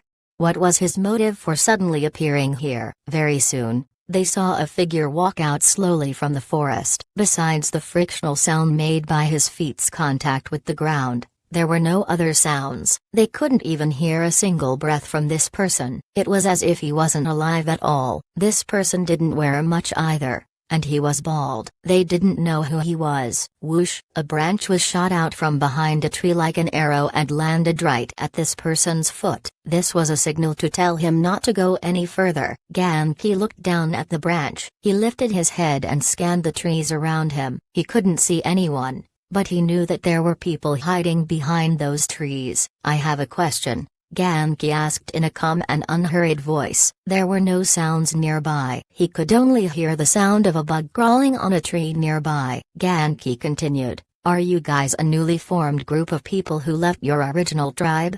He could sense that the blood that was flowing in their veins were similar. The people who were hiding initially thought that this was another person who was targeting the Lu tribe and wanted to join forces with them. They were stunned by such an unusual question. Is this person dumb? They thought. As Genki waited for an answer, a figure suddenly jumped out from behind a tree closest to him. This person had an extremely curved saber that resembled a half circle and the blade was polished with a black coating that made it opaque to light. He was so skilled in using this blade and moved with such rapid motions that most people would find it hard to predict where he was aiming. The blade whistled through the air as the person launched an attack. Genki knew that this person was aiming at his neck and was ready to slash downwards. Many people would aim for vital areas of the body like the heart and the carotid artery because regardless of how strong their enemy was, these injuries were fatal and most would die immediately after the blow. Genki was at first too lazy to dodge the attack because he knew that nothing would happen even if his artery was cut. There was no blood flowing through his body, so he wasn't afraid. But he recalled Shashwan telling him to watch out for his head and suddenly hesitated. He looked down at the blade that was approaching his neck. What if this person was strong enough and cut his head off? Everything happened in an instant. To his opponent, Genki had only hesitated for a split second. Genki swiftly dodged the blade and didn't even show any fear as the blade rubbed across his neck. He jerked his shoulder and bumped right into his opponent. Genki's body was a lot tougher than the Flaming Horns and his bones were even harder than the Flaming Horns' senior totemic warriors. The person who attacked him didn't seem weak either. If Genki and this person were to stand side by side, this person might even seem bulkier than Genki, but when Genki bumped into him, bones cracked and this person immediately flew backwards, crashing right into a tree. The tree trembled and leaves fell. It was a short combat. The blade did not hurt Genki, but there was already one attacker down. All the others who were hiding behind the trees were shocked. They immediately jumped down and surrounded Genki with their weapons. They could tell that Genki was strong and knew they had to work together to defeat him. They never considered the possibility of failure because most totemic warriors could not win against a group attack. Sharp claw-like structures clicked and sharp metallic weapons appeared on their hands. Their fingers suddenly became sharp spinning blades as they launched their attacks at Genki. The air hissed as they approached their enemy and it sounded like a deadly snake was hunting in the dark. Some of them held odd-looking blades. There were 5 of them, and each attacked Genki with the weapon each was most familiar with. Suddenly, the sounds of punches and kicks filled the night as metallic weapons clinked. Bones were broken and a cry of terror spread through the forest. All of these horrifying sounds mixed together sounded like ghosts crying or wolves howling. That part of the forest was all shaking. This sound reached the Lu tribe, and all of the beasts in the animal pens began to grow restless. What happened? A Lu tribe's guard looked nervously in the direction the sound came from. No one went out tonight, right? Nope. We don't usually go out at night. The flaming horns probably didn't go out either. Alright then, let's head back to our posts and stay alert, the leader of this group said. Even though this was what they decided on, the soldiers still looked over in that direction from time to time. They couldn't help but think about what had happened over there. Did some people have a fight in the forest, or did some new foreigners just arrive? Ever since these thefts began to occur, the Lu tribesmen constantly felt pressured by everything around them. Any small movements nearby would worry them for a long time. As those guards wondered about what happened, 3 figures dashed out from the shadows and headed for the animal pens where the dumb birds were. The clouds drifted in the sky and covered the moon, hiding the 3 figures in the shadows. Even though these people were also curious about what happened on the other side of the forest, they saw a perfect opportunity to take action. Since the noise on the other side distracted these guards, it was the perfect moment for them to invade the dumb birds' animal pens. These people had been stealing from the Lu tribe every day for a long while now. They took turns coming out to steal. On this very night, these 3 were in charge of this duty. Even if the flaming horns were here today and they knew clearly that security would be much tighter than usual, they still couldn't suppress their greed for the food.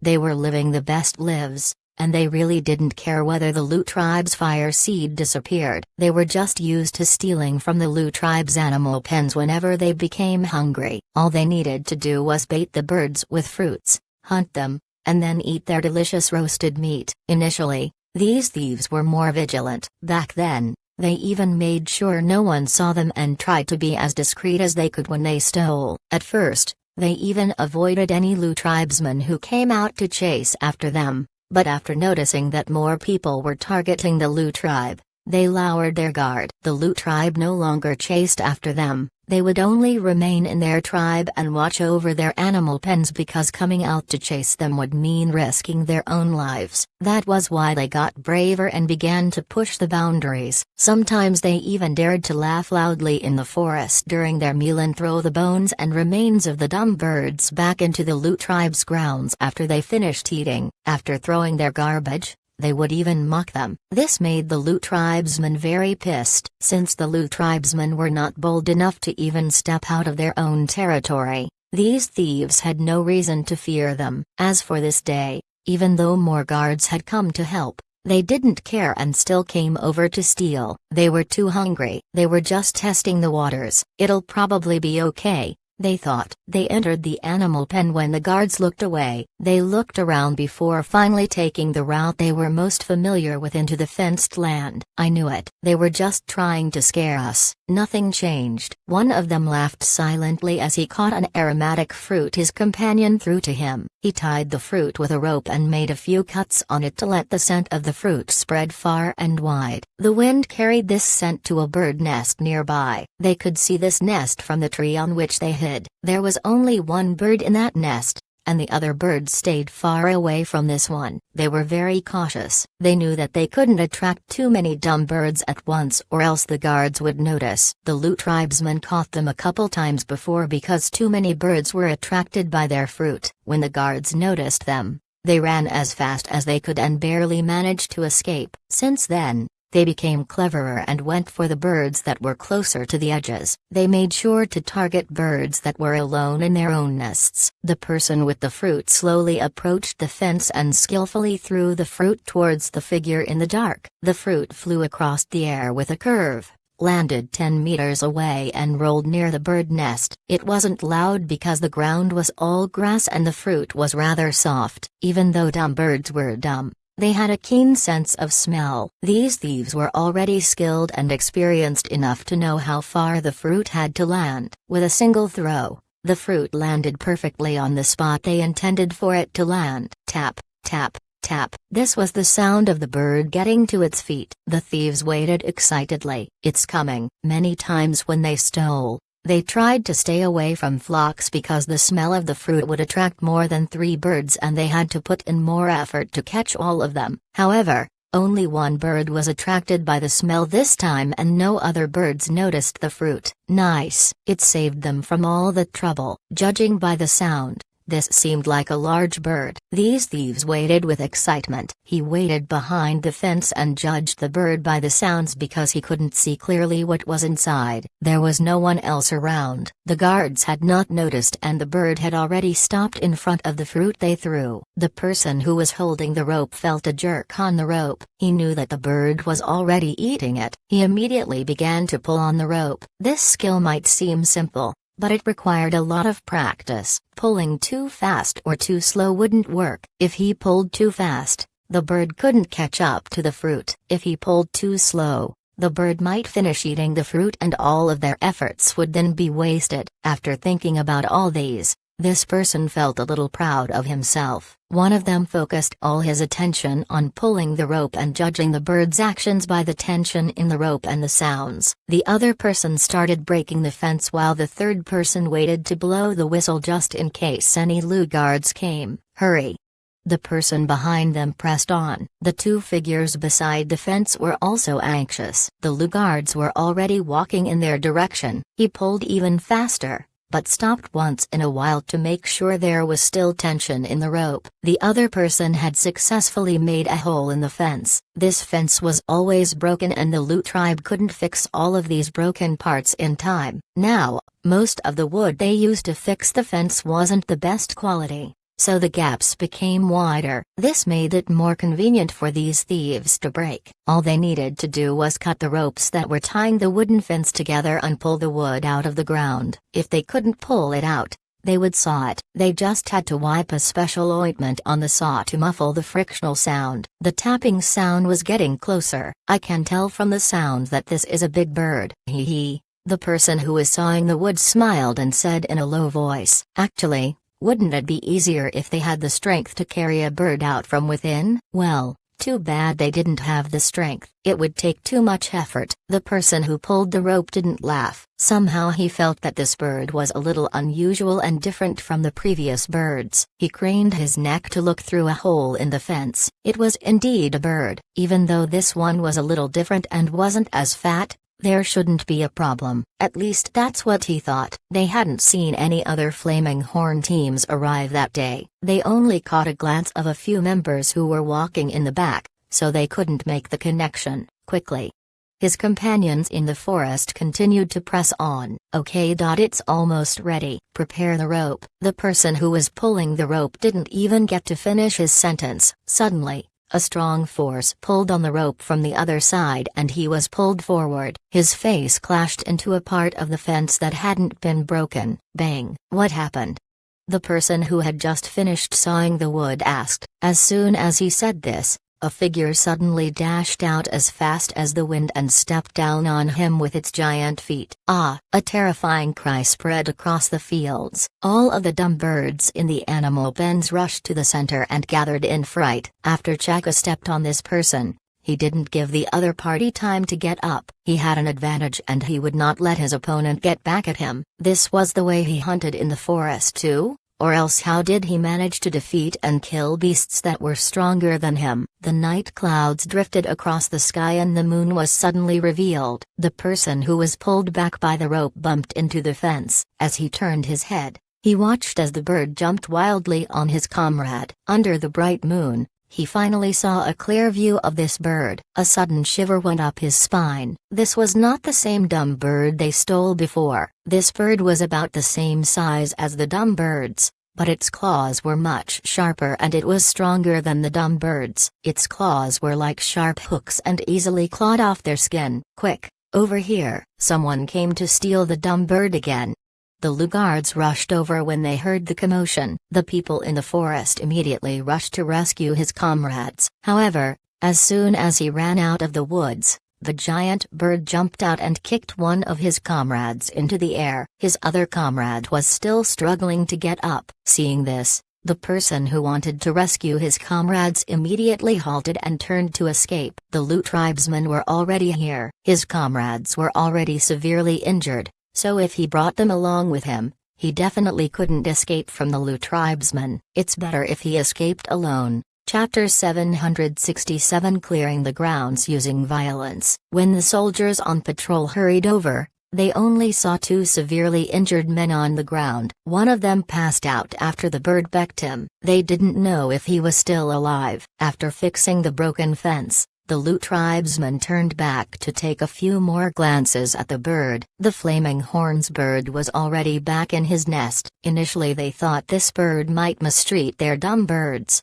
but now they knew this bird was not hostile to their birds at all and even protected them. See, didn't he just catch two bird thieves? No one in the forest dared to make a move again that night, probably because the two thieves were caught. The next day, the well-rested flaming horns walked out of the Lu tribe. The Lu tribesmen provided them with food, but they also brought some fearsome beast jerky of their own. Fearsome beast jerky could give them more energy. After replenishing their energy, they didn't get to work right away. Shashwan told them his plan already. There would be enough time for them to rest and recharge while digesting the food. This resting period was for them to power up the energy within their bodies and make sure they were in their best conditions later. The Lu chief Beishing was already up early that morning. He was curious how the flaming horns were going to deal with those people in the forest. Dian Fa and the other 1,000 masks were still in the Lu tribe and had not left. One reason was that they were waiting for the Lu tribe's final decision. Secondly,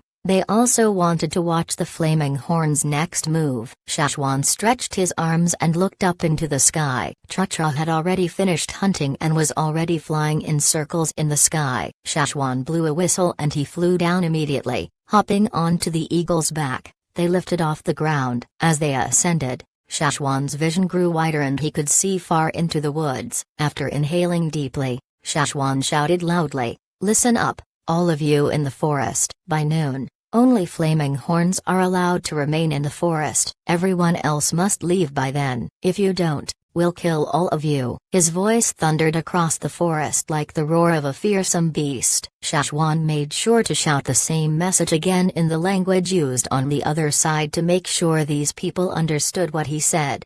Ganki was already a part of the flaming horn tribe, so this statement was technically correct. His voice reached far and wide and the echoes slowly faded as it reached the mountains. In the forest, many began to grumble and all of them reacted differently to this message. HMPH, how arrogant. What tribe is the flaming horn tribe again? When's noon? Or else they'll kill all of us? Can they even kill us? Ha ha ha. Meanwhile, in the forest, Wu He and some others were chatting with some old friends who came from the other side. When they heard this message, they immediately dropped the food in their hands and ran away. "My Changla brothers, why are you guys running?"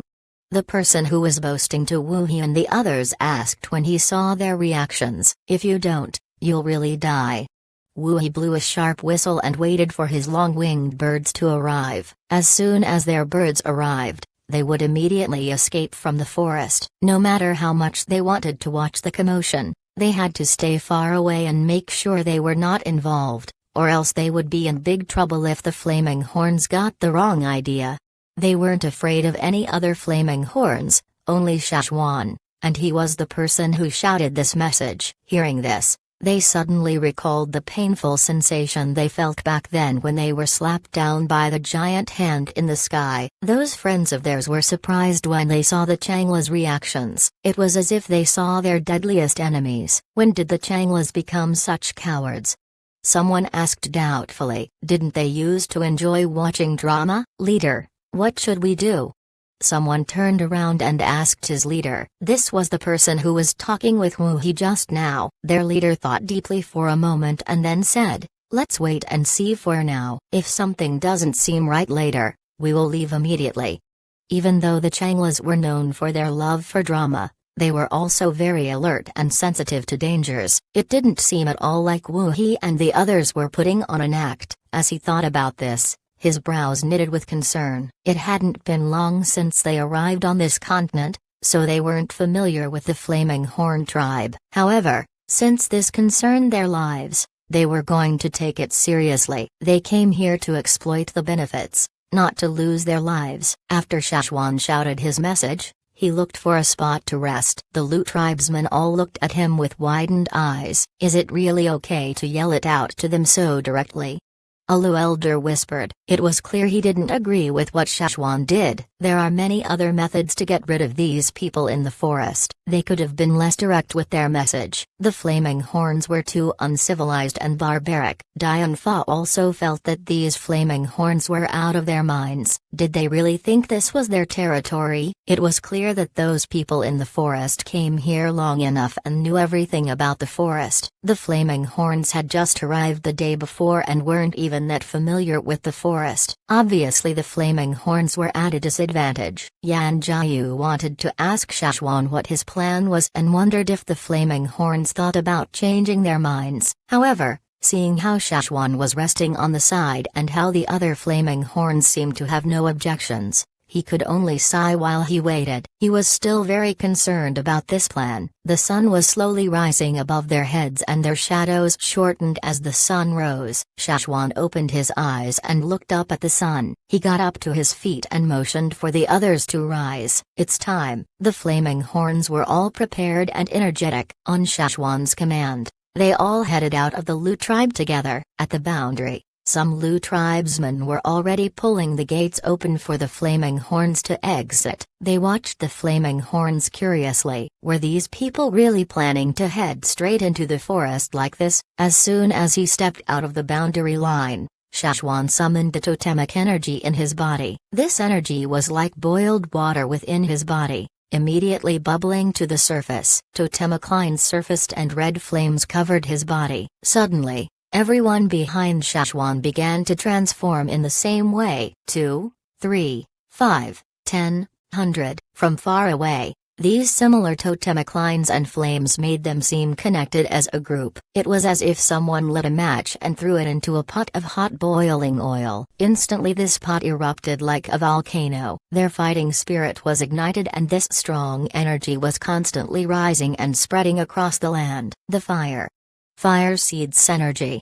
The Lu shaman was shocked at the sight. He was invited to the Flaming Horn Grand Feast back then and something similar happened back then too. Even though this was not his first time seeing this, he was still taken aback. This was the power of the Fire Seed. Even if the Flaming Horns no longer had a primitive Fire Seed, their Fire Seed's energy and its innate powers lived on within their bodies. This energy was like a spark within them, ready to start a destructive fire any time. For Flaming Horn, kill. At the word kill, Shashwan stomped his feet on the ground violently. There was a loud bam. The ground did not split open but a strong energy was sent downwards. This energy traveled so far that even the 2 stones at the Lu tribe's gates were shaking. The Lu tribesmen and Thousand Masks tribesmen all trembled as the tremors numbed their feet. The loud stomp was like a thunderous drum, announcing the start of a battle. For Flaming Horn, kill. All 500 warriors repeated this message in a loud roar. The sound waves were so strong that everyone around them felt its pressure. This energy was so strong that even the sun became hotter under their influence. Everyone around felt like their hairs were about to explode. This was the power of the Flaming Horn Fire Seed. Its energy immediately engulfed the area all around them and even the Lu tribesmen felt the repulsion. They were shocked by the fact that these were the same people who were laughing and talking so casually with them the day before. Now,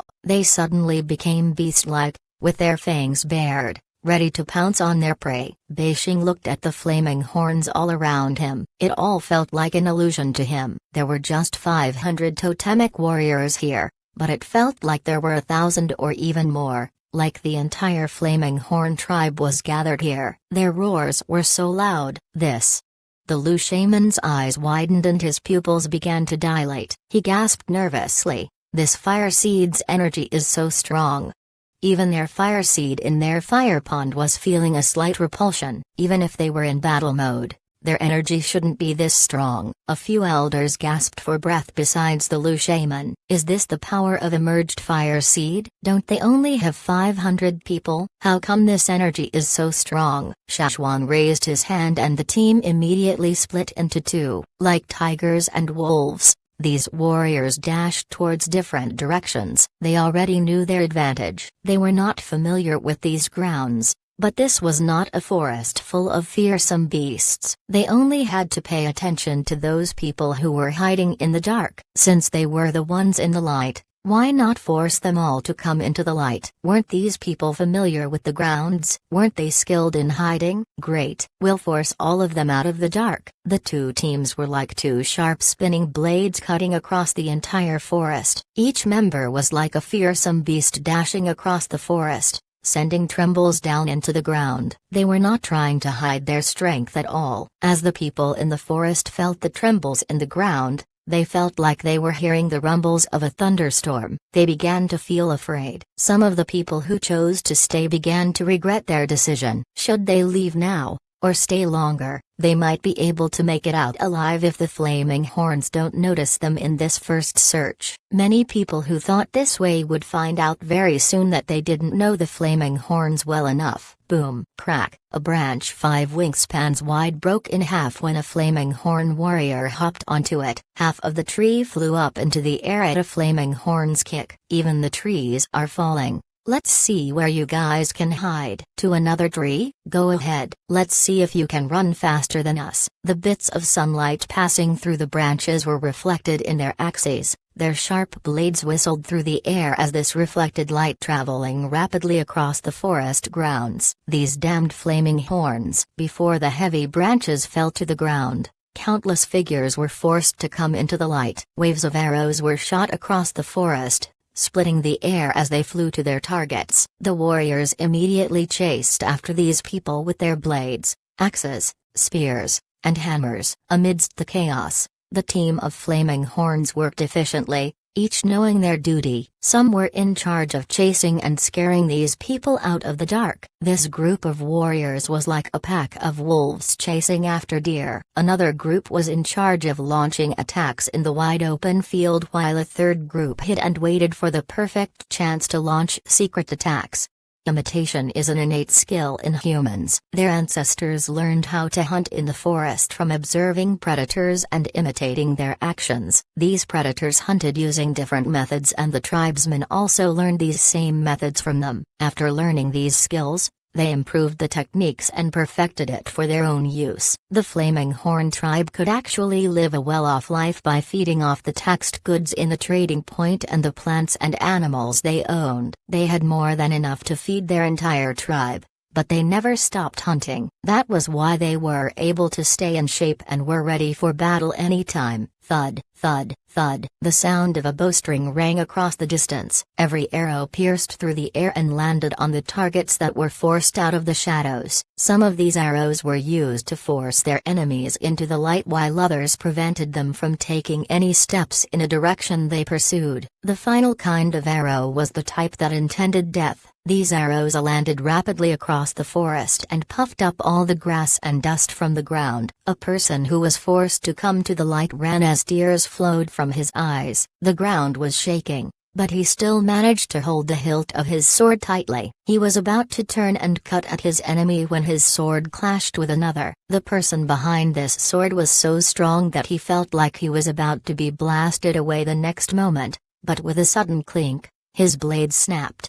There was not enough time for him to react. The sword that came in contact with his own split his blade in half and was not affected by the collision. It didn't stop and slashed at the person's throat. The person tried to dodge the blade, But there was no use, it was too fast. Poof! Blood sprayed out from the person's neck. He took 2 shaky steps forward and fell to his knees, the broken sword still in his hands. His face was full of terror and regret. Shashwan never turned back to look at this person. He continued to advance, and the other Flaming Horn warriors also followed tightly behind him. They ran so fast that the air current forced the people who were in front of them to fall backwards. The people who fell to the ground looked up helplessly at those murderous figures as they hopped above their dying bodies. They felt a deep regret for not leaving after hearing the warning that morning. If they had left back then, they wouldn't have died like this. Their visions slowly dimmed. It was already too late. They knew that those who were still hiding in the woods would face the same fate they did. If they were able to go back in time,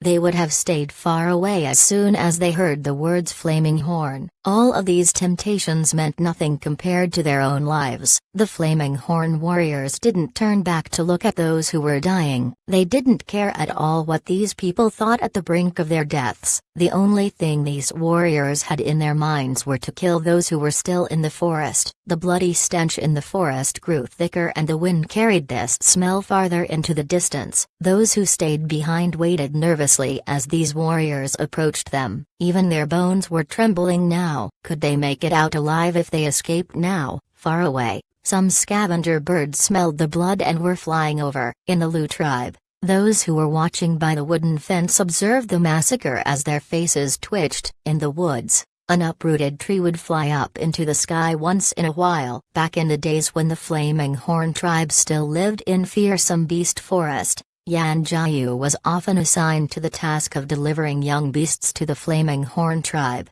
but he had never seen them in battle mode even once. To be exact, he had never seen them hunt before. This was too brutal. The current Lu chief Beixing watched with a bewildered expression as the Flaming Horn slaughtered the masses. Smelling the scent of blood in the air, the Lu shaman suddenly recalled something written in their ancestors' handwritten notes about the Flaming Horns. That was 1,000 years ago, but even now, after 1,000 years, the Flaming Horns could still be characterized by the same description. Efficient, violent. Chapter 768 The Most Dangerous Person. The blade sliced across the forest, their lights reflecting the massacre, weapons clashing, branches snapping, arrows flying, and the sound of human cries filled the bloody scene. Shashwan wiped the blood marks off his face and continued to advance. Suddenly, he halted. The entire team slowed down too. Shashwan noticed Ganki standing beside a tree nearby. They already noticed many dead bodies on the ground on their way here, and they knew from the wounds who had attacked them. These corpses were all slaughtered in the same fashion and seemed to have been killed by bare hands. There were even strips of linen cloth on the ground beside the corpses. Ganki was severely injured. If he was a normal human, he would have died multiple deaths, but he was still walking like a normal human now, with the same expressionless face. He even waved and greeted Shashwan's group calmly when he saw them. He must have gained a lot of new information from the previous night, Shashwan thought. The Flaming Horns did not stop there. Shashwan gestured for the others to follow him and they continued to sweep across the forest in the same fashion. Two teams slicing whatever lay in their paths like sharp spinning blades cutting through the forest. They sliced whatever they saw in the forest beside the Lu tribe. Ganki did not participate in this, however. He had other matters to tend to, and joining them required teamwork. He could not adapt to their team and he had no plans on joining them. Judging by his looks, Shashwan could tell that he had a clear target in mind and he was heading for that target, so Shashwan didn't bother calling him.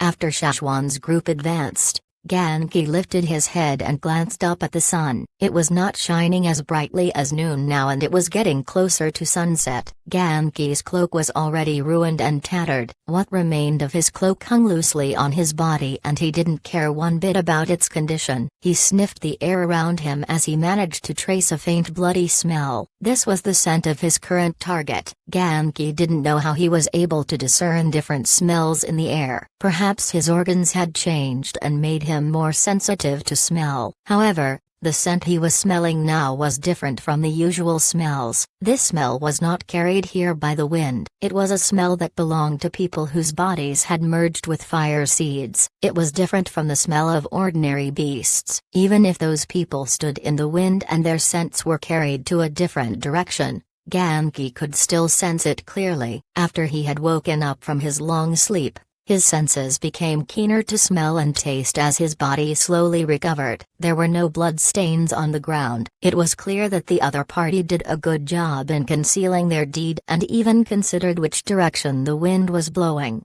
But even with such effort, they failed to escape Genki's nose. They might not know that another smell tainted their bodies. A smell that differed from the usual smell in their blood. This smell could not be blown by the wind. Behind a tree that was as tall as an average adult, a man was holding onto his belly tightly. He breathed carefully and glanced around with watchful eyes. He was terrified and his body was already exhausted. Luckily he was far away from the Lu tribe. The Flaming Horn team probably wouldn't come here either. His group had been active in this area for a long time, so they were familiar with the grounds. That was why they escaped so much faster compared to those others behind them. Did he successfully escape? He was worried and full of regret. He never thought that the 5 of them would be defeated by that one man. What a miserable fight it was. As he recalled that person, he shivered uncontrollably. That was definitely not a human. Or else, how could they not kill him even after beating him so many times? Luckily he escaped in time, or else he would have lost his life like his 4 companions. As he thought about this, he suddenly heard something rustling through the forest. It sounded like someone was running. Who is it? He didn't want to run. He felt that this hiding spot was already good enough for the moment and all he had to do was keep hiding here. That was why he only turned his head slightly and looked through the gap in the tree to see who it was. A green figure flashed across his vision, scaring him so badly that he stopped breathing for a moment. His entire body froze in fear. How did this person manage to catch up? Run. This was his first thought, but his body moved a step too late. An arm shot out in his direction like a spear and a punch landed on his jaw the very next moment. His entire body was blasted upwards and his face was instantly distorted by the blow. After he landed on the ground, he wanted to say something. He wanted to answer the question they ignored previously and wished to beg this person to let him go, but his jaw was fractured so it was hard for him to even open his mouth, much less speak a clear sentence. As he watched his opponent approach, his arms pushed against the ground forcefully as he tried to get up. He wanted to escape but it was already too late. A hand gripped his head tightly and pressed him down to the ground. Bam! His head slammed down hard into the ground. Grass and dirt flew up into the air. He had already suffered a heavy blow. Now, an attack like this meant nothing but death. As his head smashed into the ground, he lost consciousness. Crack! Following the crack in his skull, the person on the ground died. Genki lifted his hand from the person's brains. As he rose, his expression was still one of confusion. Why did these people look down on tribesmen? This was not a matter of power or strength. These people weren't strong themselves, so Genki couldn't understand why they felt superior to tribesmen after leaving their tribal lives behind. Even though they did not answer Genki's questions directly, he sensed an unmistakable condescendence in their tone and actions. It wasn't just these 5 though, the others were all like that. Genki was unhappy when he heard these people from the other side talk about tribesmen. Once they made him unhappy, he didn't go lightly on them. Weren't they tribesmen once too? Even if they chose to live a different life, there was no need for such condescendence. Was it their fire seed that changed? Or them? Genki was immersed in deep contemplation. Their fire seed was still the same. They were the ones who changed, just like he did. Genki moved his fingers and felt the warmth of the blood in his hands. This was much warmer than his body temperature. Since his body was not warm at all, he did not look back at the corpse. Genki stood up and scanned the woods nearby. He sensed something and decided to walk over, but after turning to look at the sky, he decided to turn around and head back to the Lu tribe. He was hungry. The sight of fresh blood aroused his hunger and he even thought about drinking the blood from the corpse. But this was merely a thought. He did not take any actions. He had no interest in drinking human blood. After Genki left, the figures that were hiding in the direction he looked at walked out from behind the trees. They were all pale and frightened. These people came from a middle-sized tribe in the central region. After they merged their fire seed, the people in their tribe suddenly felt like wild horses freed from their reins. All kinds of thoughts surfaced to their minds as they broke free from their previous ties. They wanted to take advantage of the situation after they heard about the Lu tribe's critical condition. But not only did they gain nothing, they almost lost their lives. They did not leave immediately after hearing Shashwan's warning that morning, but after hearing the flaming horns slicing across the forest at such a rapid pace, they decided to escape. At first they thought they were already outside the zone of warning. Upon hearing the commotion, they wanted to check what was going on, but they never expected to meet such a frightening person here. They swore that this person had noticed them. He just turned and walked away for some unknown reason. This bunch felt like they were the luckiest people alive. It was already sunset when the two groups of flaming horns walked out from the forest, tainted with fresh blood. They didn't stop for a single moment during their massacre and had been killing for a whole day. Their energies were drained and they were tense throughout the whole process. They were in their hunting mode and their bodies burned with vigor as they sliced across the forest. Although they had come back from the hunt, they were still feeling energetic. Despite feeling emotionally excited, they were all tired. No matter how strong they were, there was no way for them to not feel tired after what they did that day. They weren't like Genki, who was restless, and they were all at their limits. But even if they were tired, the murderous energy and bloody scent still radiated from their bodies. Every pore of their skin was sending out killing intent and made them seem as fierce as fearsome beasts. Whoever saw them now felt chills go down their spines. Even those who didn't mind seeing blood moved aside and kept their distance when they saw them. The Lu tribesmen who had been waiting for their arrival moved aside as soon as they saw them arrive. They opened up a way for them to pass through. Even if they were 5 steps away, the Flaming Horn soldiers made them anxious. The Flaming Horn members felt much relieved after coming out of the forest. Some were even smiling and putting their arms around each other like they had come back from a hunt in the forest. The injured were carried into the Lu tribe and they brought their own medicine since the Lu tribe's medicine couldn't compare to their own. Beishing wanted to have a chat with Shashwan. As he approached him, his eyes scanned past the Flaming Horn team and landed on someone behind them. "Who's that?" Shashwan turned to look, and replied with a laugh, "He's Genki, the person who wore the cloak before this." The Lu tribesmen were shocked when they heard this. This was the person who was perfectly fine after being stabbed by a sword? Yesterday Genki was hooded and cloaked so they couldn't see his face clearly, and since he was out in the forest the whole night, none of them knew what he looked like. Now that he was unhooded, they could see his face clearly. They were even more shocked now that they saw his face. Genki didn't seem any different compared to ordinary humans. The only thing that was slightly different was his skin color. It was faintly greener than the normal skin tone, but the thing that shocked them was not his face, but rather his injuries when he walked out from the forest.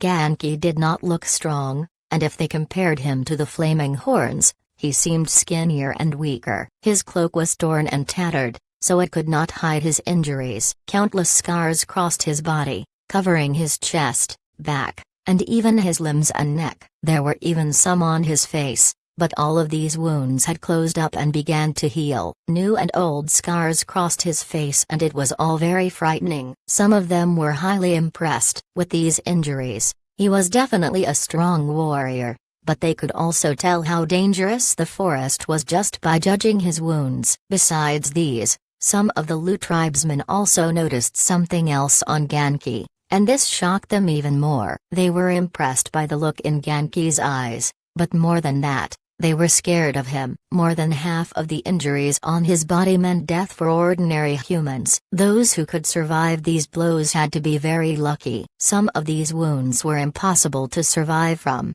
and the most obvious ones lied in areas such as his heart, his neck, and a few other places. They could tell how deep the cut was from looking at the wounds, and it was clear that normal humans would have died several times from these injuries. But surprisingly, Genki behaved no differently from the day before. His face was calm and he walked normally, as if the injuries had not affected him at all. Dianfa looked at Genki with doubtful eyes. This person was much more dangerous than the Flaming Horns. Where did the Flaming Horns find such a person, and why did he decide to side with the Flaming Horns? Grand Elder Shashwan, the people in the forest. Beishing inquired. The situation should be okay now, unless there are still others hiding somewhere in the forest we didn't notice. Shashwan scanned the forest around him. Flocks of scavenger birds were already digging in on the freshly massacred corpses. Thank you so much, Beishing said solemnly. We will deliver the promised rewards tomorrow. Sure.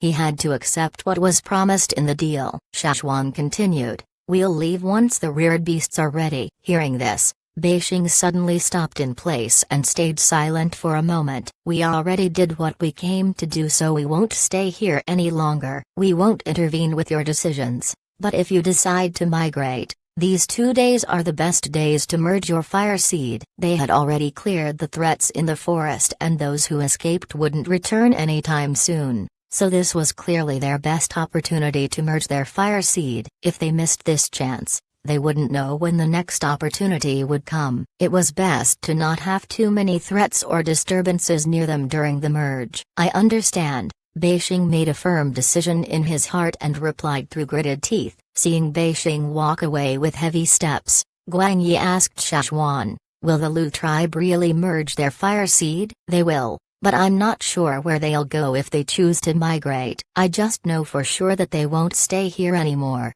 This was Shashwan's conclusion after eavesdropping on some Lu tribesmen's conversations. The 1,000 masks were still waiting for the Lu tribesmen to give them a final answer. That is not good. Guang Yi furrowed his brows. He did not like what the Lu tribe was doing and he was not hopeful about the Lu tribe moving to the Flaming River region. We can only see what they decide to do now.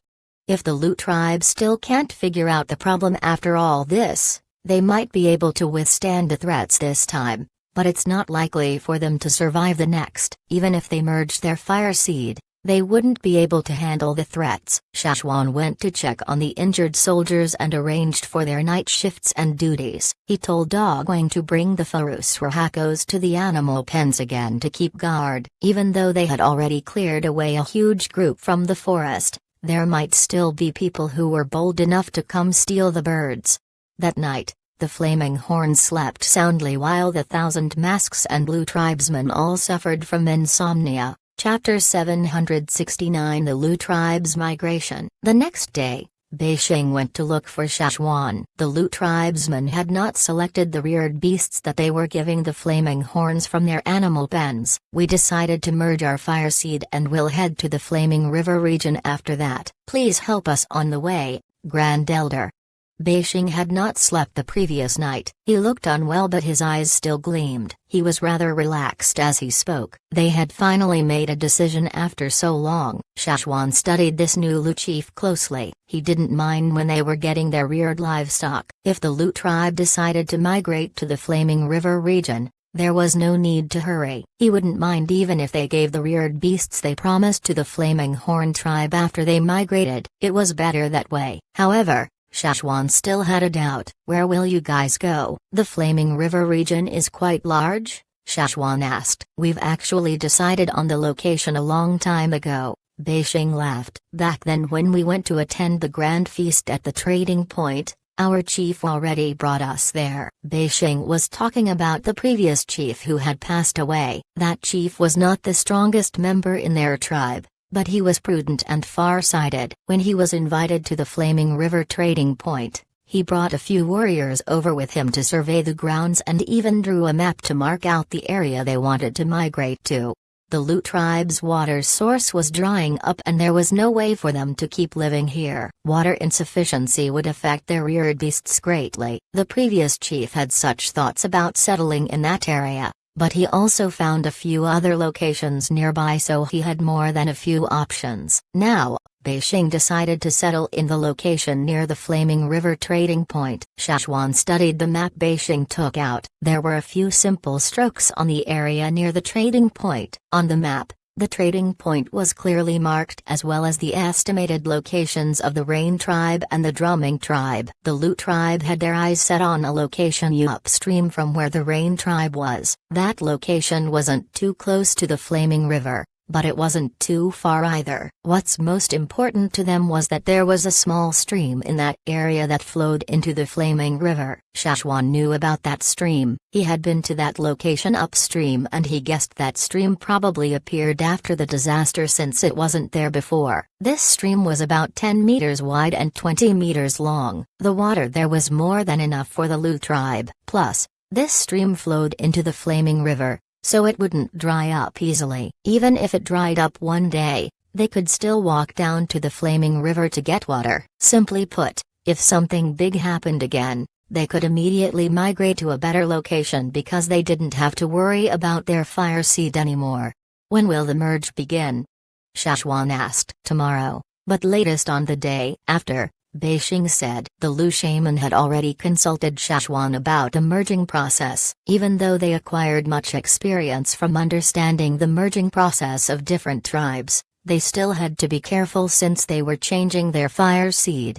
The Lu tribe decided to merge their fire seed the afternoon 3 days after the forest massacre. They didn't dare to do it at night because their reared livestock would panic. These animals were bolder in the daytime, so it was a better choice to do it in the day. Dian Fa had already left with the other 1,000 masks the day before. No one knew what their next move was. Perhaps they would follow in the slave master's footsteps and take in more middle to small-sized tribes and establish an empire of their own with their government system. Regardless of what they chose later on, bloodshed was inevitable because the situation here was different from the Flaming River region. These middle to small-sized tribes were once powerful tribes in the central region. If the 1,000 masks were not careful, they might be backstabbed by these tribes. There was bloodshed back in the days when the Ji family in King City fought for power too. That was the 1,000 masks business, so Shashwan didn't want to think about it. He stood with the other flaming horns along the boundaries of the Lu tribe as they began the merge. The energy from the Lu fire seed would greatly affect the flaming horns during the merging process, and they would feel a strong repulsive energy from it. This was the Lu tribe's territory after all. The energy of the fire seed would be completely activated during the merging process. None of the flaming horns wished to risk their lives by staying near it. As the Lu fire seed's energy grew stronger, the people outside the fence all felt the repulsive energy from the foreign fire seed. Ganki also felt it too. He felt lucky as he kept a curious gaze at the Lu tribe. This is the fire seed's merging process. It's just a part of the process. They have to fully activate the energy in the fire bond at first, but the energy will gradually increase, Shashwan explained. Ganki felt a sense of familiarity to the entire process. It wasn't the Lu tribe's fire seed, but rather what he was feeling from the Lu fire seed that was familiar. It was similar to a memory in his mind. Back then, their tribe encountered a similar situation, but too bad only 11 of them were allowed to be there when the fire seed was activated. Those 11 had the entire Han tribe's fire seed merged in their bodies. If it weren't for the fact that their fire seed was already damaged in the previous battle, the 11 of them would have died during the merge. The Han tribe's shaman never expected anything like that to happen. When he finally noticed what he did was irreversible and out of his control, he had no way to fix the situation. He could only watch as their destiny unfolded. Even if anyone tried to reenact what happened to the Han tribe, they wouldn't succeed because it was an accident back then. Even if the Han shaman was still alive now, there was no way for him to make it happen again. As the muddy yellow-colored flame burst upward into the sky, the fire seed's energy reached its peak. The strong energy from the fire seed sent a repulsive force toward all the flaming horns in the area. It was like the Lu tribe suddenly became the origin of a storm, sending out destructive winds all around them. Guang Yi was forced to take a step back and draw himself away from the Lu tribe. He looked up and saw Shashwan standing there calmly and not moving, as if the repulsion didn't affect him at all. After some thought, he immediately walked over and stood behind Shashwan. Suddenly, the repulsive pressure decreased greatly, As if Shashwan blocked away the repulsive energy of the Lu fire seed, the others followed suit after they noticed what Guang Yi was doing. 1, 2, 10, 100. When Shashwan turned around to look, the flaming horns who were initially spread out across the field now stood in a triangular arrangement behind him, and Shashwan himself was the edge of the triangle pointed at the Lu tribe. Ganki did not hide behind Shashwan like the others, even though he was also affected by the repulsive energy. He had a different mindset. The pressure from the fire seed was enough to take the breath out of most ordinary humans. Although he no longer had a need for breath, the pressure was still strong on him. The flaming horns just wanted to have an easier time against the repulsive energy. But Ganki was feeling quite the opposite. He wanted to refresh his memory of the time this happened to his own tribe. Everything that he was feeling now matched with the scene in his memory. It was a merge indeed. Ganki closed his eyes. Back then when it happened, the Han shaman let his injuries worsen and didn't tend to them. It was no different from suicide. If their shaman knew this was a merge back then, perhaps he wouldn't have blamed himself so harshly. No. There was no way he couldn't free himself from the guilt since he was the one who did this to their fire seed. He was the one who decided to merge the fire seed within the 11 selected tribesmen, leaving the rest of the Han tribe no different from wanderers without a fire seed or totemic power. Regardless, what happened already happened, and it was already so long ago. So there was no going back now. Nothing would change even if they regretted what they did. When all had settled and the Lu tribe's fire seed energy finally subsided, the flaming horns also felt the pressure on them slowly disappear.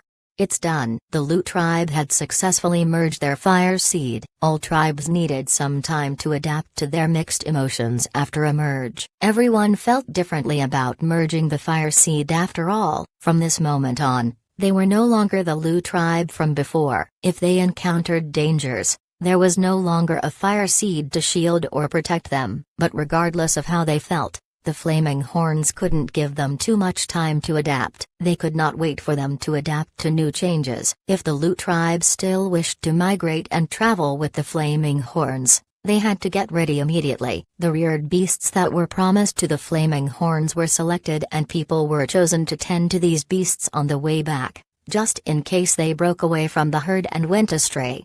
The good thing was that these animals were tamed and their nature was not as wild as the fierce beasts in the forest. There were even beasts in the herd that could lead the others, so as long as these leaders were cared for, the others would naturally follow along obediently. The Lu tribe's reared beasts mostly stayed in their herds and went wherever most of their group was. The Lu tribe spent the next 3 days gathering the supplies needed to build carts and packed all of their belongings. The flaming horns helped them build the carts for those who hadn't awakened their totemic powers as well as the injured to sit in on their way to the Flaming River region.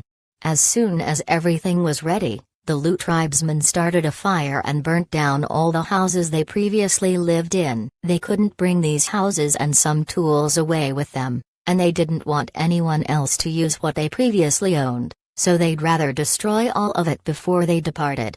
After everything in the fires were destroyed, the Lu tribesmen began to herd the animals. Thus the migration began. A person rode on the back of a dumb bird and led the herd. Sometimes injured flaming horn soldiers also rode on its back. These birds were too stupid. As long as there was food, they would easily be baited. If they wanted to make these birds move, they only had to use food as a bait to guide them forward. That was why such a scene was common on their road to the Flaming River region. A person riding on the back of a dumb bird would hold a long stick attached to a fruit on one end and the fruit would be placed in front of the bird, enticing it to move forward.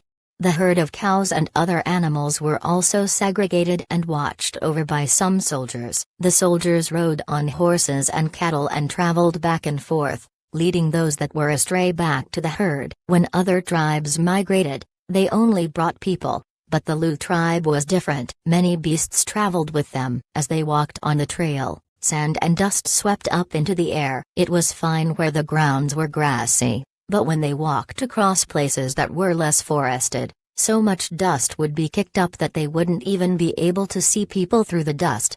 The Lu tribe's migration trail was different from the one the Flaming Horns went on when they came to the Lu tribe. Sometimes they would go around an area for safety reasons. Shashwan sent a letter to the major tribes in the central region and told them to warn their subordinates not to attack the migrating Lu tribe. These letters gave them a headache, especially to those in the Thousand Masks tribe. As soon as Dian Fa saw the letter personally written by Shashwan, he cursed the Flaming Horn ancestors in his heart. The Lu tribe decided to follow the Flaming Horns and the Thousand Masks tribe could not do anything about it. Now that the Lu tribe chose not to go with them, why should they still care about them? Even if some of the tribes there sided with the Thousand Masks, those people were responsible for their own behavior. Why should they, the Thousand Masks, take action and stop them? Dian Fa even wished initially for the Lu tribe to encounter more troubles on their migration so they would regret going with the Flaming Horns, but now, seeing what was written on the letter, he was furious. Shashwan mentioned that if any tribes under the Thousand Masks' protection attacked the migrating tribe, they would regard it as the Thousand Masks' doing. How ridiculous. Perhaps it was due to the fact that the Thousand Masks signed a contract of agreement with the Flaming Horns in the trading point before they merged their fire seed. Now that Shashwan mentioned this, the Thousand Masks had no choice but to accept it even if they didn't like it. The Thousand Masks chief stayed silent with his eyes closed for a while. Finally, after a deep inhale, he said in a deep voice, "Tell the other tribes, if they dare to make a move on the Lu tribe during their migration, we will kick them out of our territory."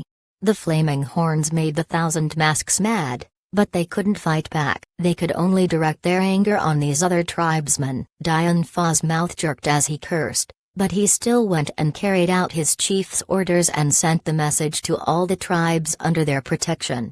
The Thousand Masks tribe were not the only ones who received the letter. The others, such as the Meng tribe and the Eight Limbs tribe, also warned those smaller tribes under their protection after they received the letter. That was why the Lu tribe traveled so safely during their migration. The journey was safe and there weren't many troubles on the road, at least not as much as they had anticipated. Yan Jiayu was confused at first. They encountered some people who were watching them from afar and it was clear that they were hungry for their goods. But why didn't they make a move? After he chatted with some Flaming Horn soldiers, he finally found out the fact that Shashwan wrote a letter to those major tribes. Some of the elders who initially refused to go with the Flaming Horns were shocked when they heard about this. Those were all major tribes in the central region, but to their surprise, these tribes all did as they were told after receiving Shashwan's letter.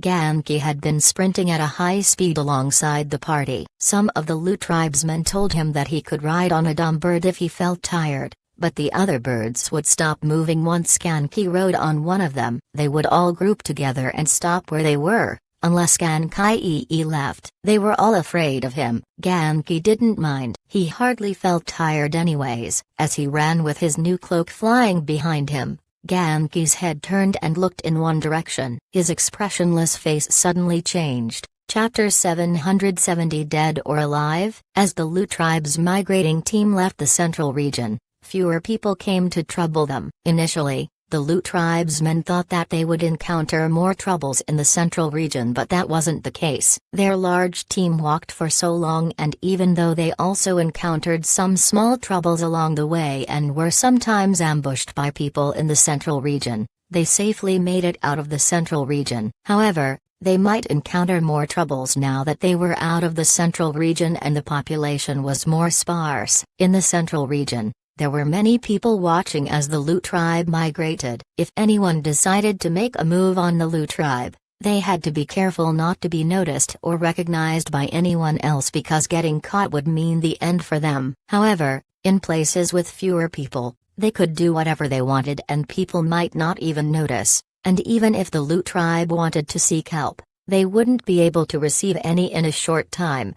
That was why they had to be more alert after leaving the central region. At night, as the team stopped to rest, Shashwan had an ominous feeling. After some thought, he took out his ropes and began to perform his divination. When the other Flaming Horns saw this, They were all surprised. Shashwan would not use his ropes unless it was something important. They had decided not to rely on knot divination because if they relied on it too much and it stopped working one day, they might not be able to live without it. That was why, as long as it was a problem they could solve easily, they would not use knot divination. The others all knew about this. That was why they were curious when they saw Shashwan performing the knot divination. Was something wrong? After he finished and studied the ropes, his brows furrowed in confusion. The others did not ask him what was wrong. They patiently waited for Shashwan to tell them after he figured it out himself. They were merely curious about what the ropes said because it seemed to be portending something unpleasant. Were they about to be robbed? Indeed, the ropes did not bring good news. Shashwan looked in one direction. It was where the desert was. This was a feeling he had for a long time and he knew it was related to the desert. Knot divination cannot tell exactly what would happen in the future because there are too many unpredictable factors involved. Shashwan could not predict what exactly was about to happen, but he was sure that danger was approaching and they had a specific target. Shashwan looked toward Ganki. These people were not targeting the Lu tribe. Their target was Ganki. They could not see the sun now. Only a dim light lined the clouds at the horizon, and Ganki's bald head reflected the light of the rising sun. Ganki was also looking in that same direction, but Shashwan couldn't tell if he had also sensed something or if it was just a coincidence.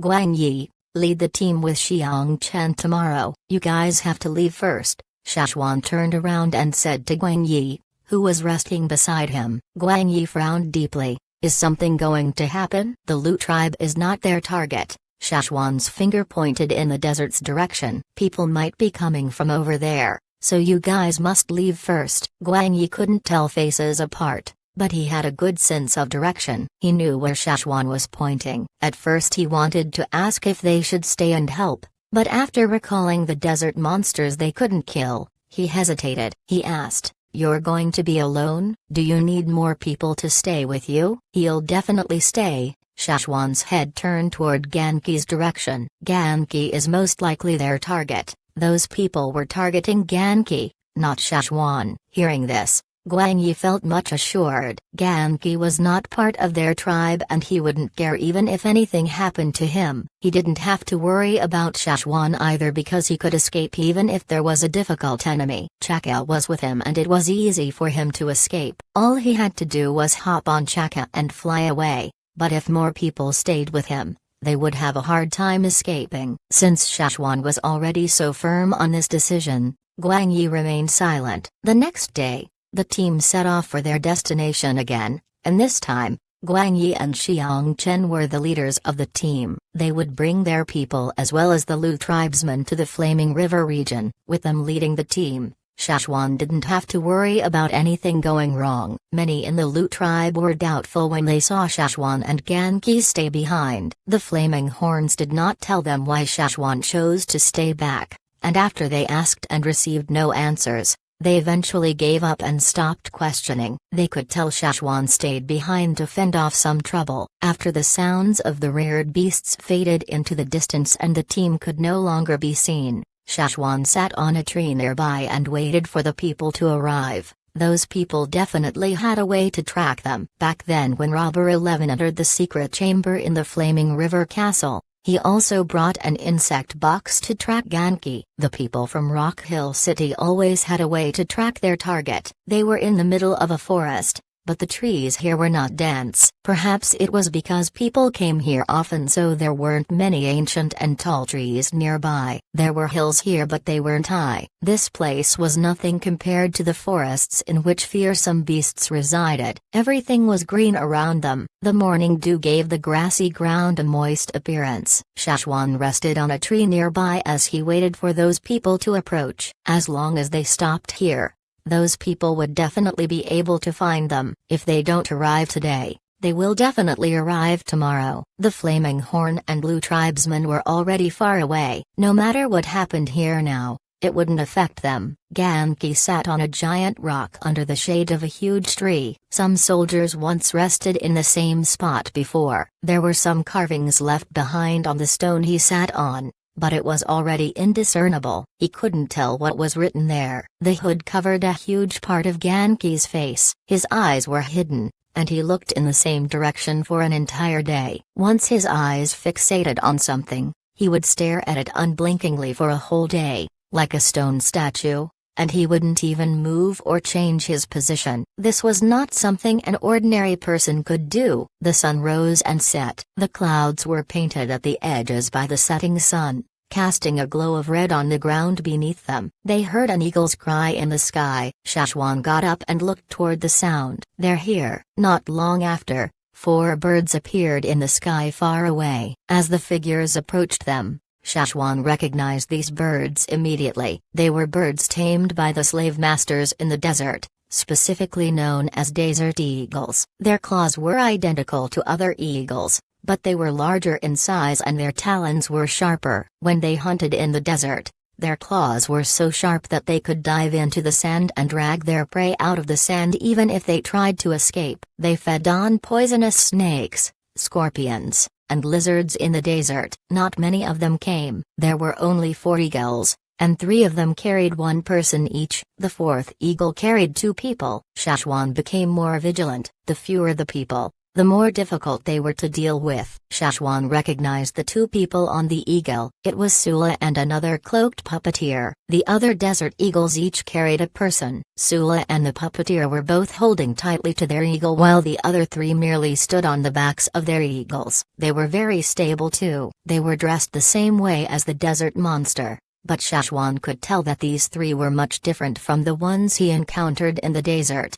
The 3 figures jumped off the eagles' backs even before the eagles landed. Stomp, stomp, stomp. As the 3 of them landed, the ground shook as if a meteorite had struck it. The ground was cushioned with thick grass, so not much dirt or sand flew up when they landed. After these 3 figures landed, they did not move. They just stood there in the dents they created in the ground, and since their faces were covered by cloth, Shashwan could not tell what they looked like. But with his special vision, he could see that their bones were much brighter than ordinary bones.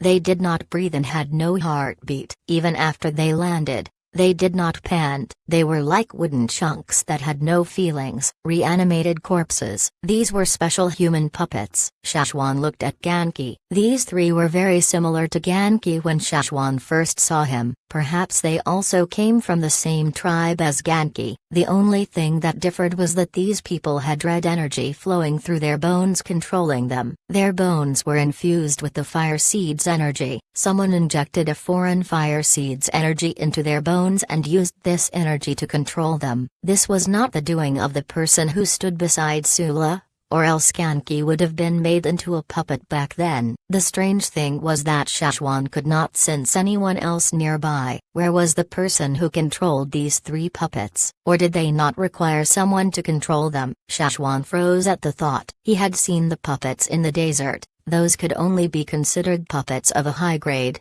but these 3 were more unique. While Shashwan contemplated, Sula and the other eagles had already landed on the ground. They were unlike those 3 reanimated corpses who felt no emotion or pain, so they didn't jump directly from the sky. They only descended from their eagles after they stood firmly on the ground. After Sula adjusted his stance, he took a glance of the area and his eyes stopped on Genki for a while before he turned to look at Shashwan as Shashwan jumped down from the tree. Shashwan of Flaming Horn. Sula roared contemptuously. Sula was furious as he recalled how Sugu looked at him when he came back all beaten up after losing the fight. He even abandoned his armor and fled for his life back then. The Fallen Leaves Lord was also disappointed in him. Sula thought about getting the ancient corpse back, and he even took out his treasures and contacted the robbers to get the ancient corpse back from the Flaming Horn tribe for him. Unfortunately, they lost contact with the robber and other robbers told him that the robber who went had died. Luckily, this was his second chance. He could bring this ancient corpse back and this might empower him to win his fight for the throne against Sugu. As he thought about the person who was the cause behind all the trouble he suffered from, Sula's eyes blazed with fury. However, upon the thought of Shashwan's strength, he began to feel afraid. Luckily, he didn't need to participate in the fight this time. Even if there were 10 of him, he would be no match for Shashwan. Chuzu.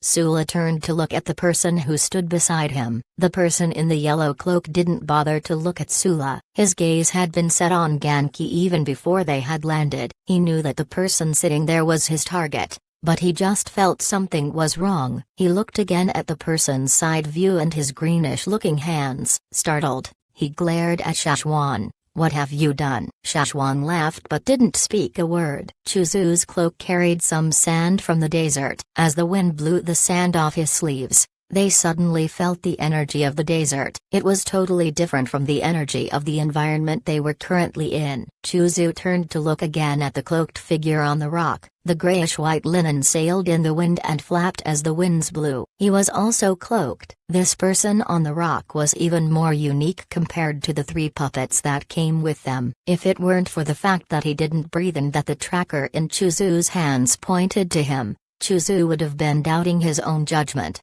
What did the flaming horns do to this ancient corpse? Why are you wasting your time with all this nonsense?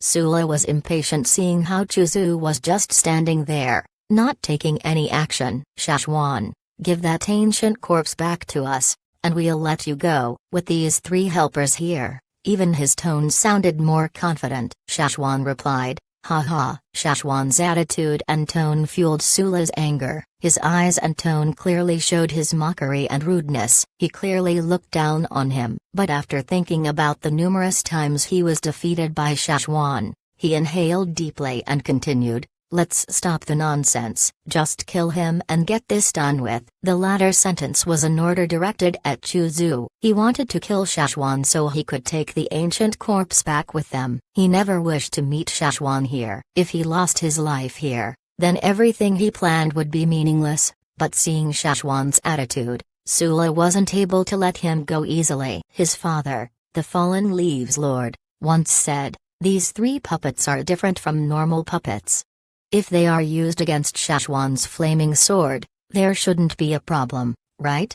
After thinking about this, Sula became even more afraid. "Chuzu, what are you waiting for? Attack!" The person who stood beside Sula continued to disregard what Sula said because he noticed how the cloaked person was glancing at him. In the shade, a pair of eyes looked straight at him under the hood. Chuzu told Shashwan once again after seeing those unnerving eyes, "Let him come with us. We need to take him back to Rock Hill City." Shashwan didn't move. "This I have no control over. You guys should ask him yourself and see what he thinks. If he wants to go, even if I want to, I can't stop him." What did he mean by this? They were all doubtful, but very soon, Sula and Chuzu heard the person on the rock say, "Who are you guys?"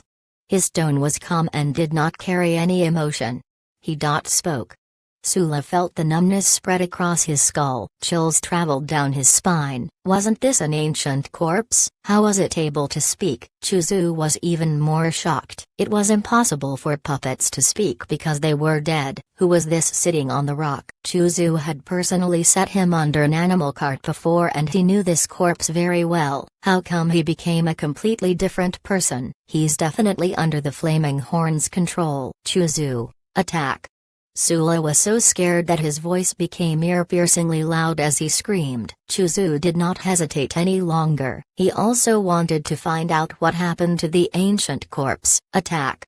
Chuzu yelled. After his command, the 3 cloaked figures shot forward like arrows aimed at Ganki, who was still sitting on the rock. Sensing the sudden tense atmosphere, Ganki flinched and felt the muscles on his body tighten. All around him, he could feel the chills as the temperature decreased. These were his tribesmen. Even before they appeared, Ganki felt their presence. However, besides this fact, he could also feel a murderous energy within their bodies, and it was directed at him. Chapter 771 The Last Han Tribesman, 2 in 1 Chapter 3-on-1. Shashwan was thinking about whether he should help, but Ganki looked like he didn't want Shashwan to intervene. Shashwan decided to wait and observe the situation before making any moves. This was a battle between the Han tribesmen after all. Ganki was excited when he first saw his own tribesmen, but this excitement was soon replaced by a shattering disappointment. Even though he was already mentally prepared,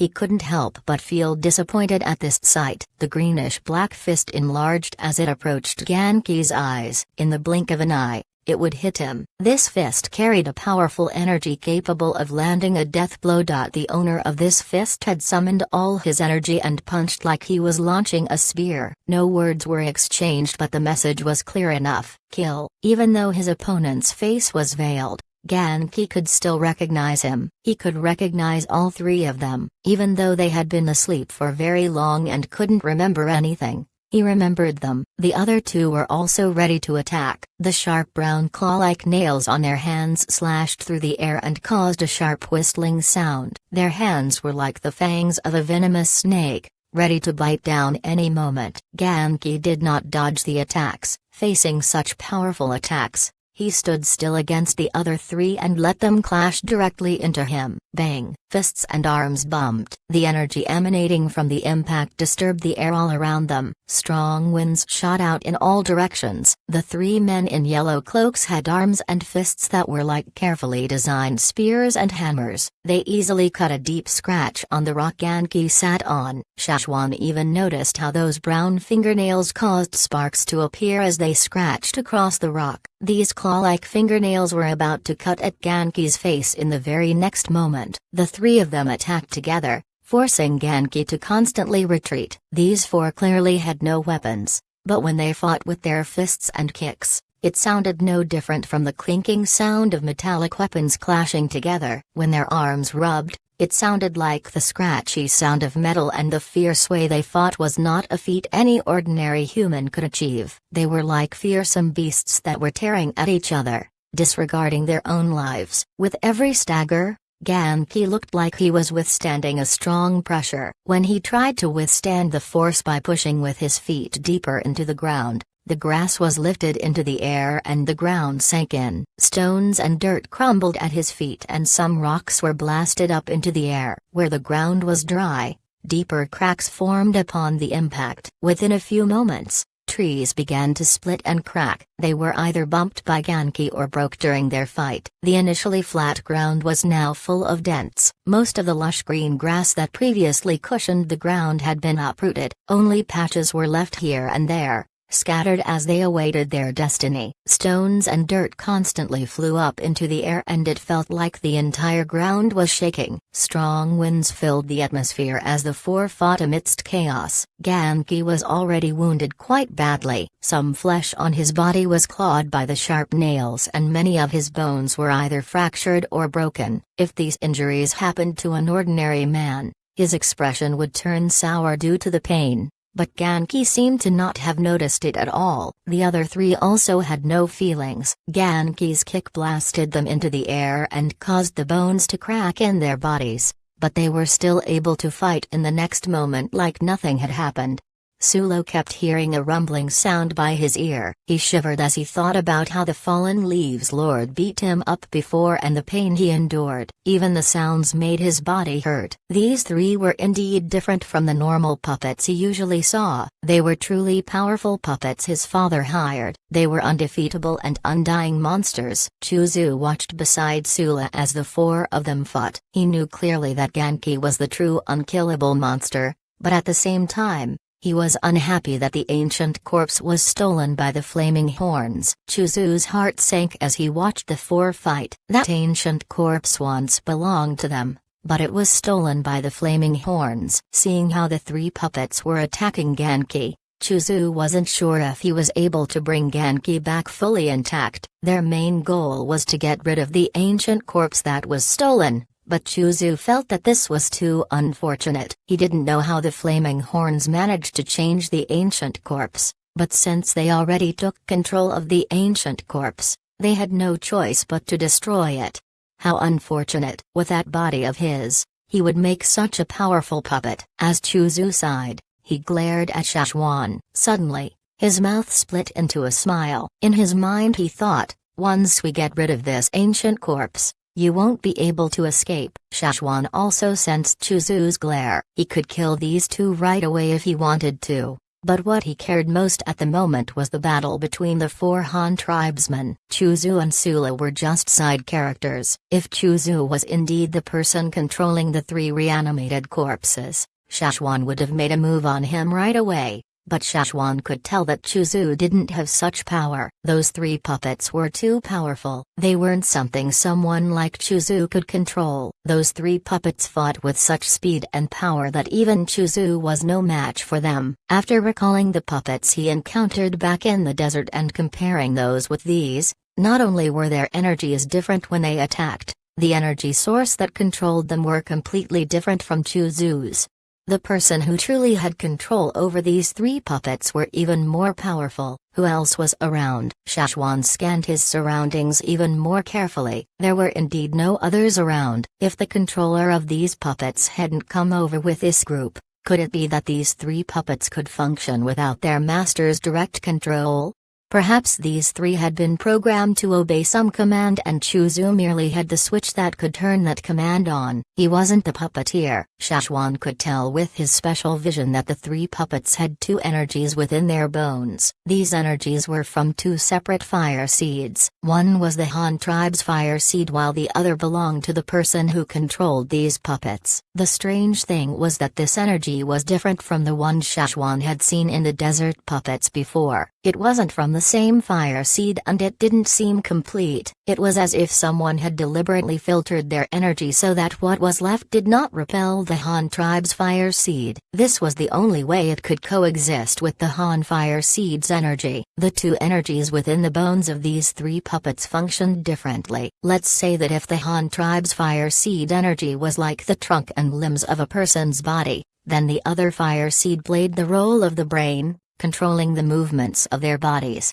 As the four fought, the cloaks they wore were torn and scratched as punches flew and nails clawed. The faces of the three puppets who were initially veiled were finally exposed. These three looked similar to when Shashwan first discovered Genki in the coffin, like a dried ancient corpse. The only thing that differed was that Genki wasn't really dead. He was only deep asleep. But these three had completely lost their consciousness. Ever since they were made into puppets, they were no longer the same Han tribesmen they were before. Genki's punch sent one of them sprawling, and within the split second that person stayed in the air, he immediately tore the tattered cloak away from his body. It was already sunset now and the sun was about to disappear soon. He no longer had to cover his body. The scars that were previously inflicted on him when he entered the woods near the Lu tribe had already recovered. All of those scars had disappeared. Now, the wounds on his body were much worse than back then. Some parts of his internal organs were punched out of his body. There was no time to pant or breathe. After Genki blasted one of them into the sky,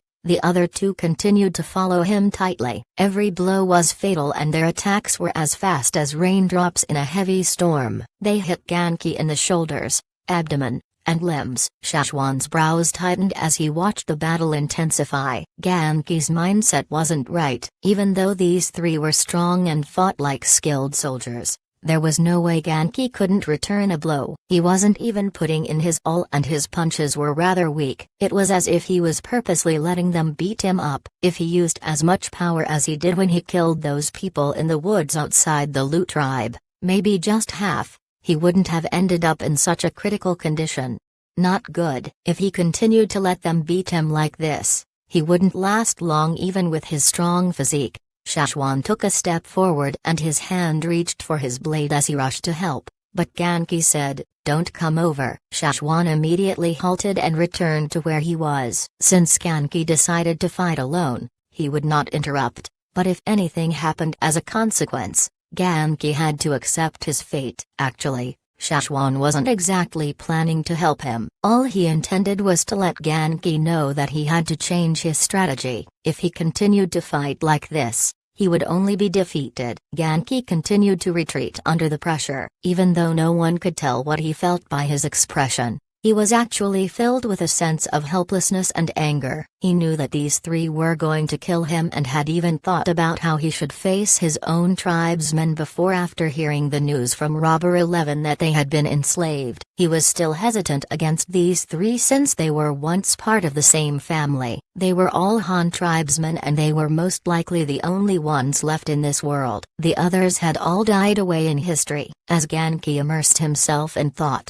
bones cracked in his chest and he was propelled into the air. In the next moment, another puppet appeared behind him and punched with both fists. Before he even landed on the ground, one of them punched him into the air again. This was truly a group attack. He was being surrounded and beaten up by these three puppets. Suddenly, Genki had a strange feeling, as if his soul suddenly left his body. All of a sudden, he became an onlooker watching his body being constantly attacked. Murderous energy emanated from the three attackers' bodies as they fought. The 11 Han tribesmen who had their merged fire seed within them were already stronger than most ordinary humans, so clearly their attacks wouldn't be weak.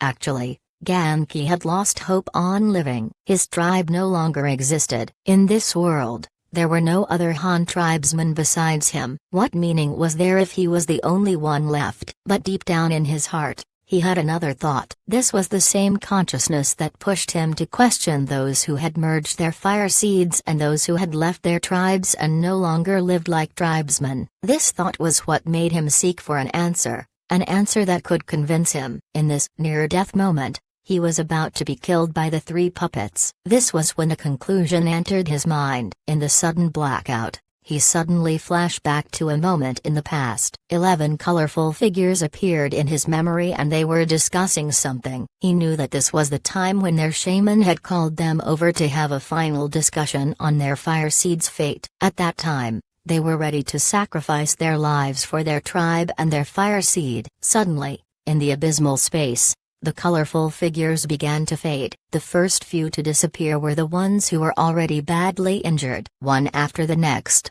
they began to disappear and finally, only one of them was left. That was Genki himself. Had the Han tribe disappeared? No, it was still here. As long as he lived, the Han tribe would live on. Even if he was the only one left in the tribe, he could be the walking proof that the Han tribe previously walked the earth once and had not disappeared in a historical timeline. Puff puff puff. The three puppets had 6 hands. Sharp claws pierced Genki at his shoulder blades, his chest, and his back. His spine was about to be cut at this moment. 2 other arms were propelled towards Genki but were suddenly grasped by both his hands. These hands were aimed at his head, but Genki stopped them before they were halfway there. Genki looked at the 2 people in front of him. Their dried gray faces were no longer recognizable. Only Genki remembered what they initially looked like. "Too bad, you're all dead already," Genki said calmly. "All of you are dead." Every word felt like a heavy rock that burdened his heart. "But I must not die." After the very last word,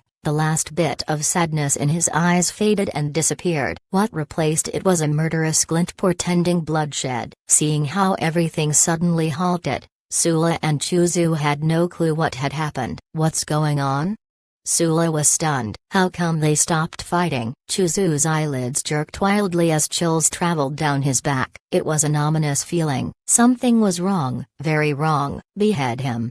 Chuzu yelled at the 3 puppets. However, the 3 puppets were all frozen and did not react to their command. Szechuan was also shocked when he saw this. Genki's body was about to be torn apart, but in this moment, things were surprisingly changing in Genki's favor. It wasn't because the 3 Han puppets suddenly gained consciousness. Rather, it was because the energy that was supporting their bodies' movement was changing. In Szechuan's special vision, he could see that the energy within the 3 puppets' bodies were flowing towards Genki's body. Everything in the air was changing too. Genki could feel the sweat on his body drying up. It was as if all the moisture in the air was being extracted at a rapid speed. The fire seed's energy. Szechuan was extremely sensitive to fire seed energies. The fire seed energy that was appearing now was the same as the one within Genki's body. The Han tribe's fire seed. Even though the Han tribe's fire seed was gone, It was merged within 11 of their bodies. The 3 Han puppets Sula brought over also had this energy within them. But now, Genki was extracting all of that energy from the other 3's bodies. A leaf fell to the ground. More leaves. Szechuan turned his head to look. The tree had green lush leaves moments ago, but now, all of these leaves had begun to fall. There was no way this was caused by the wind. Upon closer inspection, he noticed that all of these fallen leaves had wilted. After inhaling deeply, Szechuan blew a sharp whistle. As he hovered in the sky, Chaka thought about starting a fight with the 4 desert eagles, but upon hearing Szechuan's whistle, he immediately flew down.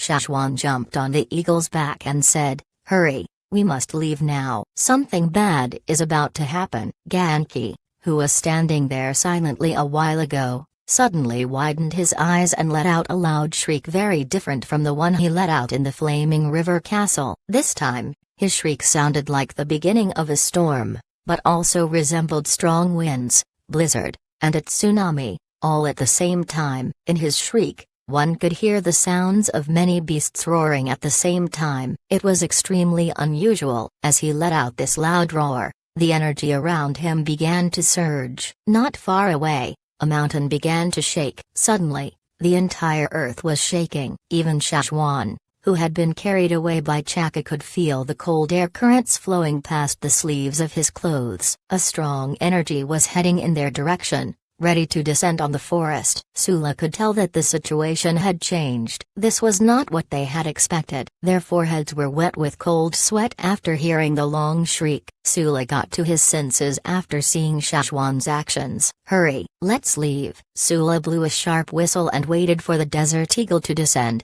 But the eagles were afraid of the dangers below. They continued to hover in the sky, and even after hearing Sula's whistle, they hesitated to land. Sula was so furious that he swore he was going to feed these eagles to his slaves once he got back. But this was not the time to be mad. A deadly energy was spreading around this place. "Hurry and come down," Sula cried out impatiently. If the desert eagles don't come down, Sula had no choice but to run. Seeing how those 3 puppets were not responding to his command, Chuzu also dashed after Sula and escaped for their lives. Pop, pop, pop. A sound that resembled bins popping began to ring behind them. Sula didn't dare to look back. Genki felt an energy amassing within his body. This energy was not purely Han. Some parts of it repelled his force. This was the energy that was used to control these puppets. As he absorbed it, Genki felt his skin tear. The deeper this energy seeped through,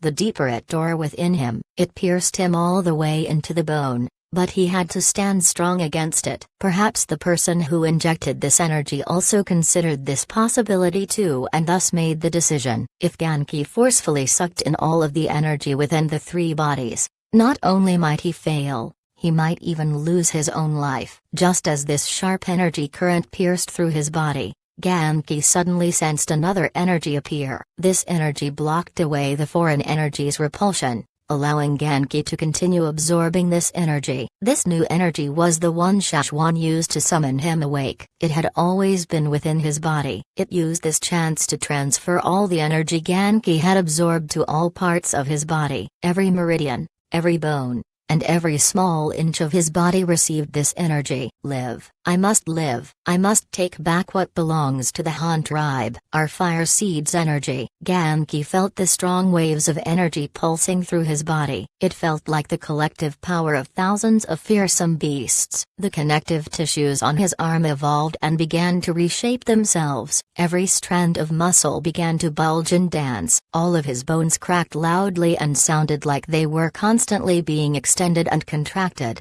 or perhaps being rearranged. Countless thin lines started to envelop Genki's body. The crossing totemic lines resembled the strong vines that grew in the most arid places in the desert. These lines crossed and overlapped, slowly spreading all across his body. Genki heard the familiar sound of blood flowing through all the blood vessels in his body, but he knew clearly that this wasn't blood. It was the energy of the fire seed. As this energy increased, Genki roared once again. this time even more ear-piercing and deafening than before. This roar was even louder and inflicted more fear than the previous one. The mixed emotions hidden within the roar made everyone's heart rate increase. It sounded as if a giant ancient beast long asleep was finally awake now. The energy Genki absorbed finally exploded in this moment. It spread across the land and wreaked destruction. It felt no different from the Rock Hill Desert at night, dry yet cold. Genki's hair follicles had died away in the passage of time, but suddenly they grew out again at a fast speed. This was not the usual hair color, it was white. On his bald head, strands of white hair sprouted. They sailed in the air as the strong energy current flushed out from his body. Sharp brown nails resembling the claws of fearsome beasts extended from his fingertips. It reflected the remains of the sunset, but it carried no warmth. The dark energy of the yellow desert began to flow out from Genki's body. From bottom to top, the ground under Genki's feet instantly desertified and all the grass became dry. Underneath the ground, a strong energy was about to surface. Boom! The desert smoke continued to expand at a rapid speed in all directions. Where it passed, countless trees and grass immediately wilted and leaves fell to the ground. Upon drying up, the branches even snapped and fell to the ground. Sula and Chuzu initially thought they were out of the danger zone, but as the energy expanded quickly and reached them, they turned to look and began to run even faster, but it was already too late. The desert energy had already spread all around them. Their pace slowed and their muscles shrank and dried as the desert energy entered their bodies through their feet and sucked away their moisture. The three puppets were closest to Genki. They crumbled like brittle rocks and fell to the ground. These rocks immediately softened into dust and were soon swept away by the wind. Genki was left standing there all alone in the dark night. He was like a deadly sword that stood tall amidst the cold desert night. Chapter 772, Deadland. The sky was pitch black and it was silent everywhere. The desert energy and the Han fire seeds energy slowly dissipated and finally disappeared. Shashwan looked down from the sky. Genki was still standing in the same place. Chaka took him to a safe hiding place far away from the destructive desert energy. That was why Shashwan couldn't see what had happened to Genki. He could only tell that Genki's bones had become brighter after his transformation. This meant that the fire seed's energy caused a new transformation in his body. It was like he had been redesigned. There were initially 4 of them, but Genki was the only one left now. The other 3 had disappeared. They finally died after their energies were extracted. Even their bones turned to ashes. Since the fire seed's energy had been extracted within their bodies,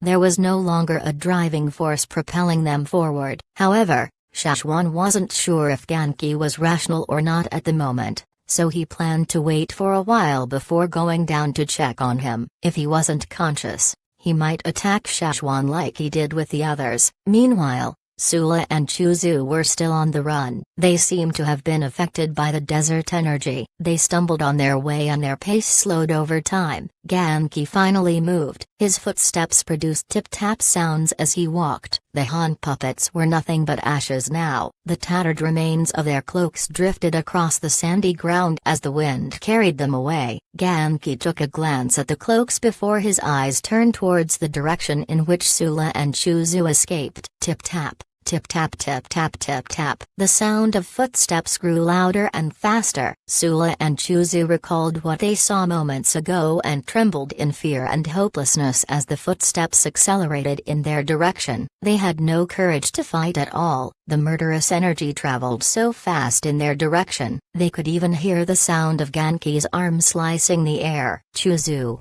the weaker of the two, tripped on a stone and stumbled. One of his teeth was chipped by a rock as his face slammed to the ground. He didn't even have the time to grunt about the tooth he just lost. He had to act fast. Chuzu grasped a rock and threw it behind him with as much strength he could muster and didn't even look back as he threw the rock. Bang! Small sparkles lit the night as Chuzu threw the rock. Instantly, it was already broken into small chunks. Chuzu listened to the sounds behind him as quivered helplessly. That person was clearly no different from the other ancient corpses. What changed about him? What did the flaming horns do to him? Caught up in his thoughts, Chuzu suddenly felt a burning sensation shoot up his back. as if a thorny cane had swept across his back, ripping his skin.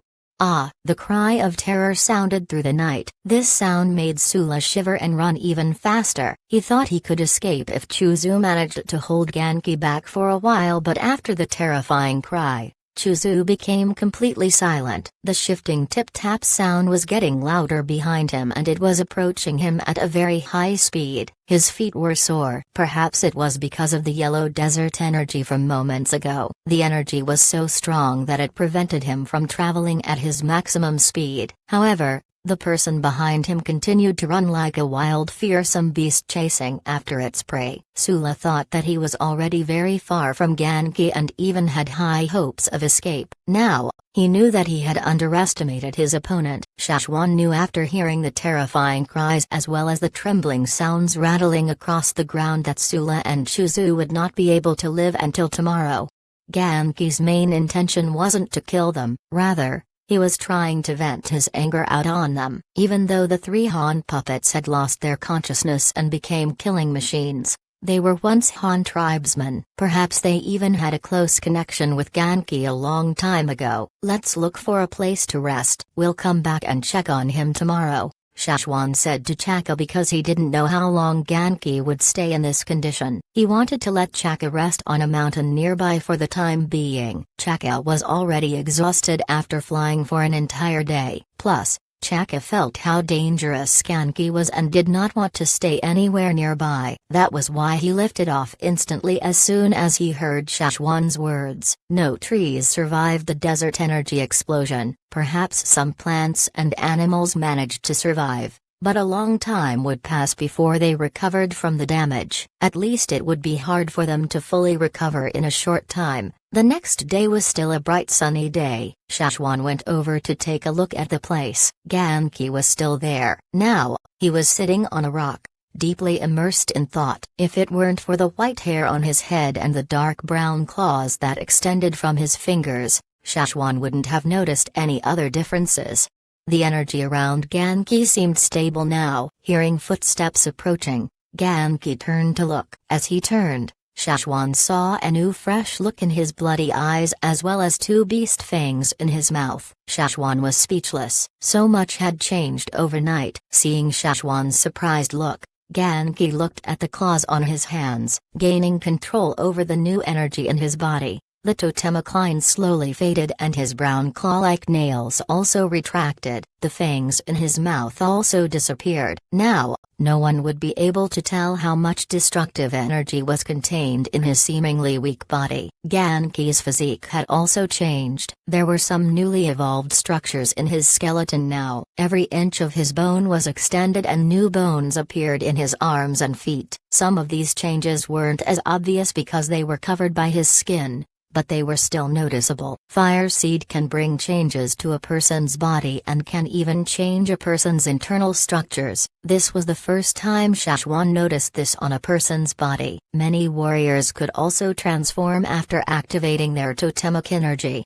but that was just a temporary change for battle. After ending the battle and deactivating their energy, they would return to their initial looks. Genki's case was not like this. The changes in his body were permanent and these structures wouldn't disappear even when he retracted his energy. Shashwan was also doubtful about the fact that Genki could absorb the energy from the three puppets and make this energy his own. This was not something anyone could do. Genki seemed mentally awake and had no intention to attack. Just like before, Shashwan asked him, "What are your plans now?" "I'm thinking about joining arms with the Flaming Horn tribe." "What do you think?" What he meant was he would follow Shashwan back to the Flaming Horn's territory and that he wouldn't head to the desert for now. Shashwan looked at Genki in surprise and nodded. "We can discuss more about this later. We must find you a cloak first."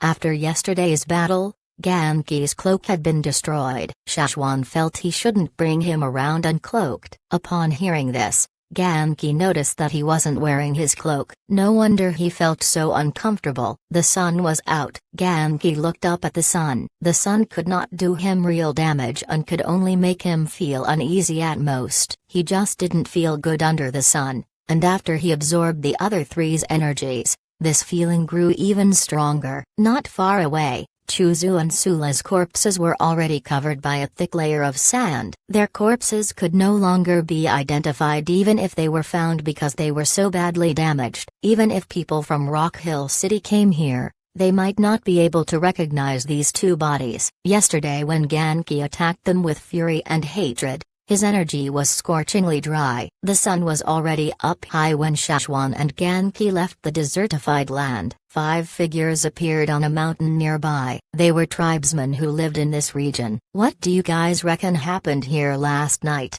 a person asked as the group climbed up the hill. His watchful eyes scanned his surroundings as he spoke in a careful tone. Their tribe lived nearby, so they heard the sounds from the previous night and even felt a strong energy that made them shiver. They just didn't dare to come out then because they couldn't see well in the dark and they were afraid of losing their own lives. Another reason was that they were not confident in their own strength and didn't think they could escape in time if anything bad happened. The energy last night was too overwhelming for them. Was it a fearsome beast?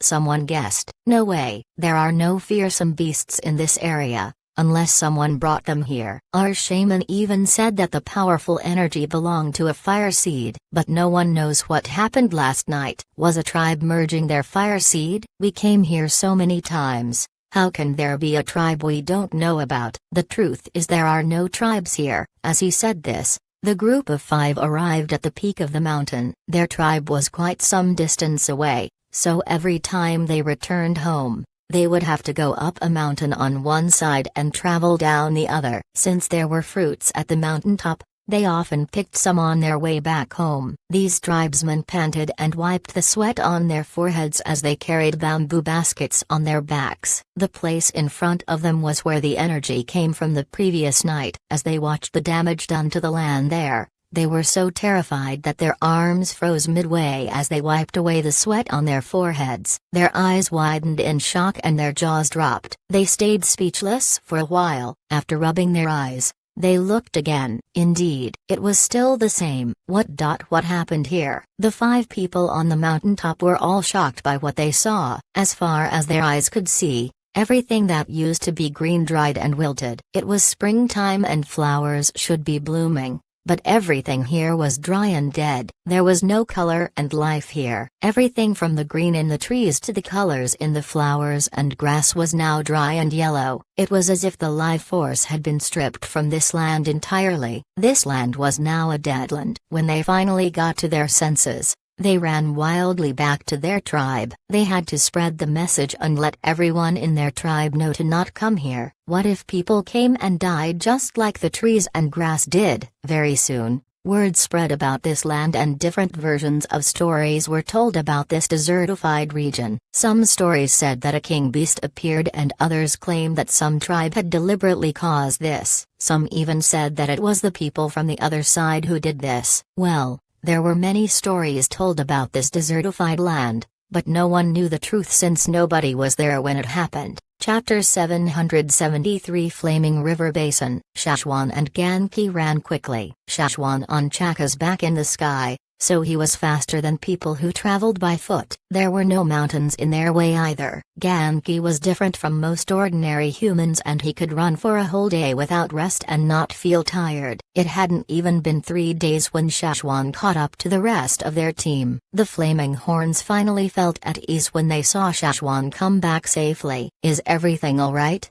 Guang Yi asked as his eyes scanned Shashwan up and down. He didn't seem injured. I'm fine. I wasn't their target. Shashwan then told them briefly about their encounter with Sula and Chuzu. Guang Yi looked over at Genki. Even though he barely remembered faces, he remembered how Genki looked like before. He had pale green skin and a bald head. He always seemed lifeless, like there was a lack of blood in his body. He could tell that Genki had changed his clothes, but upon a closer look, he noticed something else. How did he gain so much white hair? Guang Yi thought it was because he hadn't noticed this before, so he asked the others if they noticed the changes in his hair. He received the same answer. How come he changed so much? And I feel like... Guang Yi's eyes scanned Genki up and down quickly. His intuition was unmistakable. This person seems even more dangerous than before." The other flaming horns beside Guang Yi nodded in agreement, even though they couldn't tell much from his appearance. Long-term training and hunting in the forest made their senses keener to beast-like characteristics. Shashwan told Guang Yi and the others about how Ganqi transformed as well as the changes that had taken place where the battle happened. If anything similar happened in the future, at least they could recall this incident. "You mean, the forest where we rested just now and the mountains around it all became a piece of deadland?" If Shashwan wasn't the person who told them about this, Guang Yi would have thought he was tricking him.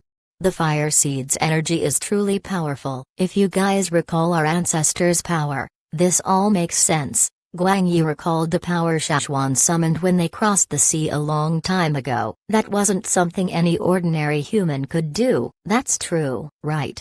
The others weren't as surprised after hearing Guang Yi's analysis, especially those who came from the other side with Shashwan. No one knew better about the experience they had back then more than they did. They were the ones who were there when it happened after all. After the others left to tend to their own duties, Guang Yi asked Shashwan in a low voice, "Won't he be a threat to the Flaming Horn tribe?"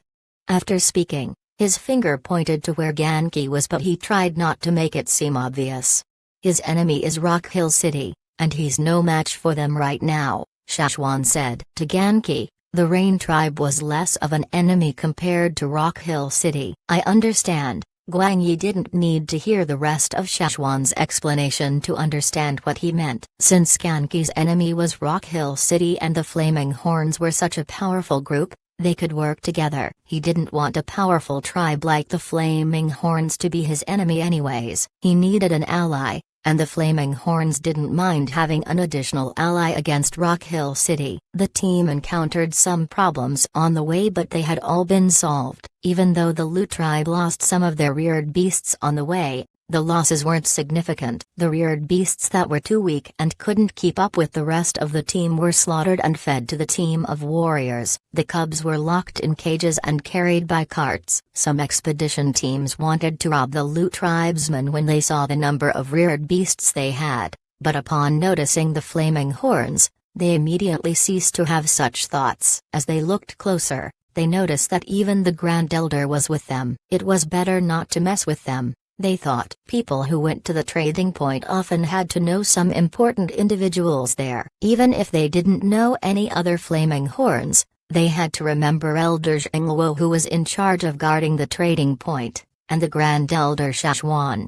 The Lu tribesmen had been vigilant towards these expedition teams. Whenever they saw an expedition team nearby, they would begin to worry because the members of these teams all looked strong and fierce, and even seemed like robbers. Their axes were stained with blood that might have belonged to a beast or human. They carried beast hides and other important goods in their wagons. They came from the trading point, Guang Yi said after scanning their wagons. He couldn't remember people, but he could remember the beast hides and beast bones as well as other goods they sold in the trading point. Even though most of these goods were covered, some parts that were exposed easily gave it away. Shashwan looked towards the expedition team. His eyes were affixed on their leader. He remembered that person. Right at this moment, that person waved at Shashwan. Shashwan also nodded in acknowledgement. This was a greeting between tribesmen. He recognized me. The leader of the group had clammy palms when Shashwan smiled at him. If they really decided on making a move on these people, they had to get rid of this Grand Elder too, or else they would not be able to live in peace and would never be allowed to enter the trading point ever again. They would have to remain in their tribe and hide from the Flaming Horns who will be chasing after them. After some thought, the leader of the group forced a weak smile and then turned to his team, who was still drooling over the Lu tribe's reared beasts. "What are you guys looking at? Hurry and move." Thus, the Lu tribesmen watched as the expedition team turned away and left unwillingly, turning their heads to look back after taking a few steps. It seemed as if those people were ready to come over to rob them any moment, but somehow they held back the urge and walked away. The Lu tribesmen looked toward the Flaming Horns. They watched as the expedition teams left. Beixing felt fortunate that he followed the Flaming Horns. This saved them from a lot of trouble. When the team finally saw a stone sign marked with the Flaming Horn totem, The Lu tribesmen were the most excited amongst the group. This sign told them the direction to the trading point. It meant that if anyone walked in that direction, they would arrive at the Flaming River trading point. We're finally here. A migration didn't just tire them physically, they were emotionally and mentally burdened as well. They had just merged their fire seed not long ago, so they felt an even stronger sense of fear and uncertainty. The Lu tribesmen didn't need to go to the trading point. Their destination was somewhere else upstream. Since we're already here, we should part ways. Shashwan decided to head to the trading point with the rest of the Flaming Horn team. They were going to different places after all. Wait. Beishing called out to Shashwan. He paced over hurriedly with the worry that they might leave if he didn't rush over. Seeing the Flaming Horn's confused faces, Beishing smiled awkwardly. Our Flaming Horn brothers, will you be so nice to lead us to our destination? We'll pay you back in a fine sum. Shashwan knew that they were afraid of other expedition teams robbing them. There were too many expedition teams nearby, so it made sense that Beishing was so worried. Sure. Shashwan looked at the Flaming Horn team. None of them looked unwilling, since it wasn't far and many of them were also interested in which plot of land the Lu tribesmen chose to settle on. They thought that it would be good if they went there first. They had to pass by in the future anyways. Thus, Shashwan and the others escorted the Lu tribe to their final destination before they headed back to the trading point. More people are in the trading point now, Shashwan remarked upon noticing the changes. They didn't come from the other side. Some of them had weird totemic signs that he had never seen before. Some of these people seemed like they were here for the first time. They beheld everything with curious eyes and remained vigilant towards everyone around them. Ganki left without a word to the secret chamber underground to think about his life. Shashwan went to look for Zhengwo. He wanted to understand the current situation at the trading point. These tribesmen who had come over to the trading point lived near the shores of the Flaming River, just a little farther away from the Flaming Horns. They either lived in places that were harder to find or the Flaming Horns had never noticed them before. What are they here for? Shashwan asked. They said that they want to know how to merge their fire seed. Many of them met with the chief already. You can head back to headquarters and see for yourself. He probably has a lot of questions for you, Zhengwo said. Since this was the case, Shashwan didn't stay in the trading point too long. He left for headquarters immediately. When Shashwan arrived, he was reading a beast-hide scroll with a bitter expression. That was the map Shashwan had drawn before. Zhuan, you're finally back. He waved as he saw Shashwan. There's something we need to discuss. Shashwan had never seen He so perplexed before. It didn't seem like something dangerous was about to happen. Rather, it was most likely something else. What's there to discuss? Shashwan asked as he looked at the map. Many tribes want to live under our protection. That's a good thing, I know, but there are just some problems we need to solve. He told Shashwan about these problems. Ever since the Flaming Horns named this river the Flaming River, many tribes on this continent also began to name the rivers, lakes, and mountains around them. It was like they were naming it for the sake of marking their own territory. It also gave them a sense of pride. Even though most tribes that lived by the Flaming River were small tribes, they had their ambitions too. As the Flaming River's name spread far and wide, the Flaming Horn tribe's power and influence also grew. These small tribes also began to name natural landmarks after their own tribe. The Flaming Horns used their power to force everyone to accept the Flaming River's name. Those who were unhappy about this or weren't willing to accept this name had to accept it because the Flaming Horns were too powerful. However, in other places, tribes began to quarrel over naming natural landmarks. They were all equally strong in power, and if they fought over such matters, both sides would only suffer huge losses. So at the end, they decided to ask the Flaming Horns to help them solve this problem. After all, in the Flaming River region, if the Flaming Horns claimed to be second in rank, no other tribe would dare to claim first place. I don't think naming is the main predicament we're facing. What I'm most frustrated about is how we divide their territory. He pointed to the locations he marked out on the map as well as the natural borders in the region such as rivers, mountains, and lakes. He was far-sighted and he didn't want to just solve the naming problem. He wanted to do more, like categorizing the tribes. After listening to He's thoughts, Shashwan nodded. I understand what you mean now. You really do? Then what do you think?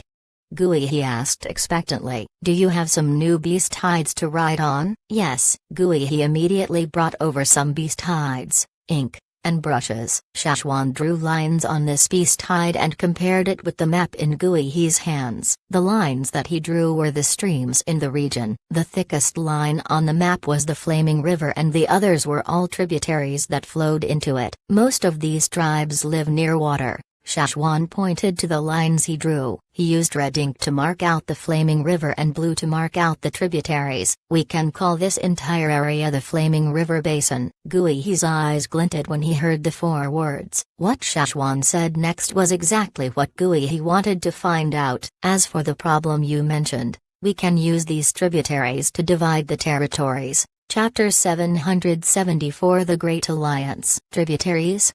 He was excited upon hearing this. Shashwan pointed to the different streams that flowed into the Flaming River. If we use these streams to divide the land into sections, here, for example, we know that there are 3 major tributaries that flow inland. The one closest to us is one. This tributary as well as the other smaller streams and lakes that empty into it belong to one body of water. This body of water makes it easy to divide the land and manage the tribes that live in this region. In the future, if we need to mention a tribe, all we need to do is mention the body of water they live by and remember what that place looks like. Then we will be able to estimate where that tribe is based on that. Yes, that's perfect.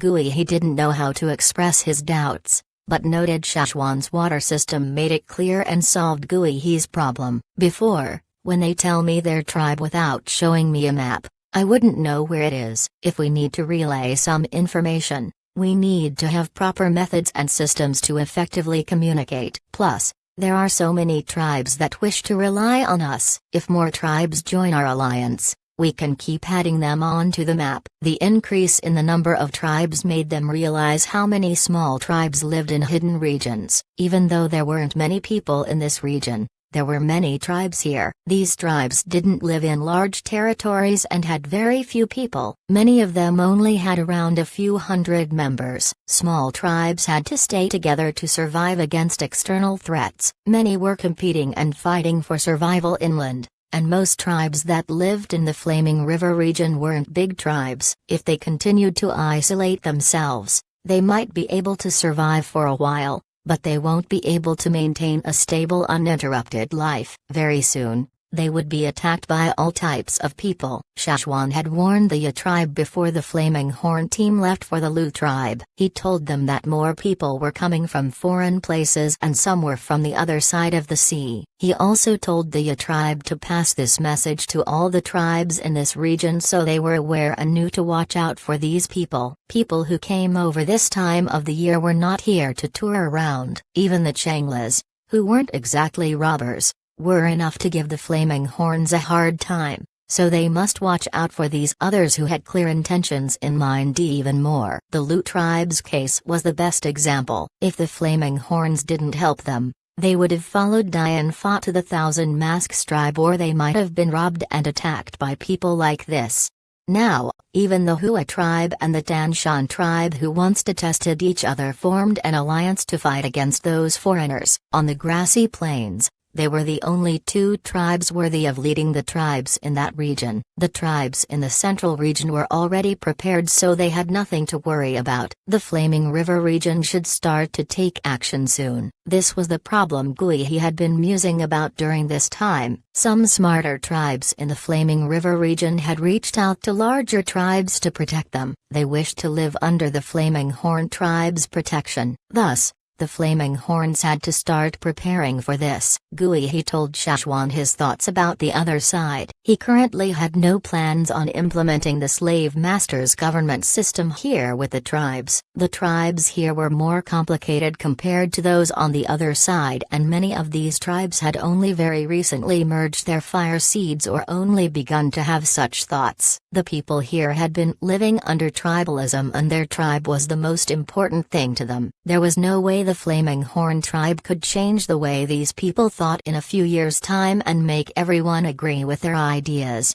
Using bloodshed to oppress the masses wasn't a wise decision either. The Thousand Masks tribe was able to build their government system because those tribes had been living under their protection for many years, but all the tribes in the Flaming River region had been living separately all along. Some never even thought about collaborating with other tribes unless the situation was too critical. Some of them wouldn't even come out from their hidden nests unless they were forced to. Right, Juan. There's probably something you don't know yet, Gui, he said. What is it?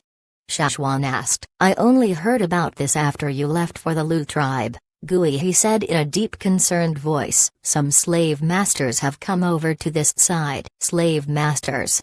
Shashwan was doubtful. If this was just a slave master of a low rank, Gui, he wouldn't have bothered to mention it. Basically what I mean is that these people are kidnapping tribesmen, especially children who haven't awakened their totemic power, and then selling them to the slave masters on the other side. Or else why do you think so many of these smaller tribes are approaching us now when they have been hiding for so long? The small tribes here didn't have many people to begin with. The foreigners had their eyes set on the children of these tribes. These children had not awakened to their totemic power after all, so they were easy targets and it wouldn't be hard to deliver them or re-educate them. How could these tribesmen stay calm after their offsprings were stolen? No wonder they came rushing to the Flaming Horns seeking help. If they needed someone's help in this region, other tribes weren't as dependable as the Flaming Horns. It's probably because more people found new ways to cross the ocean. They don't even need to pass through the desert to come over now since there are other routes they can use by sea,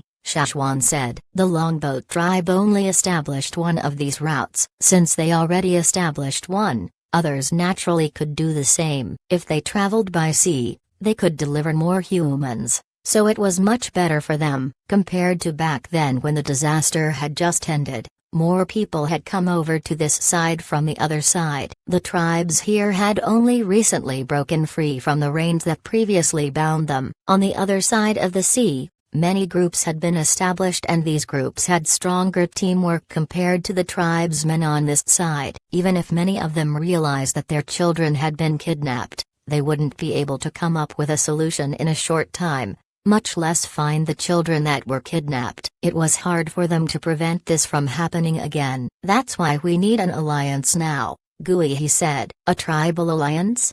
Shashwan managed to guess what Gui he had in mind after understanding the problems they were facing now. To be the leader of an alliance, Gui he wanted to create an alliance with all the other major, middle-sized and small tribes in the Flaming River Basin. The Flaming Horns would then be considered the head of the alliance. That's right.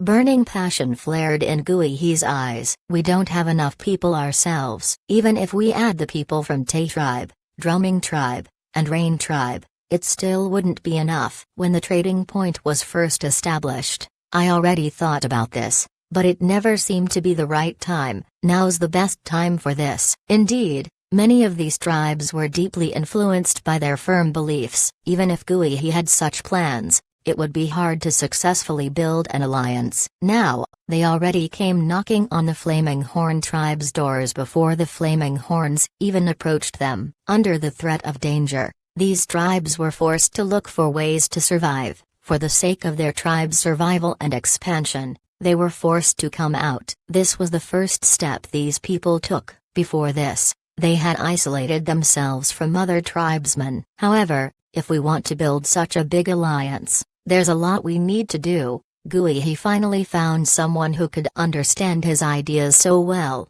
so he told Shashwan all the doubts and problems that were currently on his mind. If all of these problems were to be summarized in one word, the word would be order. Without rules and guidelines, they wouldn't be able to establish a perfect alliance. If they were really to build an alliance, they had to have certain rules that everyone must follow. If they don't have these rules, these people would think that they could do whatever they want even under the Flaming Horn's protection and help. Civil wars between tribes, mixed battles, and other disastrous events would occur as an aftermath. If that were to happen, then things wouldn't go the way they wanted. Order.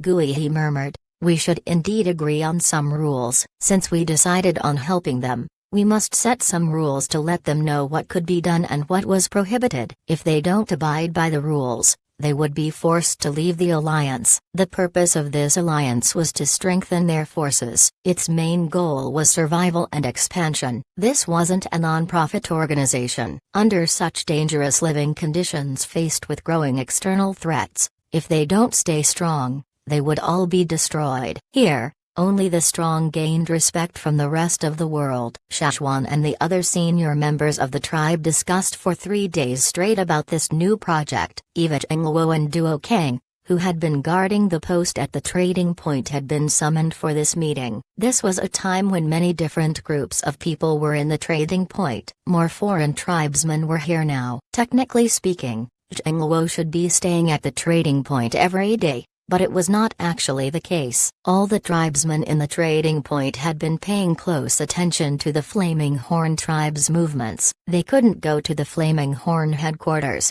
so they could only observe what was going on in the trading point. For the past few days, people already noticed that something was strange about Chengluo and Duo Kang, two prominent figures in the trading point. Something big is about to happen, Yi Si said as he withdrew his gaze from outside the door. Something big? Would it be a threat to us? Grasshopper asked carefully. The Flaming Horn's strength was what guaranteed their safety. He didn't want anything bad to happen to the Flaming Horns. No, it's something good. Yi Si was feeling great today. He said with a smile, I'm afraid something big is about to take place here, a good change. He made the right choice by deciding to come here. Grasshopper immediately chuckled. As long as nothing bad was going to happen to the Flaming Horns, he was happy. Their lives here were much better compared to when they lived on the other side. After all, as he thought about this, a Flaming Horn soldier came rushing over delivering a beast hide scroll to Yi Si. The Grand Elder sent this message for you. The warrior immediately left after the letter had reached Yi Si's hands. He was running towards the Flaming River Castle. Yi Si gave Grasshopper a look, and Grasshopper immediately went to guard at the door, preventing others from coming in and peeking at the content in the letter. As soon as he read the message on the beast hide scroll, Yi Si's head tilted upward as he immersed himself in thought. Rolling the scroll, he said to Grasshopper, shut the door. There's something important we must do. This is our opportunity to prove our value to them. Grasshopper's expression grew stern. He was just an employee here. His life was closely connected to Yi Si, his master, and since the Flaming Horn had given his master a mission, if his master succeeded, both of them would be rewarded. Before Yi Si finished this task given by the Grand Elder, he definitely shouldn't let anyone inside to disturb his master. Whoever dared to disturb him would be stopped by him. No one was allowed to enter this door regardless of who they were. If anyone dared to come, Grasshopper would tear them to shreds. Many people sensed the strange atmosphere in the trading point. Even those who were here for the first time noticed that something was boiling under the surface, ready to erupt. They waited impatiently and nervously. They noticed that the senior members of the Flaming Horn tribe had not been here in the trading point for 3 days already, and they refused to meet with anyone else for the time being. As everyone began to speculate, the Flaming Horns announced an important news. The Flaming Horn tribe was going to establish a great alliance and order was to be maintained in the Flaming River region. All tribes in the Flaming River basin who were willing to abide and live by these rules were welcome to join the Great Alliance. This announcement was made by Gui He, Gui Zi, and Shashwan, the top 3 figures in the Flaming Horn tribe. If anyone in the Flaming River basin were willing to comply with their rules and join the Great Alliance, their chiefs could come forward and join the grand feast at the trading point. The new rules and order were written out clearly in the announcement. The Flaming Horn tribe was naturally the leader of this Great Alliance. If anyone was unhappy about this, they could have a fight to see if they were worthier than the Flaming Horns. Of course, No one would be stupid enough to stand up against the Flaming Horns at a time like this. All the tribesmen who gathered in the trading point immediately took a copy of this announcement and rushed back to their tribe. They had to inform their tribe about this important news. After hearing the guard's report, Zheng Luo stood on top of the flaming river tower as he watched the countless figures running away into the distance. He asked Shashwan, "Can this great alliance really work as planned? We have to see how many tribes are willing to join first," Shashwan said as he read the beast-hide scroll he held in his hands. On this beast-hide scroll, there was a thin line marked on the upstream portion of the flaming river. This was part of the main river. They didn't know of any tributaries that flowed into this part of the river. However, Shashwan believed that more lines would soon appear on his map as tributaries were discovered near this stream. Like a giant tree growing more roots, the roots would grow longer and split into different branches. Meanwhile, in the Zi tribe, Abulai had just received a copy of this announcement. After studying the message word by word on the scroll, he still couldn't understand the purpose of this announcement. He only knew that the Flaming Horns wanted to gather everyone to discuss something that he couldn't understand. He didn't mind the new rules that were written on this announcement. As long as it didn't affect the profit of their tribe, he was willing to accept it. Simply put, Abulai's mindset was, as long as he held on tightly to the Flaming Horn tribe, he wouldn't be at a loss. At least their tribe had been living better lives after they met the Flaming Horn tribe. This was an indisputable fact. "I'm going to the Flaming Horn feast, who wants to?" Abulai hadn't finished speaking but people were already surrounding him. Me, bring me with you, chief. Over here, look at my feet. They're so big, bring me with you." Many people started to do handstands and competed with their feet. He remembered how many people objected to his decision when he decided to go visit the Flaming Horns for the first time. Now, everyone was fighting for the chance to go visit the Flaming Horn tribe. They were even willing to fight with their feet over this opportunity. Somewhere downstream from the Flaming River, a group of people crowded around the entrance of a cave on a mountain far away from the Flaming River. "Flaming River Drainage Basin, Chief, are we part of this basin?" someone asked frantically. They had only found out not long ago that this river was called Flaming River, and their tribe was actually quite far from the river. They were worried that they weren't included in the Flaming River Basin. The person who was holding the beast-hide scroll was also doubtful upon this question. After closely examining the message, he said, "The Flaming River Basin doesn't only include the Flaming River. The tributaries count too. There's a tributary near our tribe, so we're probably part of this drainage basin." "Yes, we're definitely part of them. Pack your things. I'm heading to the Flaming River trading point." "Who's coming with me?" "Me, I'll go." "Chief, let me come with you. I'm strong, I run fast. I've never been upstream." "What do Flaming Horns look like?" "I don't know. I heard the people say that the Flaming Horns look like fearsome beasts." "Really? I want to know how many tribes are in on this." "There's probably not many, I reckon." "There aren't many tribes in this region that we know of. You just don't know they exist." "There's definitely more tribes." "What's the point in arguing? We'll know once we get there." The chief carefully kept the beast-hide scroll and walked back to his cave to pack up some things. He had not been on trips far away for many years, so he was a little worried. He knew that the Flaming Horns were right. Small tribes wouldn't be able to handle the attacks from foreign parties alone. The phrase "alliance to defeat foreign enemies" in the announcement was enough to pique his interest. Chapter 775, The Gathering. This was the first time the Flaming Horn tribe made a public announcement to gather everyone in the Flaming River region. The tribes that were invited this time were different from the last grand feast.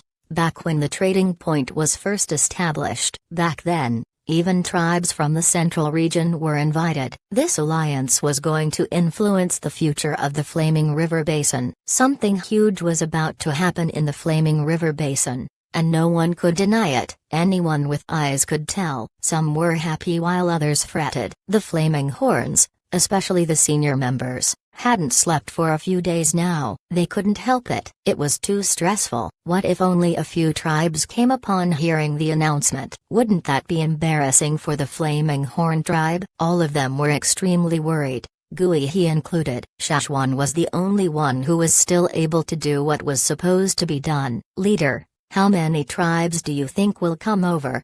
Duo King asked worriedly as he gazed down from the top of the flaming river tower, the highest tower in the trading point. He was standing under the flaming horn flag. Obviously, the number of people in the trading point had greatly decreased. Zheng Luo sighed as he looked out the trading point. He scanned the grounds far away and said, "I can't say for certain. There should be at least 10, right?" Duo King counted with his fingers. The Rain tribe, Taihe tribe, Drumming tribe, and the Lu tribe were definitely joining the alliance. Duo King wasn't sure if the Pu tribe, Tu tribe, Ya tribe, and Gu tribe were going to come. He didn't know these tribes very well, so he had no clue what they had in mind. Some tribes that lived even farther away as well as the others who came to seek for the Flaming Horn's help would probably join them too, wouldn't they? Even if many of them were unwilling to join, shouldn't there be one or two of them at the very least? Yes, there should be 10 tribes at the very least. Duo King mustered some confidence and said firmly. They were astonished when they first heard Guihe and Shashwan's plan too, especially when Shashwan told them about the future they envisioned. Of course, their plan sounded ideal, they just never implemented it before, so they weren't sure if it would succeed. They could only wait patiently for the results. "I didn't hear the horn sound today," Zheng Luo sighed as he watched the sunset. "It's still too early. Let's wait for a few more days. I'm sure it will sound then," Duo King said after some hesitation. After he descended the flaming river tower, Zheng Luo walked out of the trading point. There were 3 gates into the trading point. After this announcement was made, they began renovating one of these gates, making it the biggest gate into the trading point. 2 giant beast heads made of stone were placed on the side in front of this gate. They were roughly the same size. These 2 beasts belonged to different species. One was a carnivorous beast and bore sharp fangs, while the other was a giant herbivore with huge horns. They were both at the top of the food chain and weren't easy targets to hunt in the forest. Every time the Flaming Horn hunting team set out to hunt for these prey, they had to plan carefully and work as a team to successfully capture them. This time, even though the material they used to make these beast heads were carved from stone, the fangs and horns were all real. They were precious items they kept after a hunt. Now, it was finally time to put them to use. The carving of these 2 beast heads was not done excellently and there were many rough parts that were not polished. Even though the job wasn't excellent, people could already recognize the looks of these beasts. The vague outlines of the statues only filled the statues with more life and wildness. The stones selected to make these beast heads were material of middle to upper grade. The Flaming Horns invested a lot of effort into this alliance. No wonder Zheng Luo and the others felt concerned and anxious, even stressed about this. This gate was the largest entrance into the trading point, so it was called the Beast Head Gate. The horn sound Zheng Luo mentioned were horns that were placed inside the Beast Head statues. If any tribes arrived to join the alliance, the guards here would sound the horns. Unfortunately, they hadn't heard the horn sound up till now. The reason the Drumming tribe, Tay tribe, Rain tribe, and Lu tribe didn't come right away was that they lived too close. They could come over as soon as the feast was about to begin. That was why the people the Flaming Horn tribes were expecting were mainly tribes that lived farther away. After taking a glance at the Beast Head Gate, Zheng Luo asked the guard who stood at the gate, "Did you see the Grand Elder?" "I think he's over there." The warrior pointed in one direction. Zheng Luo began to walk in that direction. That was where the King's stone worm had passed and it was now part of the Flaming Horn's territory. They just haven't begun construction there. Initially, they wanted to expand the trading point to this area but they didn't have enough manpower, and since the trading point was already big enough to contain everyone who was coming over, there was no need for such an expansion. When Zheng Luo saw Shashwan was sitting on some rocks with a beast hide scroll in his hand. He seemed to be drawing something. Zheng Luo went over to look at what he was drawing but he couldn't understand it. "What are you drawing?" Zheng Luo said. "A blueprint." Shashwan stopped drawing and stretched his stiff neck. He had been sitting here for a whole day. "A blueprint? Are you planning on expanding the trading point?" Zhengluo was shocked. If it wasn't for expanding, what use was there for a blueprint? I think it's about time we expand. Shashwan stood up from the rock he was sitting on. But you said before that we don't have many people, so there's no point for an expansion. Very soon more people will arrive, Shashwan said. After some thought, Zhengluo understood what Shashwan meant. Are you that certain that the alliance will succeed? Yup. Seeing how calm Shashwan was, Zhengluo regained some confidence. Initially he wanted to ask Shashwan to perform a knot divination to predict how many tribes were coming, but seeing how confident he was, there seemed to be no need for it. Zhengluo felt less burdened after he heard what Shashwan said. Since Shashwan was so confident about this, they only had to wait a little longer. Actually, Shashwan's confidence was just an intuitive feeling. Besides making the announcement public, he had also asked the tribesmen to help spread the message to everyone in the region. Most tribes in the Flaming River region disliked people from other tribes and refused to get along with anyone other than their own. But the new threats in the region left them no choice since they didn't have enough power to defend themselves. One of the reasons they never came up with a plan to fight against these threats was the fact that news often arrived too late. Shashwan didn't just ask the tribesmen to deliver this news. He was also spreading a new way of thinking. He wanted to let these people know that the foreigners that came over this time were not just strong, they had great ambition too. Luckily, there were only very few of them here at the moment, so as long as the local tribes worked together, they could stand strong against these foreigners. The Flaming Horn's role in this alliance was merely to function as the core, bringing everyone together. If it wasn't for all the foreshadowing and threats they were facing from foreigners now, Shashwan wouldn't have been able to find out how these local tribes were planning to react.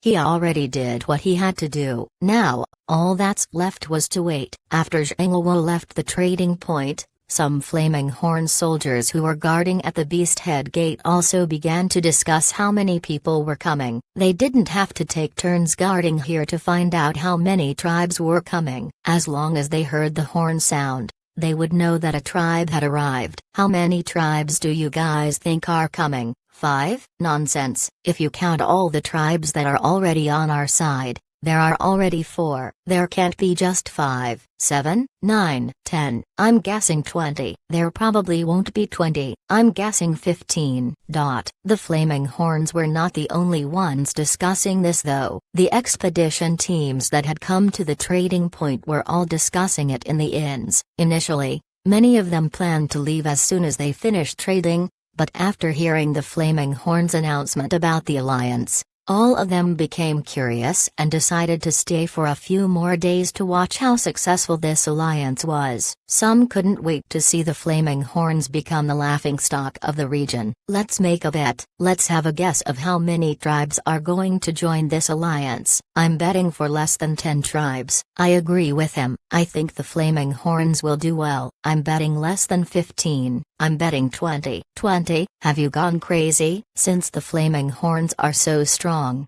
there should be many tribes coming. The person who bet 20 put on a serious face and said confidently, "What a bootlicker."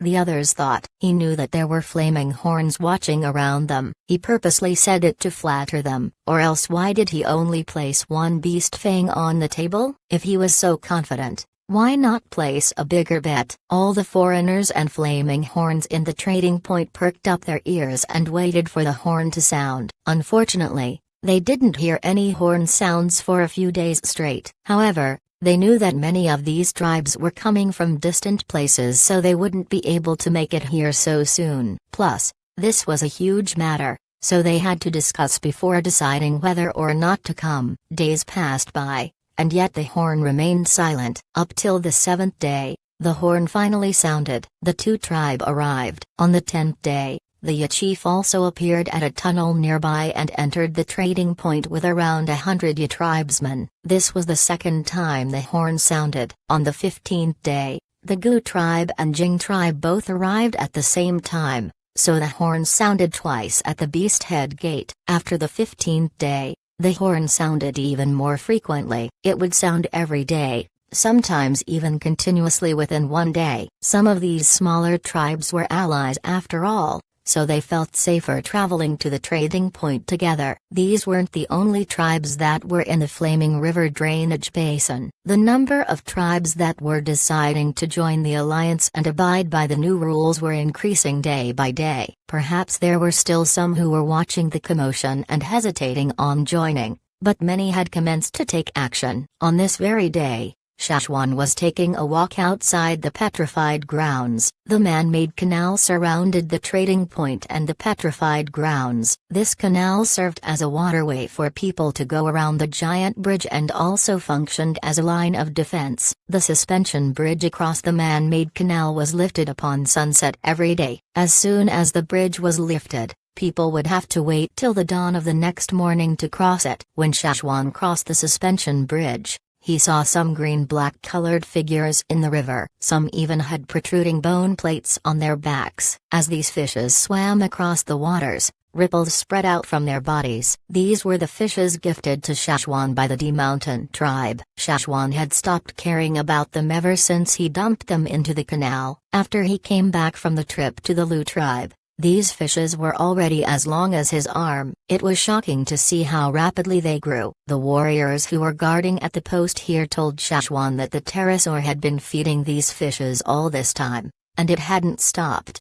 Shashwan had no clue what the pterosaur was planning this time, but as long as it didn't eat these fishes, he didn't mind. It was helping him care for these fishes anyways. Woo! A low and deep horn sound rushed up to the clouds and echoed across the forest. Shashwan looked over to the trading point. Another tribe had arrived. They didn't come from the suspension bridge, so they probably came by boat on the Flaming River. Zhengluo and the others felt more at ease after seeing the number of tribes increase day after day. There were already more than 10 tribes here, even more than they had expected. Now, all they had to do was wait for tribes that were farther away to arrive. They might need a few more days before they get here. Shashwan didn't go back to the trading point. After crossing the suspension bridge, he took a walk outside. He observed the topography of the ground and checked to see if they needed to add more defenses here. We need to chop down more trees. The people on the whistle tower can't see what's happening on the other side of the canal,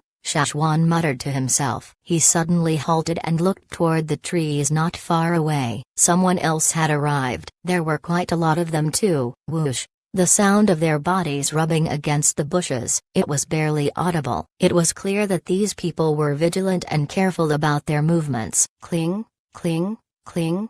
Hard objects clinked loudly. It sounded like bone ornaments. Shashwan stopped moving and just stood there. He wasn't trying to hide himself because the other party probably noticed him already. That was why the leader of this group halted for a moment before he started walking again. Very soon, those people came out of the woods. The material of their clothing was mainly made from beast hide and many of them wore bone ornaments. Especially the leader. Beast fangs and beast bones decorated their bodies from head to toe. Just like most tribesmen would, they dressed up before they came here. Shashwan's eyes scanned this group. They were all young and strong totemic warriors. All of them, male or female, had a combative spirit that was sharp as daggers. This was a combative tribe. Who are you? A member of this team took a step forward and glared at Shashwan. The leader of this group turned his head sideways and his laser beam eyes scanned the grounds around them. He raised his hand to stop those who were about to speak. His arms were like a strong wall, stopping those who were about to take a step forward. Are you an expedition team member, or did you come here because of the announcement? The person asked in a deep voice. Shashwan was frowning. He was about to answer this question but his head turned to one direction. Someone else had arrived. Boom! The person who asked him this question stomped his feet into the ground and his energy surged. The beast hide clothing he was wearing started to flap due to the strong energy currents emanating from his body. The clothes seemed loose on his body, but as totemic lines began to surface and his energy increased, his body began to bulge. All of a sudden, his clothes became tight on his body. The air whistled where his arms swept, like a cold winter wind ready to strike. Behind this person, everyone else in the team also activated their totemic energy as they looked cautiously in one direction. Very soon, another group appeared in the direction they were facing. The leader of this new group scoffed, Thunder Mountain Tribe, I never thought I would see you guys here. Sickle Tribe, what are you guys doing here? The Thunder Mountain chief's tone was extremely rude. It was clear that these two parties didn't get along. Of course we came for the same reason, the Sickle chief said with cold eyes. The two parties were in a tense standoff. Standing between the two tribes, Shashwan was completely ignored by both sides.